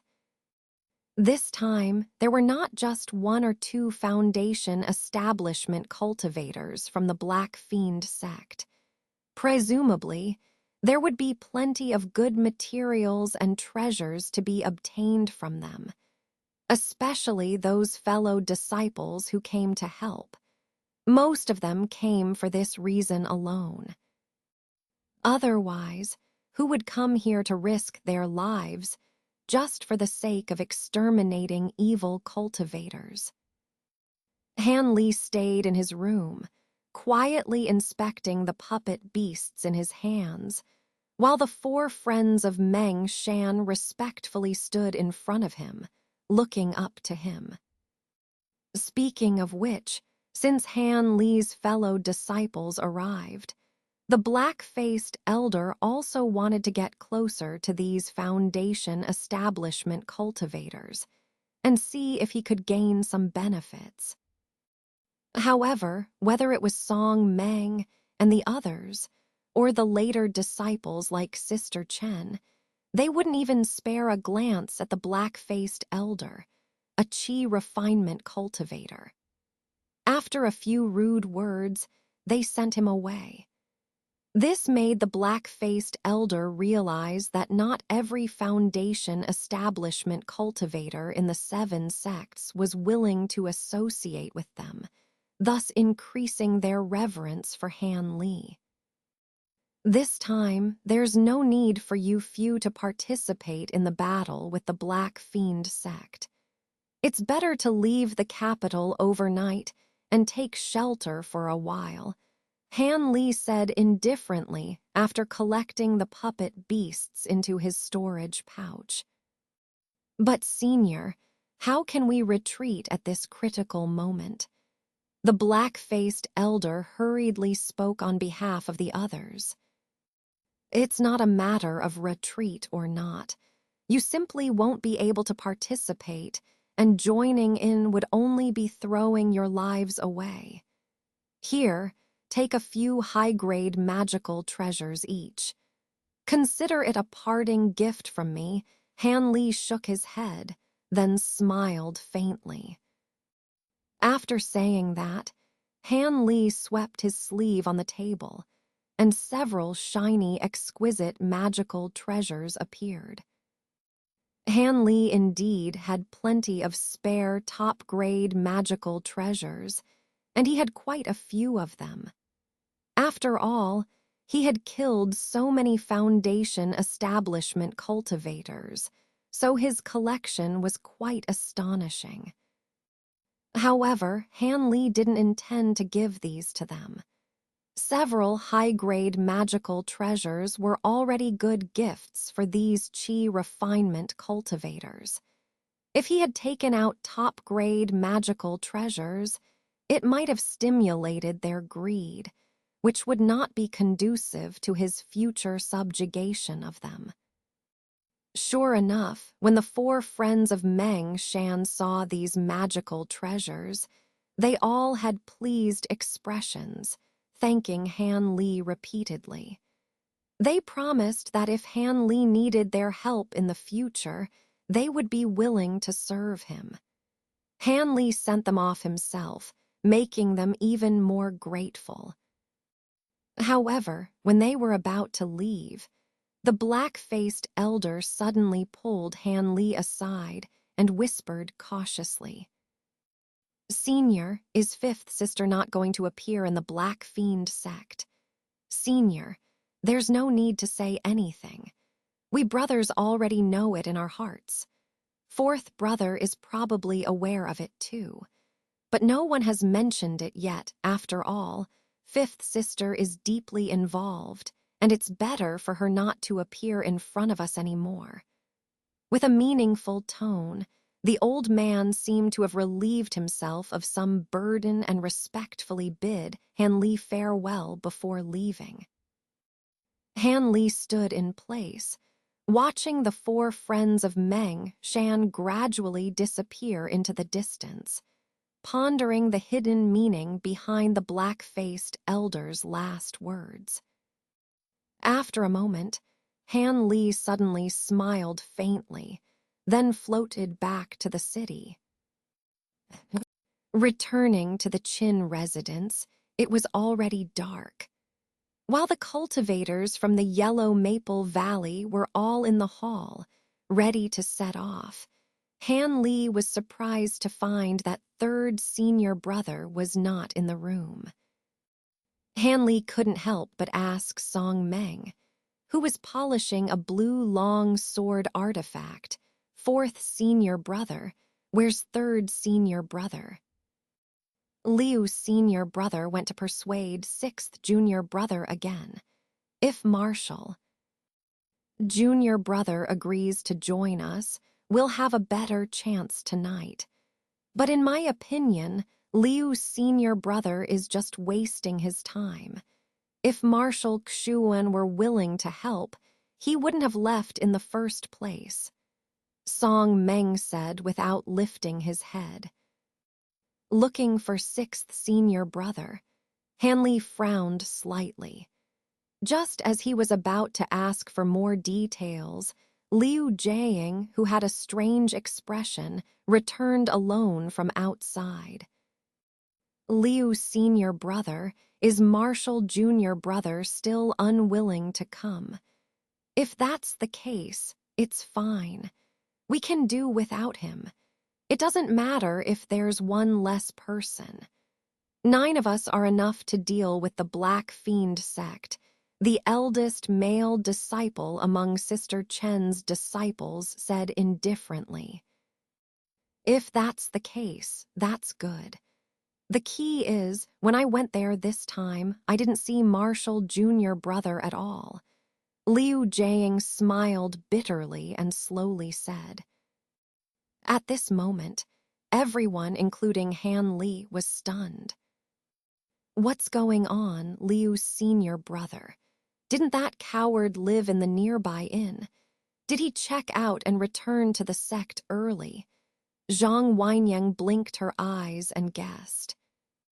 No, I asked the innkeeper. After Marshall Jr. brother went out early yesterday, he never came back. And his personal belongings in the inn haven't been packed up, so it doesn't seem like he's returned to the valley. Liu Jiang shook his head, his expression filled with worry. Upon hearing this, the others began to discuss, but no one could be sure what had happened. However, Han Li, on the side, faintly thought to himself, it's rare for Marshal Xuan to have such bad luck, to be captured by the Black Fiend sect. Perhaps Liu Jiang and Han Li had the same thought, so he glanced at the sky outside, then decisively said, As for Marshall Jr. Brothers' matter, we'll talk about it later. Let's set off now. We must win this battle and completely wipe out the Black Fiend sect. As the night fell, a group of unexpected visitors flew over the dark imperial city sky. Precisely Han Li and 8 other cultivators from the Yellow Maple Valley. Their flying vessels arrived above the dark city walls. Leading them, Liu Jiang glanced at the so-called forbidden area, hesitated for a moment, then boldly waved his hand. Let's go, he said decisively, showing no hint of hesitation. With resolute demeanor, he led the charge, and the others followed suit without any regard for the taboo of the 7 sects. Han Li didn't rush ahead, but intentionally lagged behind, flying at the tail end of the group. Not because he had other intentions, but because he was silently sensing the 5 elements reversal array he had set up the night before. When they reached a location several miles away from the palace, a mysterious smile crept onto Han Li's lips. Excellent, the array was still intact. The spiritual marks he secretly arranged hadn't been damaged at all, which filled Han Li with immense joy. Moments later, the 9 of them floated above the palace, overlooking everything within. Listen up, everyone. This operation will proceed according to our pre-planned strategy, splitting into 2 groups. One will head for the current emperor of Uiguo's bedroom to rescue him from the Black Evil sect's clutches, preventing them from using him as leverage against us. The other group will directly go to the Cold Palace, where the Black Evil sect's leader resides, focusing on eliminating the 4 blood servants first. Then, both groups will converge and deal with the Black Evil sect's leader, who is still in seclusion. Liu Jiang reiterated tonight's plan with solemnity, prompting nods from the others. The manpower had already been allocated. Chen Kaiaokian and Zhang Wenyang, 2 female cultivators, were tasked with rescuing the emperor of Uiguo. Liu Jiang and the remaining members would head straight for the Cold Palace guarded by the 4 blood servants, with Han Li among them. The 7th sister, 9th sister, be extra careful. Before parting ways, Liu Jiang specifically reminded them. The 2 women solemnly acknowledged and then flew downward. Soon after, they silently disappeared into the darkness. When we encounter other cultivators later, don't hold back. Since any cultivator roaming freely within the palace grounds must be affiliated with the Black Evil sect, we should take action. It may provide opportunities for our two sisters. After a cold remark, Liu Jiang turned back to the group and immediately directed his flying vessel towards the cold palace mentioned by Han Li. Han Li and the others followed suit. Moments later, their intimidating descent caught the attention of the Black Evil sect disciples guarding the perimeter of the cold palace.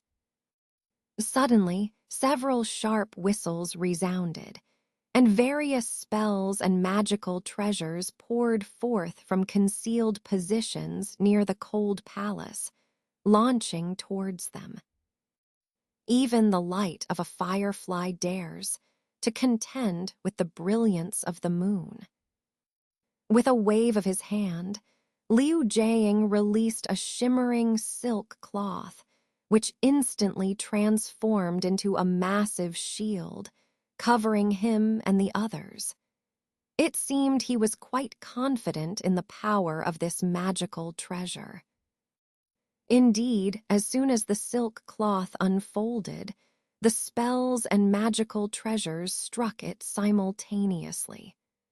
After emitting a dazzling white light, the cloth remained unscathed, even rebounding some attacks and causing chaos among the Black Evil sect disciples below.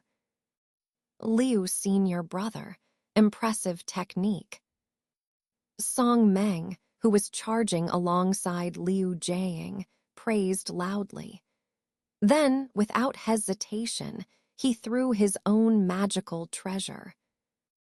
A huge blue sword appeared out of thin air in the night sky, the top-tier magical treasure known as the Blue Silk Sword, which Song Meng favored. Go. With a decisive hand gesture, Song Meng manipulated the blue sword to spin like a wheel in the air.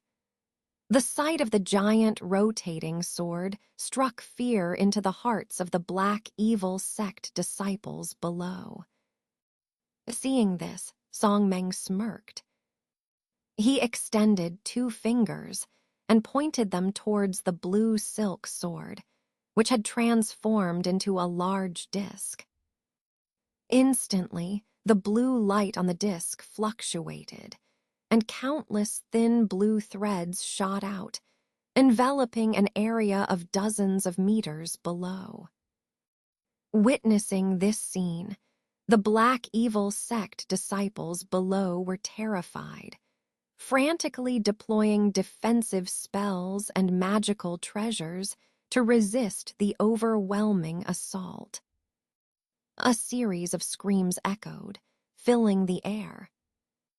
Under the piercing blue threads, most of the Black Evil sect disciples were either killed instantly or severely injured, losing their ability to fight back. What a move! 1,000 threads across the world. Song Junior brother, this move of yours is truly impressive. Upon seeing the power of this technique, one of Chen Kaioukian's senior brothers couldn't help but sincerely praise. Song Meng's face showed a hint of pride. At this moment, the 7 of them calmly descended in front of the cold palace gate. The few surviving Black Evil sect disciples, who had not died yet, dared not to act rashly and had already become panicked. Activate the 4 beasts formation and trap them inside. Just as the remaining Black Evil sect disciples were trembling in fear in front of Liu Jiang and the others, a chilling voice emanated from within the cold palace. Then, a figure in white emitting a vague white chill appeared at the gate. The ice demon, coincidentally on duty at the time, stared angrily at the yellow Maple Valley cultivators. Humph dared to defy the demonic sect and court death. Upon hearing this, Liu Jiang recognized him as one of the 4 blood servants. With a cold snort, he immediately released 2 silver lights, slashing towards the enemy's head. Seeing this, the others also displayed their various magical treasures, intending to join forces to kill the newly emerged expert from the Black Evil sect. They weren't here for a friendly match. They would not hesitate to act together. Hanley also unleashed 6 golden lights from his storage pouch. Of course, Han Li was more than happy to kill this blood servant on the spot. However, just at that moment, the scenery before Han Li and the others suddenly blurred, followed by a sensation of dizziness. After a moment of shock, they found themselves in a snowy and icy world. All around them was a vast expanse of white, with snowflakes swirling in the chilly wind. There was no sign of the white-clad figure they were just facing. Although Liu Jiang and the others were surprised, they knew they had fallen into the 4 beasts formation. After a brief moment of panic, they regained their composure. After all, with so many Foundation establishment cultivators here, what threat could a small formation pose? Heh, you're quite bold to dare harm our sect disciples. You're now trapped within our sect's protective formation. Enjoy your stay. The cold voice echoed from all directions, as if coming from all sides simultaneously, showing the formidable power of the formation. The 4 beasts formation. Do any of you understand this formation? We should break out of it quickly.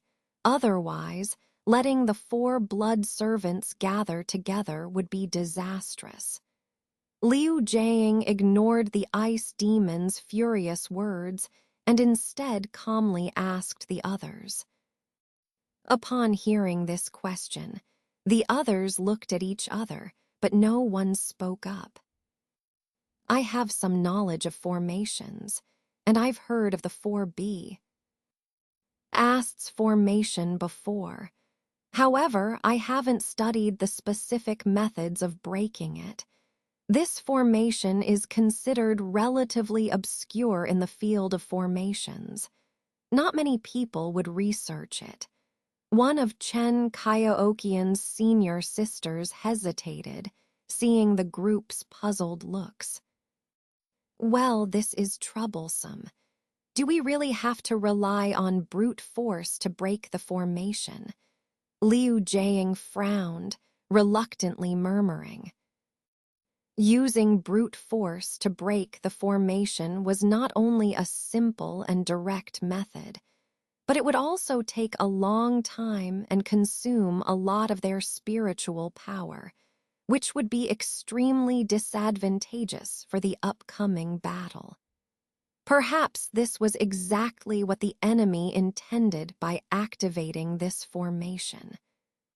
The others looked at each other, equally perplexed. Just then, a curious voice rang out. "Huh, Han Jr. brother, what are you doing?" Song Meng was clueless about formations, so he didn't need to worry about breaking the formation. As he looked around, he happened to spot Han Li's actions and couldn't help but ask curiously. This unusual behavior piqued Song Meng's curiosity, prompting him to speak without hesitation. This sentence drew the attention of Liu Jiang and the others to Han Li's side, all looking at Han Li with confusion. With a calm expression, Han Li put down the crystal ball he was holding and turned to Liu Jiang. "I may have found a flaw in the formation," he said. "What? Found a flaw?" Han Li's words filled the onlookers with surprise, with Liu Jiang being especially ecstatic. "Han junior brother is indeed exceptional. You found the flaw so quickly. What is the weakness?" Liu Jiang praised before asking with a smile. Han Li smiled faintly and suddenly handed over the crystal ball in his hand. "Senior brother, use this purple crystal ball to look in this direction, and you'll understand." Han Li pointed in the direction he had just been observing, saying. Liu Jiang, curious, took the magical tool and carefully looked through the crystal ball. With just one glance, Han Li showed surprise. After a moment, he handed the crystal ball back to Han Li and pondered for a moment. After a while, he raised his head and said to the others who were anxiously waiting, "Han junior brother is right. The spiritual energy fluctuation in this direction is quite different from other places, as if it's much thinner. It seems that the enemy hastily arranged the formation, revealing a subtle flaw." Liu Jiang's voice grew louder as he spoke, filled with confidence. "So, what does senior brother Liu mean?" Chen Kaiaokian's senior sister couldn't help asking. "Gather all the magical treasures and attack this weak point together. I believe it won't take much effort to break the formation," Liu Jiang affirmed. "In that case, let's get started." Song Meng, upon hearing this, immediately raised his hand impatiently and summoned the blue silk sword, which began to hover above his head. The others, upon hearing Liu Jiang's words, also showed eager expressions. Seeing this, Liu Jiang no longer hesitated and said, "Good, let's attack together. We must break this formation and show them what we're made of." With these words, dazzling lights emitted from more than a dozen magical treasures flew out from them, directly towards the weak spot in the formation. Outside, the ice demon, who was directing his disciples to set up various encirclement formations, was equally anxious. Since the Black Evil Sect Master demanded that the 4 blood servants be on high alert in the palace recently, each shift of blood servants should consist of 2 people. However, the one who was supposed to guard the gate with him, Yi Snake, arrogantly claimed credit for his recent achievements and sneaked off to the blood prison for cultivation, citing that he was about to enter the mid-foundation establishment stage. The ice demon didn't want to offend the rising star among the 4 blood servants, so he turned a blind eye to it. But this momentary negligence led to the current situation, where there were so many powerful enemies invading, and only he could handle the situation at the gate. However, he was smart. First, he trapped the enemies with the 4 beasts formation, and then he immediately sent people to the blood prison and the rear hall to call the other 3. He knew very well that with the Foundation establishment disciples present, they couldn't possibly match so many enemies. But fortunately, the 4 beasts formation had trapped several of them, buying some time. As long as there was a bit of time buffer, he believed that his 3 colleagues would arrive in time. When the 4 blood servants joined forces, he, The ice demon would not fear anyone. While he was thinking about this, there was a rumbling sound from within the four beasts' formation. With this sound, the dense white mist in the formation surged violently, as if it was about to burst and release something. What's going on? The four beasts' formation can't collapse so quickly. There must be a problem somewhere. The ice demon, seeing this scene, felt a twinge of panic beneath his cold exterior. Ice Lord, when the enemy attacked just now, several disciples who were in charge of maintaining the formation died. So, the manpower currently maintaining the four beasts' formation is insufficient. The enemy may have noticed the flaw. A nearby black evil sect disciple explained cautiously. Upon hearing this, the ice demon was filled with shock and anger, about to rebuke them loudly. However, a gentle voice came from behind him. Ice demon, what's going on? The four beasts' formation is activated. It seems they couldn't contain the enemy, right? Hearing this voice, the ice demon immediately relaxed. Green veins, you finally arrived. That's great.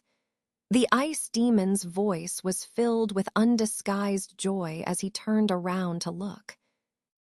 Just a few dozen feet behind him, two figures appeared. One was in his 30s, with handsome features, a clean-shaven face, and wearing a green Taoist robe. He looked solemnly at the anomaly in the four beasts' formation. The other was tall and burly, with a shaved head. He was none other than Tai Luo, who had clashed with Han Li before. Who are the invaders? And where's Yi Snake? Tai Luo touched his bald head, his face showing a bloodthirsty expression. Yi Snake is currently. Before the ice demon could finish his sentence, there was a deafening roar from within the four beasts' formation. With this sound, the dense white mist in the formation burst with a loud explosion, disappearing without a trace. In front of the palace gate, where the white mist had been, the figures of Han Li and his companions appeared. Seeing the cultivation levels and numbers of the intruders, Green Vein's face changed slightly, while Tai Luo was extremely surprised. You evil cultivators think you can trap us from Yellow Maple Valley with just a formation. You're delusional. Song Meng, upon finding himself back in front of the cold palace, couldn't help but shout excitedly. Yellow Maple Valley. Green Veins and the others were somewhat surprised, but then realized it was quite normal. Besides the 7 major sects, who else could mobilize so many foundation establishment cultivators in Uiguo? Why did you trespass into the imperial palace at night? Aren't you afraid of breaking the law? Without waiting for Liu Jiang and the others to speak, Green Veins asked calmly. Knowing the 7 sects rules well, he hoped to make Liu Jiang and the others wary by mentioning them. Liu Jiang snorted coldly, but before he could speak, a surprised exclamation came from the other side. It's you, aren't you from the 1,000 Bamboo sect? Why are you mixed up with cultivators from Yellow Maple Valley? Tai Luo, scanning the crowd, suddenly spotted Han Li at the back and couldn't help but ask loudly, his tone full of suspicion. This question stunned both allies and enemies alike. All eyes immediately focused on Han Li. At this moment, the Taoist green veins, after finally getting a clear look at Han Li's face, couldn't help but twitch his face, revealing an incredulous expression. When did I ever say I was from the 1,000 Bamboo sect? Han Li looked coldly at Tai Luo, then shifted his gaze to the Taoist green veins. The appearance of this Taoist, who had once invited him to travel together, caught Han Li completely off guard. However, it was also because of this that Han Li, who had been puzzled by the fact that he had been inexplicably tracked and hunted down by the yellow-clothed men, finally solved all the mysteries. Understanding the truth, Han Li was naturally extremely angry and harbored strong killing intent towards this Taoist. Green veins. Nonsense. Without the people from the 1,000 Bamboo sect and the others, how could there be puppet techniques? Tai Luo persisted in questioning. What technique Han Jr. brother uses, is it necessary to tell you? Let's get started. These people are deliberately delaying time. We can't let them have their way. Liu Jiang's face darkened suddenly, and he suddenly said loudly. After speaking, he raised his hand, and a silver light flew straight towards the ice demon at the forefront. The people from Yellow Maple Valley suddenly realized what the other side was up to and cursed them for being cunning. They also unceremoniously unleashed their magical treasures and immediately engaged in battle. Han Li had already set his sights on Taoist green veins. Therefore, when he made his move, he and Wang's senior brother from Chen Kaiaoqian's side surrounded him. Without a word, Han Li patted his waist pouch, and instantly, more than 10 dazzling beams of golden, black, and red light shot up into the sky from his body. After circling above his head for a moment, they rushed towards Taoist green veins with a rumbling sound. Han Li didn't bother to exchange pleasantries or reminisce with the other party. Upon seeing Han Li's powerful move, both Taoist green veins and the other Wang senior brother changed their expressions. The Wang senior brother showed a surprised expression, feeling fortunate that Han Li was indeed worthy of his reputation, having killed many Foundation establishment cultivators. His reputation was well-deserved. On the other hand, Taoist green veins wore a solemn expression and was enveloped in a faint green aura. Seeing Han Li's murderous intent, he naturally wouldn't just sit idly by.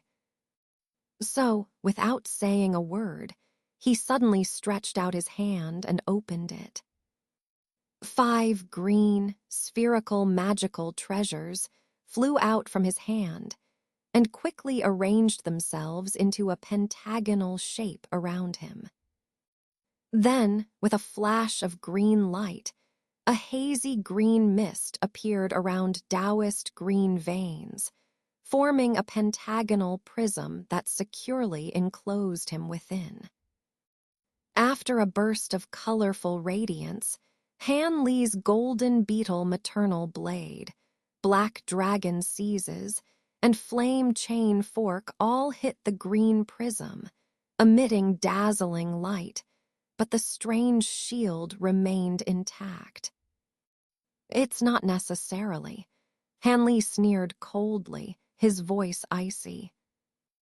Then, Han Li suddenly formed hand seals with both hands, and the numerous magical treasures attacking the green light shield suddenly emitted a loud roar as they flew into the sky and converged. This scene stunned Green Veins, unsure of Han Li's intentions. However, being cunning and crafty, how could he allow Han Li to cast his spell leisurely? Immediately, his hands shimmered, and two golden rings appeared, exuding a chilling aura, obviously extraordinary. "Go," Green Veins said softly, without any hesitation, tossing the rings out. They turned into two golden lights, heading straight towards Han Li.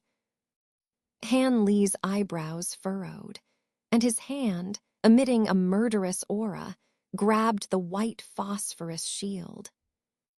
But before he could release this magical treasure, three green lights, about a foot long, suddenly flew from the side, intercepting two golden lights midway and entangling them together. "Monster, have you forgotten about me?" the Wang senior brother said, directing the green lights while smiling kindly at Han Li. Seeing this, Han Li felt relieved and returned the smile. However, Green Veins didn't remain as composed as the two of them. His face darkened, and his gaze began to flicker uncertainly. However, he was momentarily at a loss. After all, controlling the greenwood true barrier and the locking gold rings simultaneously had already consumed a considerable amount of his spiritual consciousness. He couldn't manipulate so many magical treasures with ease like Han Li. Although he still had some advantageous magical treasures on him, he dared not use them lightly. Putting all his spiritual consciousness into controlling magical treasures was a major taboo for cultivators. Doing so would make the owner unaware of approaching dangers. Moreover, controlling more than 10 different top-tier magical treasures simultaneously was rare. It was only possible because these magical treasures were used as a set, and the actual consumption of spiritual power was equivalent to controlling 3 magical treasures. If it were 10 different top-tier magical treasures, even with Han Li's current cultivation level and strong spiritual consciousness, he wouldn't be able to control them all effectively.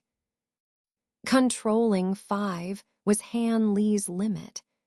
This was why Han Li preferred using complete sets of magical treasures, as they could fully unleash the power of his grand Dao arts. As for Han Li being able to control the 8 subsidiary blades of the Golden Beetle maternal blade during the Qi condensation stage, that was not considered true mastery of magical treasures. It was merely using the main blade to control the subsidiary blades. The power and flexibility were incomparable to his current abilities and were not worth mentioning. While Green Veins hesitated, Han Li had already completed his spell casting. "Giant sword technique," Han Li said coldly, and the swirling magical treasures above Green Veins' head emitted dazzling light. As the various colors merged, they transformed into a huge sword suspended in the air, alternating between gold, black, and red, tens of meters in size, impressively large.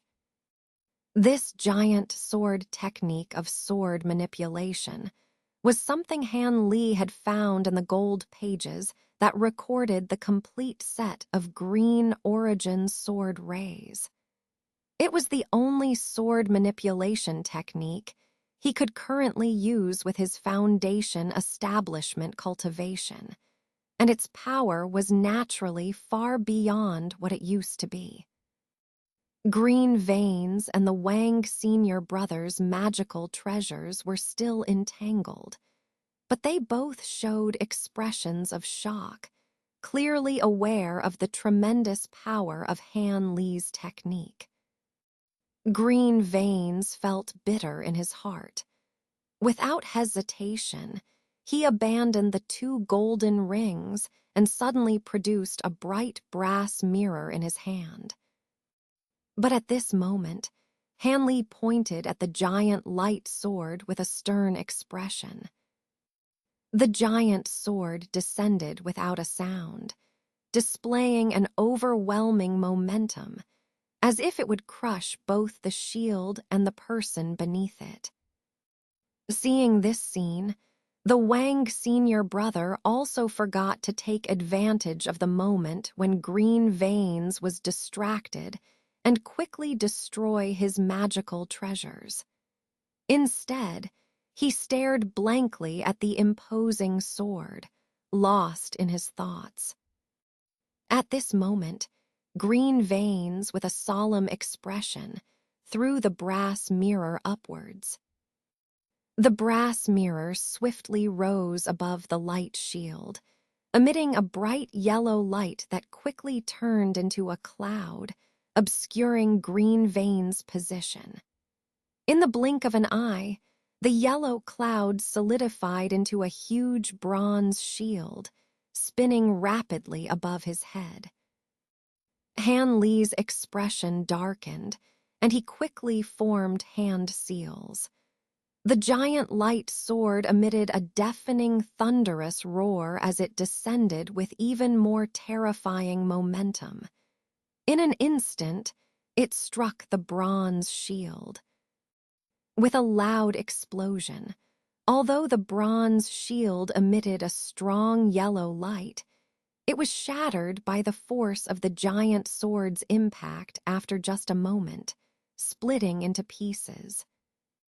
With no obstruction, the light sword continued its descent, landing on the green prism with a squeaking sound, causing a huge crater to appear on the ground. Seeing the astonishing power of the inexplicable giant sword, Green Veins finally showed a hint of panic in his expression. He quickly placed his hands on both sides of the shield, desperately channeling spiritual power into it, trying to strengthen the defense of the green wood true barrier. The 3-colored light emitted by the giant sword and the green light shield below began to clash, producing crackling explosions. With Green Veins' frantic assistance, the greenwood true barrier managed to withstand the force of the sword's descent. Then Han Li and Green Veins each used their own methods. One used a spell to forcefully break through the shield and kill the opponent with the sword, seeking revenge for the ambush years ago.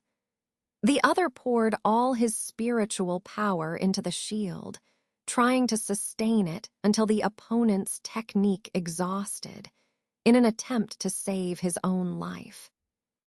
At this moment, the Wang senior brother on one side finally woke up and quickly destroyed the 2 golden rings. Then, he directed 3 green lights toward Green Veins. He understood that now that Han Li and the opponent were deadlocked, as long as he assisted slightly, he could become the last straw to crush the opponent, easily killing this formidable blood servant. By then, he could rightfully claim a fair share of the treasures on the blood servant's body. Thinking of this, his heart burned with excitement. However, just as the senior brother was daydreaming, a yellow light flashed past Green Veins' side like lightning. In an instant, the Taoist disappeared from his original position, causing Han Li's three-colored light sword to land on the ground, creating a deep crater. The three green lights from the senior brother naturally missed their target, leaving him to look angrily and anxiously in the direction of the disappearing yellow light. Sure enough, green veins, with the shield still active, appeared 20 or 30 feet away. Besides him stood a young man in a yellow robe, looking nonchalant. Seeing the senior brother's gaze, he spoke calmly. "This person once saved my life. I can't just stand by and watch you kill him." After speaking, he smiled at Han Li and said, "Han Xing, I never expected to meet you again. Wu Jiaji is grateful." This seemingly indifferent young man was none other than Wu Jiaji, the young cultivator who had used his trickery in front of Han Li and was seen through by him. However, at this moment, he emitted a strange yellow light, and his cultivation seemed to have reached the early foundation establishment stage. "Jiaji, this person and us are not of the same path. There's no need to say so much. Now that you're here, the four of us can have a good fight," Green Veins said resentfully after finally coming to his senses from the recent danger, casting a hateful glance at Han Li. Upon hearing this, Wu Jiaji sighed and stopped talking to Han Li. Seeing this, Green Veins suddenly let out two long and one short whistle.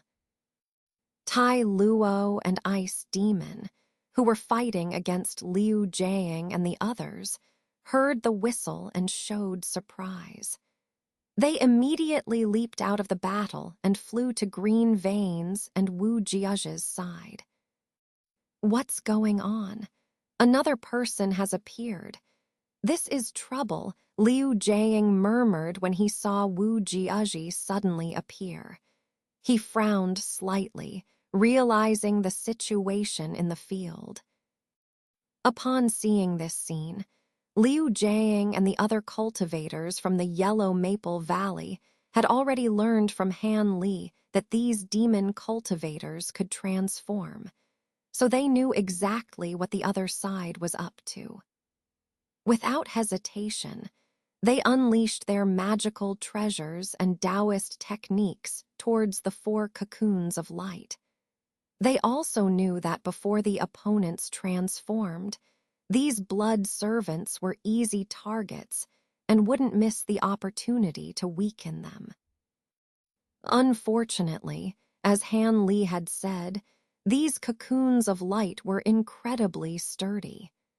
Despite the barrage of attacks, they stood unscathed, without any signs of damage. Liu Jiang and the others' faces turned somewhat ugly.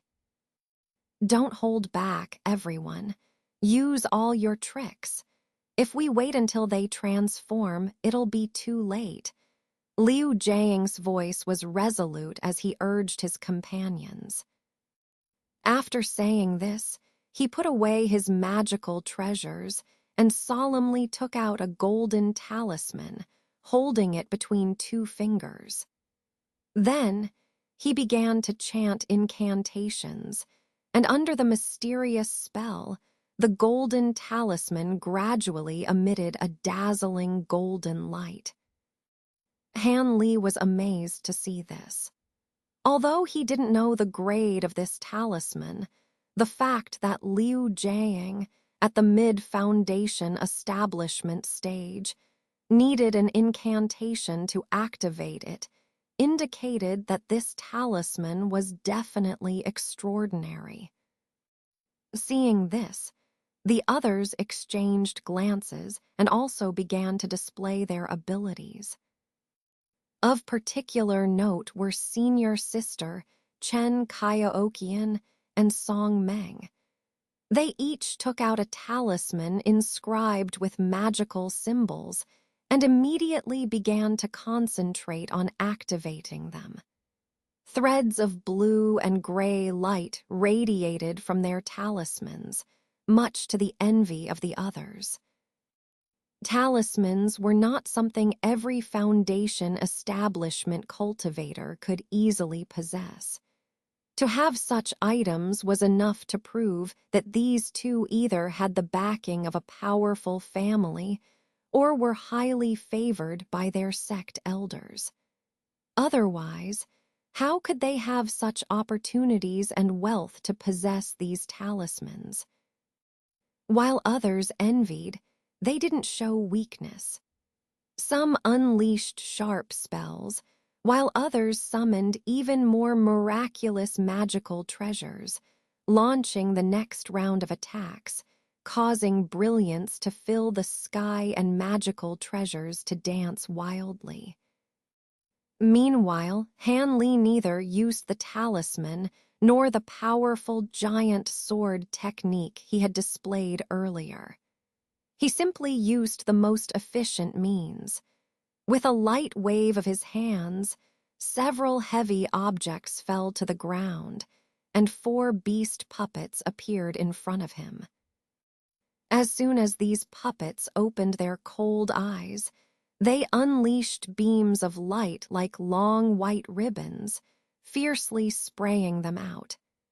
Han Li stood behind them, taking the opportunity to restore the mana he had expended in the previous battle. Now that he hadn't even seen the face of the Black Fiend sect master, he didn't want to go all out and exhaust his mana prematurely. Conserving mana as much as possible as a precaution was a decision Han Li had made before this battle. Otherwise, even if he had many skills and methods, he wouldn't be able to use them if his mana was depleted. The appearance of the beast puppets surprised the other disciples slightly, but they quickly resumed their own actions. After all, what cultivation techniques they practiced and what magical treasures they used were personal secrets, and no one would be so tactless as to inquire about them. Those who knew a little about the origin of the puppet technique thought it was a cultivation method Han Li had obtained from Li Hueyuan. Given Li Hueyuan's cultivation level, it wasn't surprising that he had killed several disciples of the 1,000 Bamboo sect and obtained some cultivation techniques from them. Otherwise, how could he have such an opportunity and wealth to possess these techniques? So, the others were merely curious about Han Li's puppet beasts. At this moment, Liu Jiang's golden talisman successfully activated. It trembled slightly before turning into a stream of golden light, flying towards the blood-colored cocoon. Then, with a puff, a burst of explosion sounded as the golden light exploded into countless specks of light, drifting down like a dream, dazzlingly beautiful. However, beneath this enchanting sight lay a deadly threat, because after Liu Jiang chanted a series of spells, the countless light dots underwent a strange transformation, gradually shrinking and elongating into small golden swords. Although only inches long, each exuded a chilling aura and sharpness. 1,000 Blades technique. Liu Jiang whispered the name of this golden elemental spell. This scene stunned everyone except for the 2 still activating their talismans. Golden elemental spells were already the rarest in the 5 elements Taoist techniques, and most of them were auxiliary spells like golden armor technique or iron skin technique. Now, Liu Jiang's talisman not only contained an offensive golden elemental spell, but also a group attack spell of intermediate level or higher. This naturally amazed everyone, including Han Li, and they all slowed down their attacks to see the brilliance of this spell. At this moment, thousands of golden swords hung brightly in the air above the cocoon of light, appearing extremely imposing. However, as soon as Liu Jiang activated the spell, the golden swords, like hailstones, fell one after another, piercing directly towards the blood-colored cocoon below. Then, a series of muffled stabbing sounds rang out. The golden light intertwined with the blood light, splashing brilliance like fireworks. Initially, the cocoon, which had remained unchanged under the attacks of others, began to undergo a change under this intense assault. The blood light gradually swelled, seemingly aware of the danger, actively strengthening its thickness and engaging in a more intense collision with the onslaught of golden swords. Seeing this, Liu Jiang felt not anxious, but delighted. The fact that the cocoon reacted differently under his attack indicated that his attack was effective. As long as he increased the intensity of the assault, he could break through this blood light. But now, most of the golden swords had fallen, and yet the blood light on the cocoon remained as red as before, showing a seemingly effortless resilience. "Liu's senior brother, let me assist you." Unexpectedly, it was Song Meng who shouted. His gray talisman had undergone a transformation, turning into a gray spear several feet long, emitting a strange gray aura all over. "Let's focus on taking down the leftmost blood servant first before anything else. Don't let our attacks scatter," Liu Jiang said joyfully when he saw Song Meng's true form of the talisman. Then he pointed towards the remaining swords that hadn't yet fallen. Suddenly, all the golden swords condensed, converging towards the cocoon of light transformed from the blood servant called Ice Demon on the left. After a rumbling sound, everyone looked closely and saw that the blood light of the cocoon had actually diminished quite a bit. Seeing this effective result, the attacks from Han Li and others, including their spells, magical treasures, and beast puppets, all rushed forward once again, followed closely by Song Meng's gray spear, emitting a piercing scream. In Han Li's eyes, the once seemingly unbreakable blood cocoon was instantly reduced to a thin layer, revealing the blurry figure inside. Finally, the gray spear pierced through, followed by an extremely furious roar that resonated in everyone's ears, causing them to buzz. Then, two crystal-clear white claws suddenly extended from the blood light and swiftly danced, tearing the last remnants of blood light to pieces, revealing the true figure inside. A white monster only halfway transformed. At first glance, he appeared remarkably delicate, resembling a handsome young man.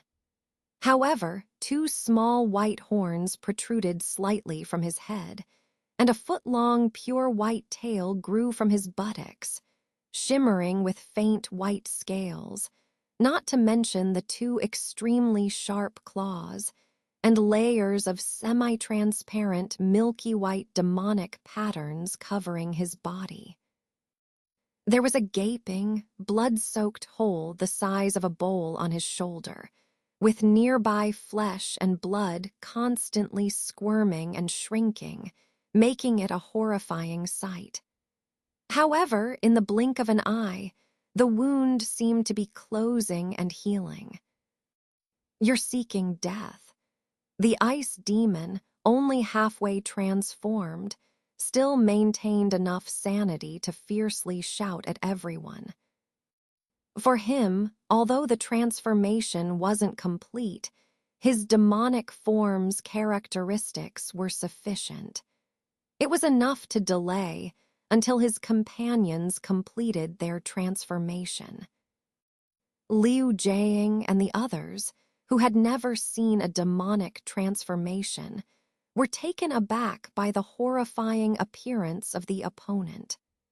Although they had heard Han Li mention the eerie appearance of the blood servants after their transformation, seeing it firsthand shocked them, leaving them feeling uneasy.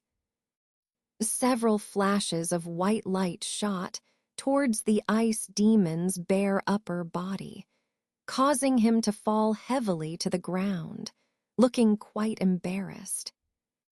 This was Han Li's attack through his beast puppets, indicating his refusal to listen to the opponent's nonsense. Seeing this, the others finally snapped out of it. They resumed their attacks with renewed ferocity.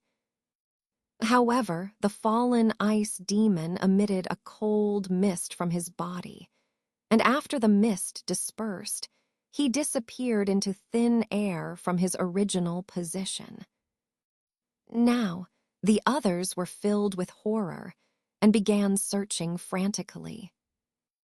According to their experience in such a situation, it was usually the opponent using some form of escape technique to swiftly flee from the original location, but they wouldn't have gone too far. Except for the three cocooned figures still emitting a faint glow, there was no one else around. The ordinary disciples of the Black Fiend sect were not foolish. They had fled long ago.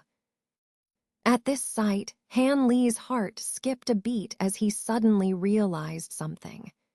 He hastily slapped his storage pouch, and both the white phosphorus shield and the turtle shell magical treasure flew out, spinning rapidly around him as he shouted loudly. "Brothers, be careful. This person has concealed himself." Han Li had barely spoken when a woman's scream suddenly pierced the air, causing everyone to startle and look around in alarm. I saw the senior sister Chen Kaiookian, who had been sitting on the ground activating her talisman, lying on her back. A large hole opened in her chest, as if someone had inserted their hand and crushed the heart. She had lost her life entirely. Zhuhang. It seemed to be the senior brother of Chen Kaiookian, who should be the partner of this woman in dual cultivation, shouting in extreme grief.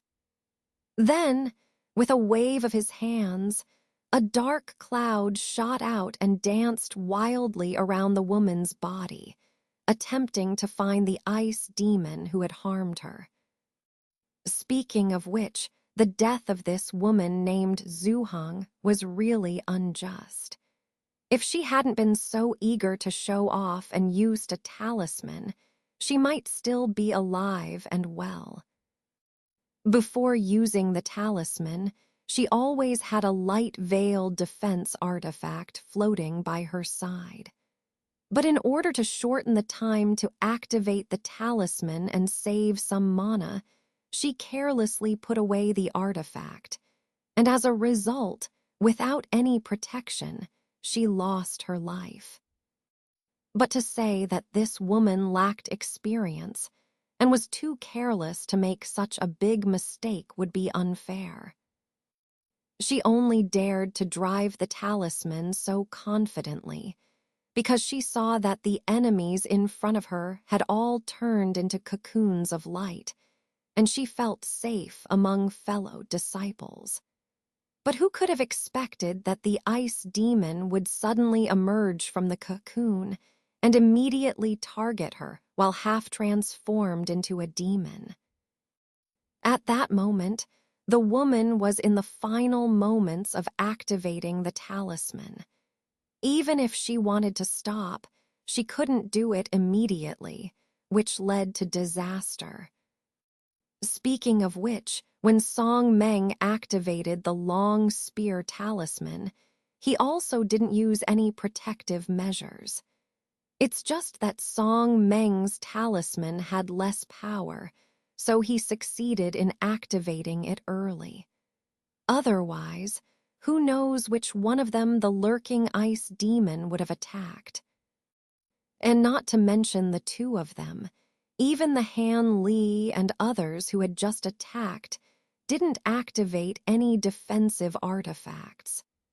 After all, the cocoons of light just now were just helpless targets, and they naturally didn't want to waste mana to summon defensive artifacts. But now, seeing the tragic scene of this woman being killed and hearing Han Li's reminder, everyone broke out in a cold sweat and immediately summoned their protective artifacts and shields to guard against the possibility of another sneak attack by this strange and cruel enemy. However, what made them even more bewildered was that no matter what kind of invisibility spells and artifacts they used, they couldn't track down the whereabouts of the demon. Even if they occasionally caught a glimpse of its figure, before they could rejoice, the demon would suddenly disappear again, seemingly moving at high speed. The ice demon had completely become semi-transparent now, occasionally appearing and disappearing around them.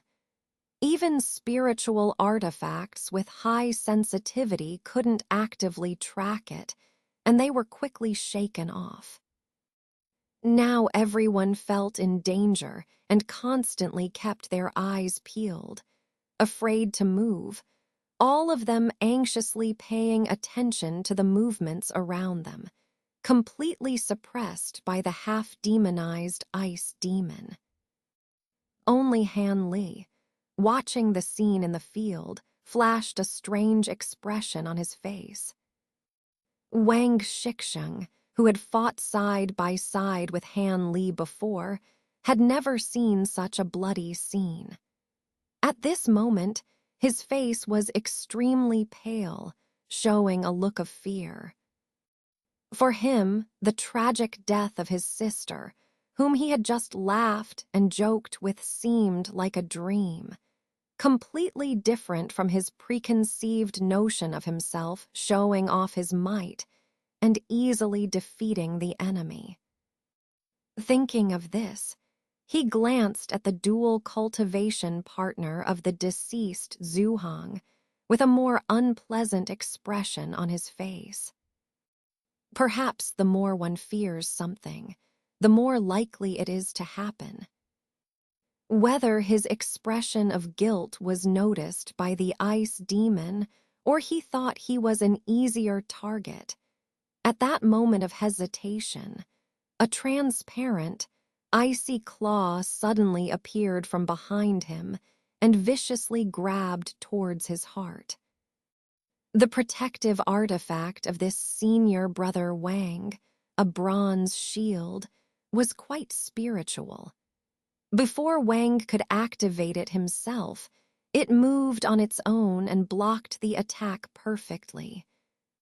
With a light clang sound, although the ice-like claw was blocked, the bronze shield was instantly covered with a thick layer of frost and fell straight to the ground, temporarily losing its spirituality.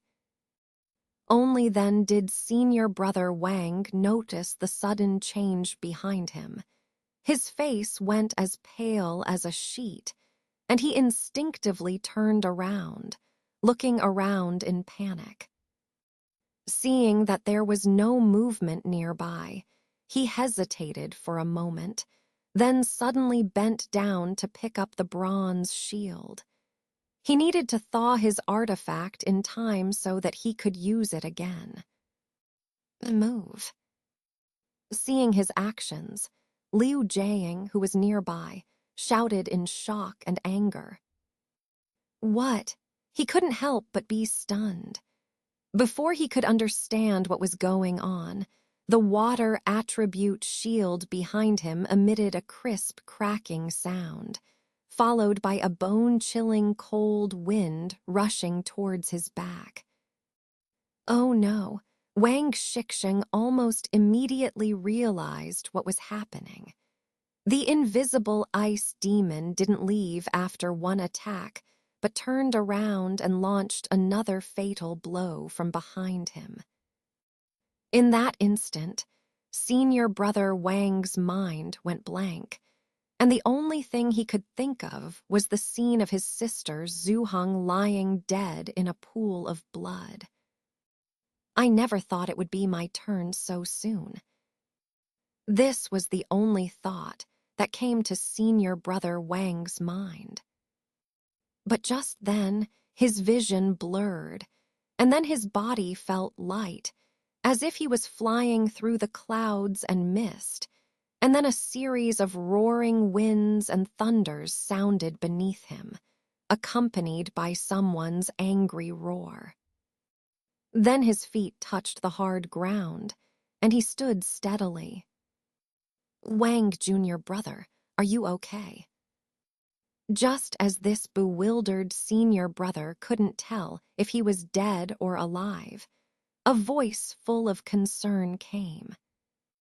Hearing this familiar voice, senior brother Wang turned his head dumbfoundedly, only to see Liu Jiang looking at him with a worried expression.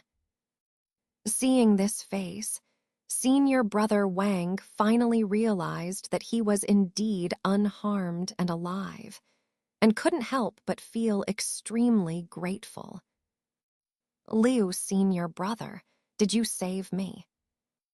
As soon as these words were spoken, even senior brother Wang himself was shocked, his voice hoarse, showing how much he had been startled just now. Hearing this, Liu Jiang showed a trace of embarrassment and said apologetically, "Sorry, junior brother's survival is not my merit, but Han junior brother just saved you, and he is still fighting with that demon now. I used to hear you guys talk about it. I didn't quite believe that Han junior brother, at such a young age, really killed more than a dozen Foundation establishment cultivators. Now I'm truly impressed. Han junior brother's strength is truly unfathomable." Han junior brother. Senior brother Wang was taken aback after hearing this.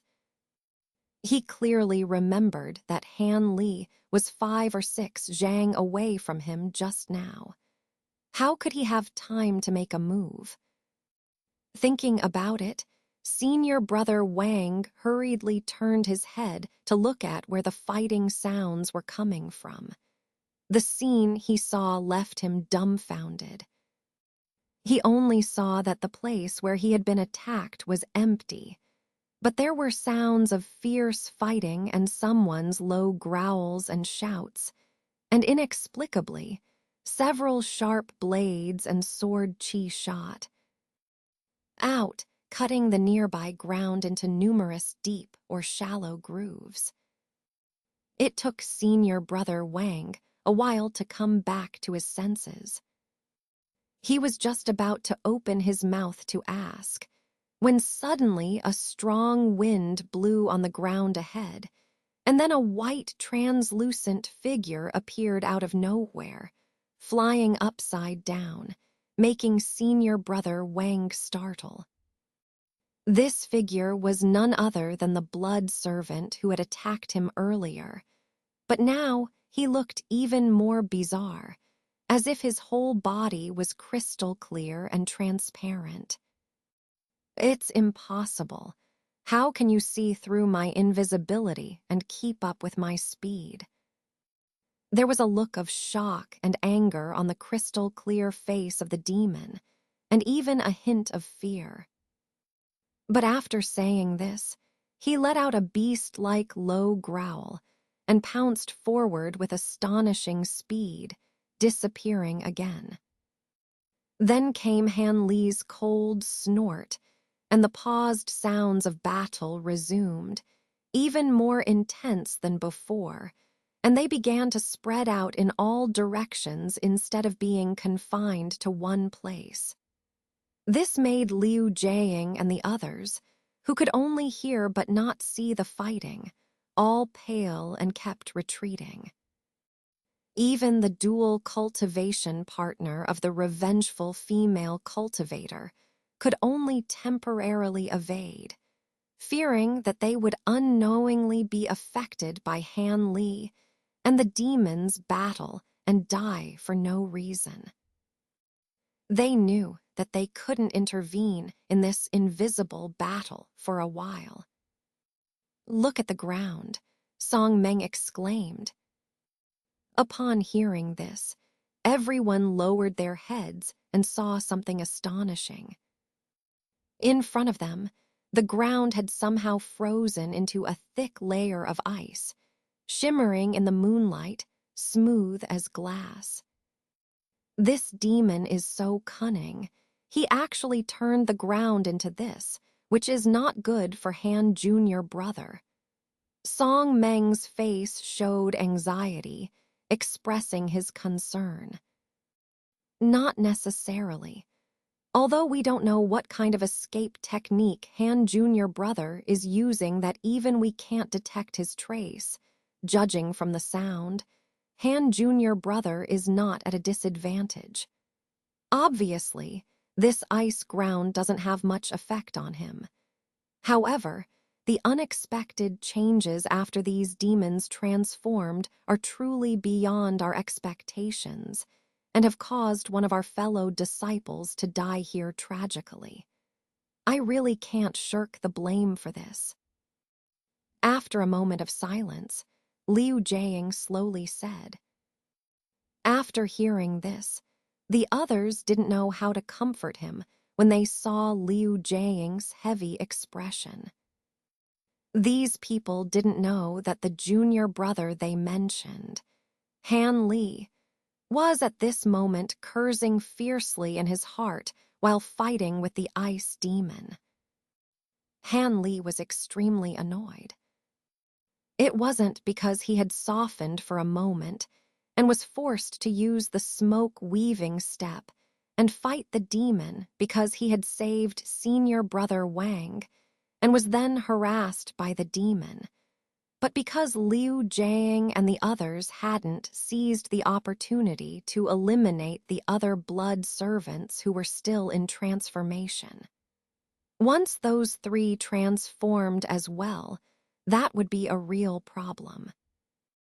Just now, he saw that senior brother Wang was about to fall into the hands of the ice demon. Considering the favor he had shown in the battle against the Kinglin, he flashed over and rescued him. Afterwards, this demon probably felt that Han Li had ruined his good deed and kept pestering him, forcing him to fend off. But then he also realized that this ice demon was indeed formidable for the others, so it would be better for him to deal with it. After all, if more fellow disciples fell, the subsequent battle would truly be short-handed. Now that he was entangled with this demon, he hadn't expected the others to just watch their fight and not take the opportunity to attack the other three cocoons. Wasn't this wasting a great opportunity?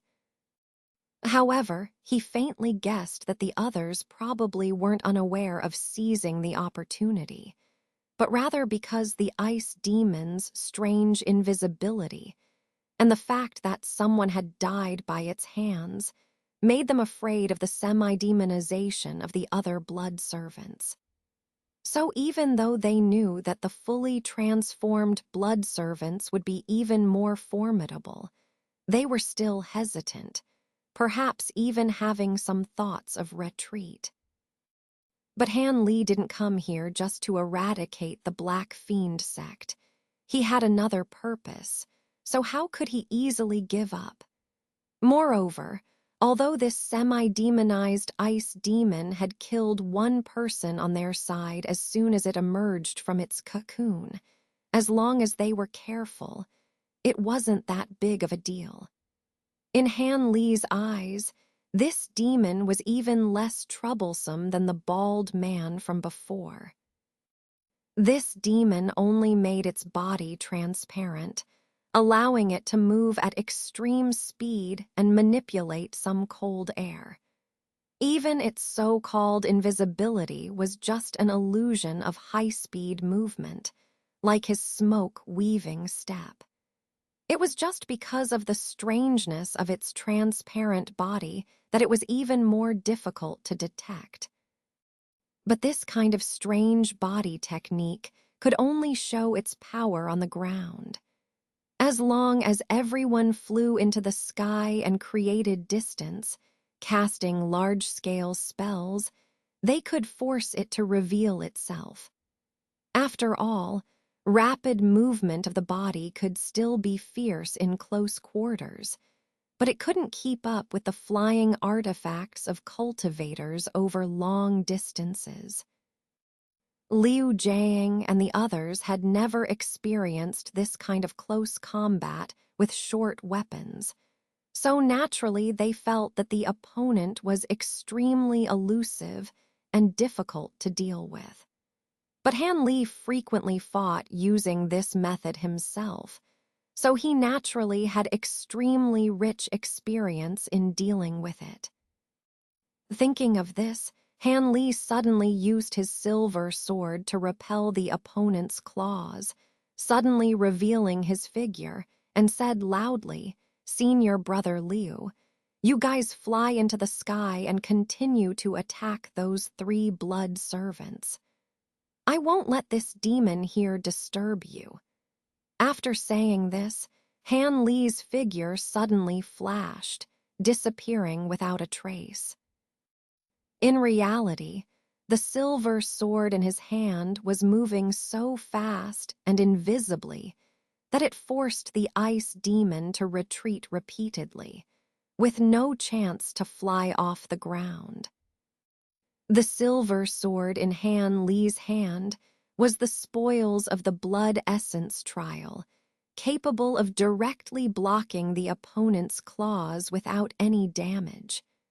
However, the silver sword couldn't harm the opponent's ice claws either, which surprised Han Li. Hearing Han Li's words, Liu Jiang understood his intentions after a moment of thought, but he showed a hesitant expression. He was in extreme conflict. Although Liu Jiang was born into a prominent family of cultivators, he had been abducted by evil cultivators in his childhood and had truly endured a dark period of torture and abuse, almost losing his life. Later, he was finally rescued by his family and became a disciple under Li Hueyuan's tutelage, achieving success in cultivation. But because of the shadow of his childhood, Liu Jiang naturally hated evil cultivators. He adhered to the iron-blooded principle of killing one upon sight, sparing no evil cultivator who knew peculiar cultivation methods. The consequences of his actions not only brought him great satisfaction, but also brought him immense positive reputation. Even some cultivators from the 7 sects, who were higher in cultivation than him, showed a hint of admiration when they saw him. On the surface, Liu Jiang remained calm, but in his heart, he gradually became infatuated with the feeling of being respected by others. So later, when he actively sought out evil cultivators everywhere, most of it was actually to enjoy the admiration of others. Of course, on the surface, Liu Jiang carefully hid this mentality deep in his heart. In his interactions with others, he still appeared to be the iron-blooded senior brother Liu who stood firm against evil. However, the Black Fiend sect in front of them was definitely the largest force they had encountered and the most evil sect that should be eradicated. But at the same time, their strength was also the strongest evil cultivators they had encountered. He really didn't have much confidence that they could kill the remaining 3 blood servants just relying on ordinary magical treasures. A slight decrease in attack power would only cause the remaining 3 to semi-demonize ahead of time. Dealing with one semi-demonized person was already difficult, let alone if the other 3 appeared. They wouldn't be able to handle them at all and would likely lose their lives here. If they retreated now, their trip would be like stirring up snakes in the grass, a complete failure. The Black Fiend sect would definitely turn from being exposed to hiding in the dark again. It would completely waste the reputation he had accumulated over the years. Thinking of the mocking looks from others, Liu Jiang felt extremely uncomfortable. Han Li's urging pushed him to the edge of decision. Senior brother Liu, should we retreat first? The strength of the Black Fiend sect far exceeds our expectations, and if we don't leave now, it will be too late. Senior brother Wang, who was saved by Han Li, hesitated and approached, whispering. From his evasive eyes, Liu Jiang clearly saw a hint of cowardice. Retreat. After doing so, won't I be seen in the same light by other senior brothers in the future? Liu Jiang thought bitterly. Everyone, fly into the sky and protect the formation for me. Leave the remaining 3 blood servants to me. Liu Jiang smiled faintly and calmly said. At the same time, he silently thought to himself, it looks like I have to use that thing. Only by doing so can I succeed in one battle and preserve my reputation, even though it's something to save my own life. Senior brother Liu, are you going to deal with the remaining blood servants alone? Not only did senior brother Wang in front of him, but also the others nearby show expressions of disbelief when they heard Liu Jiang's words. This expression made Liu Jiang feel extremely pleased. However, on the surface, he still pretended to be calm and immediately flew into the air without saying a word, while calmly taking out a fiery red jade box from his storage pouch. At this moment, Liu Jiang had completely regained his usual composure, looking as if he had everything under control. This gave the others some confidence, and they also flew into the air. Looking at the jade box in his hand, Liu Jiang's face showed a hint of reluctance, but then his expression changed abruptly.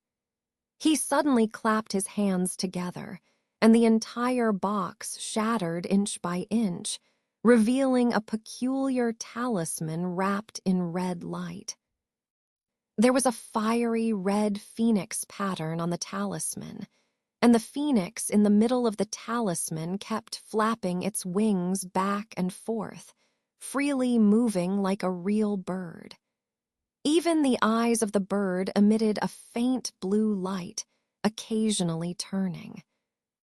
What was even more astonishing was that as soon as this talisman appeared, Waves of heat spread out, causing the temperature in the surrounding tens of yards to suddenly rise, parching people's mouths and throats. Song Meng and the others who had just approached happened to see this amazing scene of the talisman appearing. Talisman, Song Meng exclaimed when he saw this object. No, this is not an ordinary talisman, this is a true treasure. The senior brother Wang, upon seeing this talisman, which looked like a talisman but had extraordinary features, exclaimed as if he had seen a ghost. Those who knew about true treasures were equally surprised to hear this. Although true treasures belonged to the category of talismans, they were completely different from ordinary talismans and had many distinct characteristics. Firstly, ordinary talismans could only possess 1/10 of the power of the original magic tool, even at their peak. True treasures could contain 1/3 of the power of the original magic tool, which was something that ordinary talismans couldn't compare to. Secondly, when a true treasure appeared, it had to undergo the bloodline refinement of the magic tool's owner. Only descendants with specific bloodlines could wield and use these true treasures. Otherwise, once infused with spiritual energy, these true treasures would automatically self-destruct. With all these advantages, of course, true treasures also had significant drawbacks. Otherwise, all the relics left by the ancestors would be these true treasures. The greatest flaw of true treasures was that although they could contain several times the power of ordinary talismans, they could only be used as disposable consumables. Once used, all the power would be exerted on the spot, without any discount, and there would be no opportunity for a second use. Therefore, compared to ordinary talismans, the practicality of true treasures was greatly reduced. But what truly limited the circulation of these true treasures, even fewer of which were handed down, was another extremely harsh condition.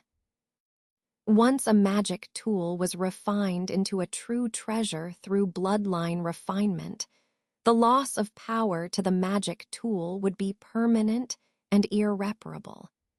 This made some senior cultivators who knew that the end was near still unable to do such a thing. They would rather leave several talismans to their descendants than choose to sacrifice a magic tool that was as precious as their lives. Therefore, some cultivators jokingly said that in the cultivation world, the number of true treasures was much rarer than the number of magic tools. Although this statement was somewhat exaggerated, it was not far from the truth.